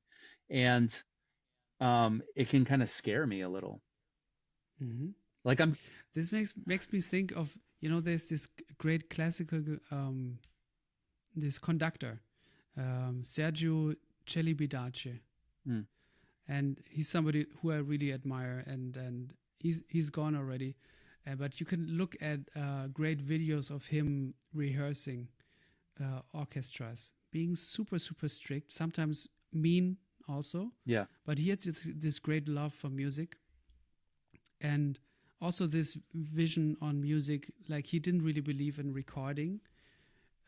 He was like, once you record it, it's gone. yeah, If you play music starts to exist, and if you want to capture it, it's gone already. wow, But about the yes thing, so he was like, a rehearsal should be full of no's.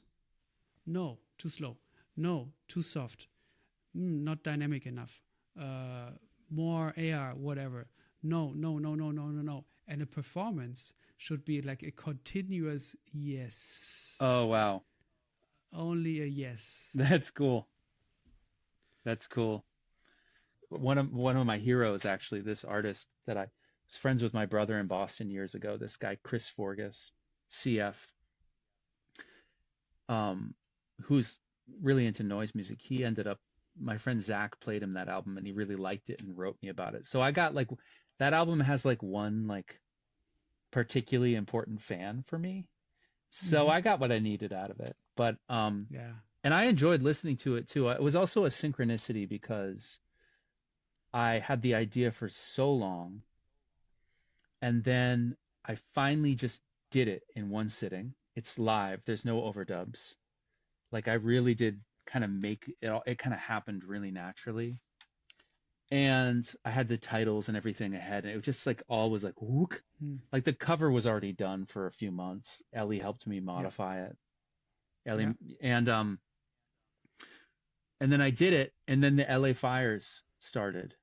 And I was like, I'm not putting an album out right now. This is just like, it's not the week to be like, new Chris Weisman out. It's just like my friends are like fleeing, like literally flee, and like their houses might burn down. And actually, one of my friends, her house burned down in that fire.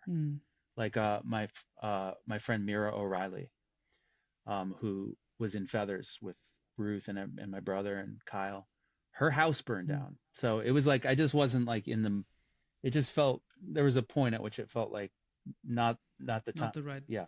Yeah.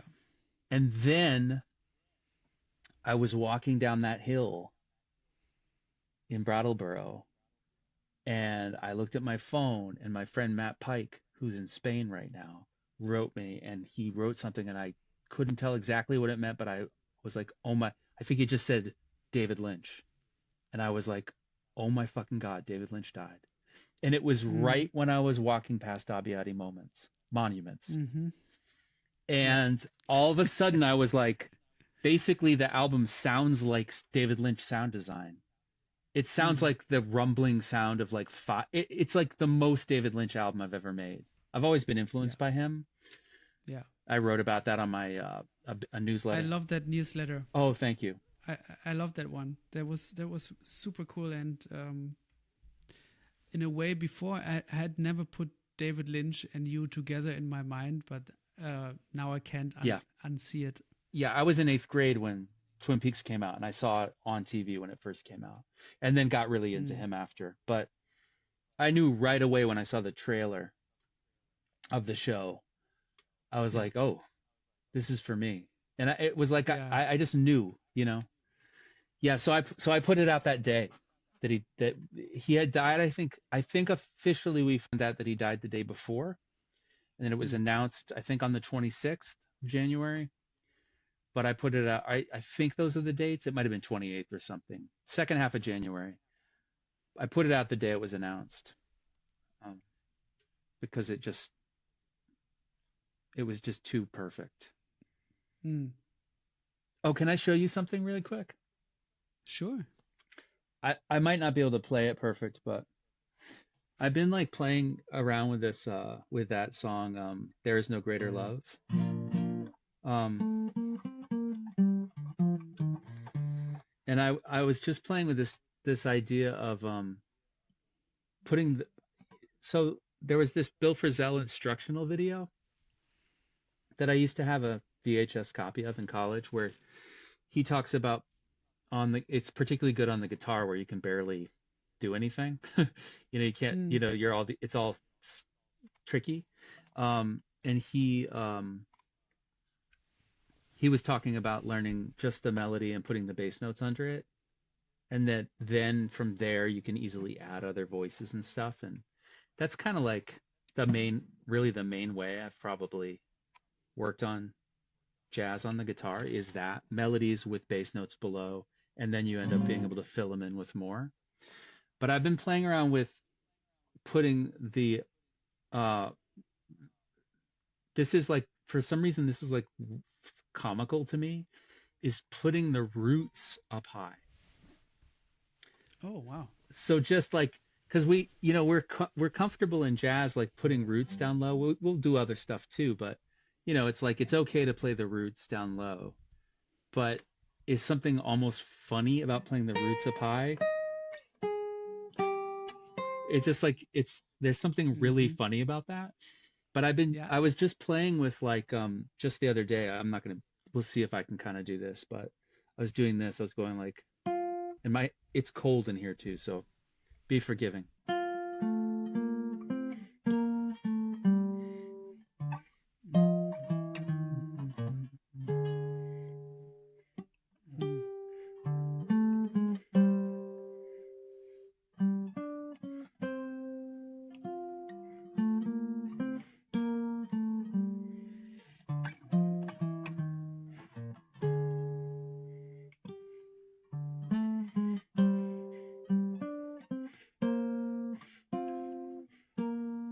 Isn't that funny? And then it's sweet. Oh, nice. I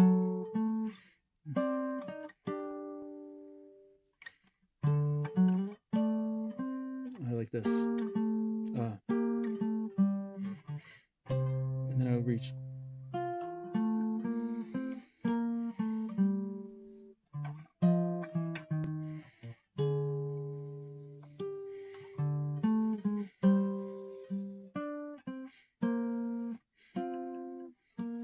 Isn't that kind of interesting? It's sweet. Yeah. It just feels super transparent and like there's something about like just going like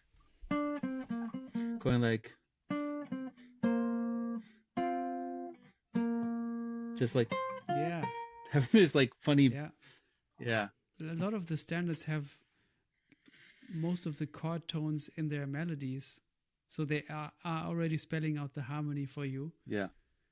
And then you just add another chord note, which is in fact the most important note. But it's up there, it sounds like a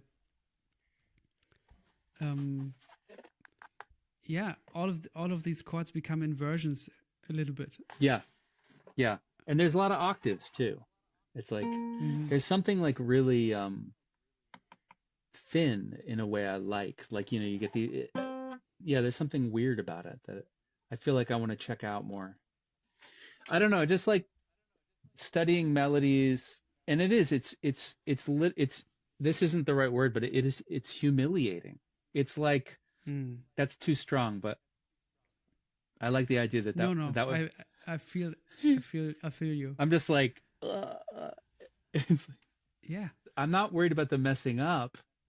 It's the part where I'm not totally relaxed with messing up. That's what I wish I was like. Or like Billy Hardin that plays some drums and he's like playing like rock beat and he's kind of speeding it up a little. It's like he does not.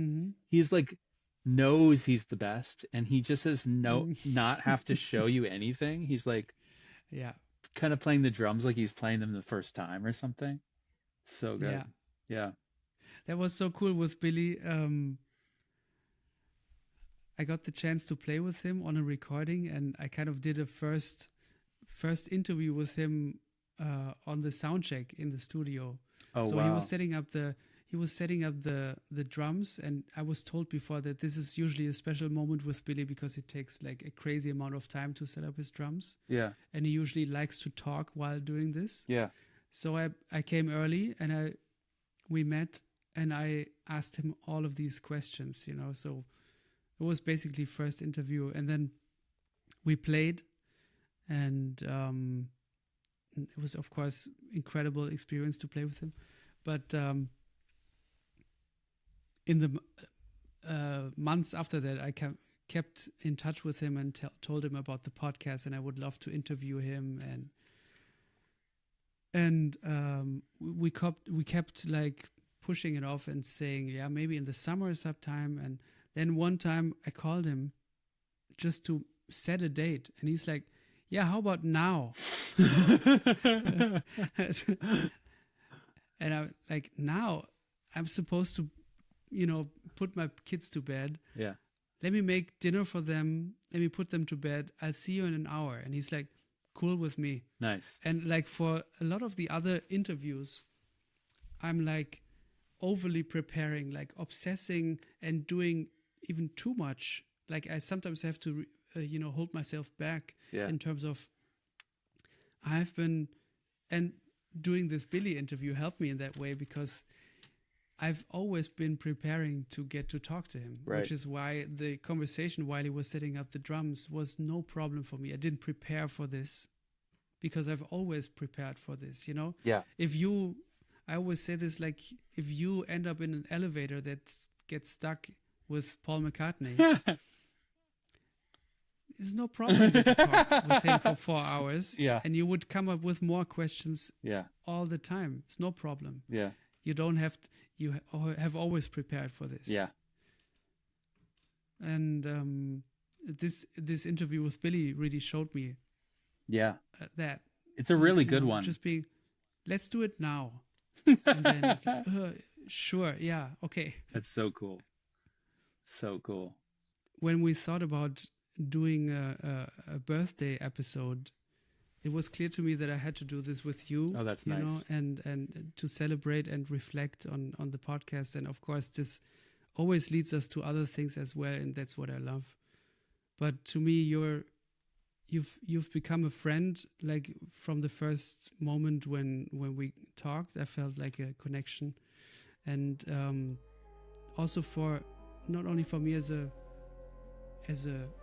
Pablo, but also for the podcast. You're important to me because there's a handful of people where I share the episodes whenever they are ready but not released yet, and I always send them to you first because I know that you're open to this and open to listen to them, and I'm always excited to share them with you, and also excited for your feedback, and sometimes it's an emoji and sometimes it's a long text, and whatever it is, I'm super happy that I get to share this with you as well, and that we also keep on talking. And so thank you for doing this with me. Oh yeah, thank you. I mean, thank you for asking me to do it, and also just thanks for doing the podcast. Like, as long as it makes sense for you, keep doing it, please.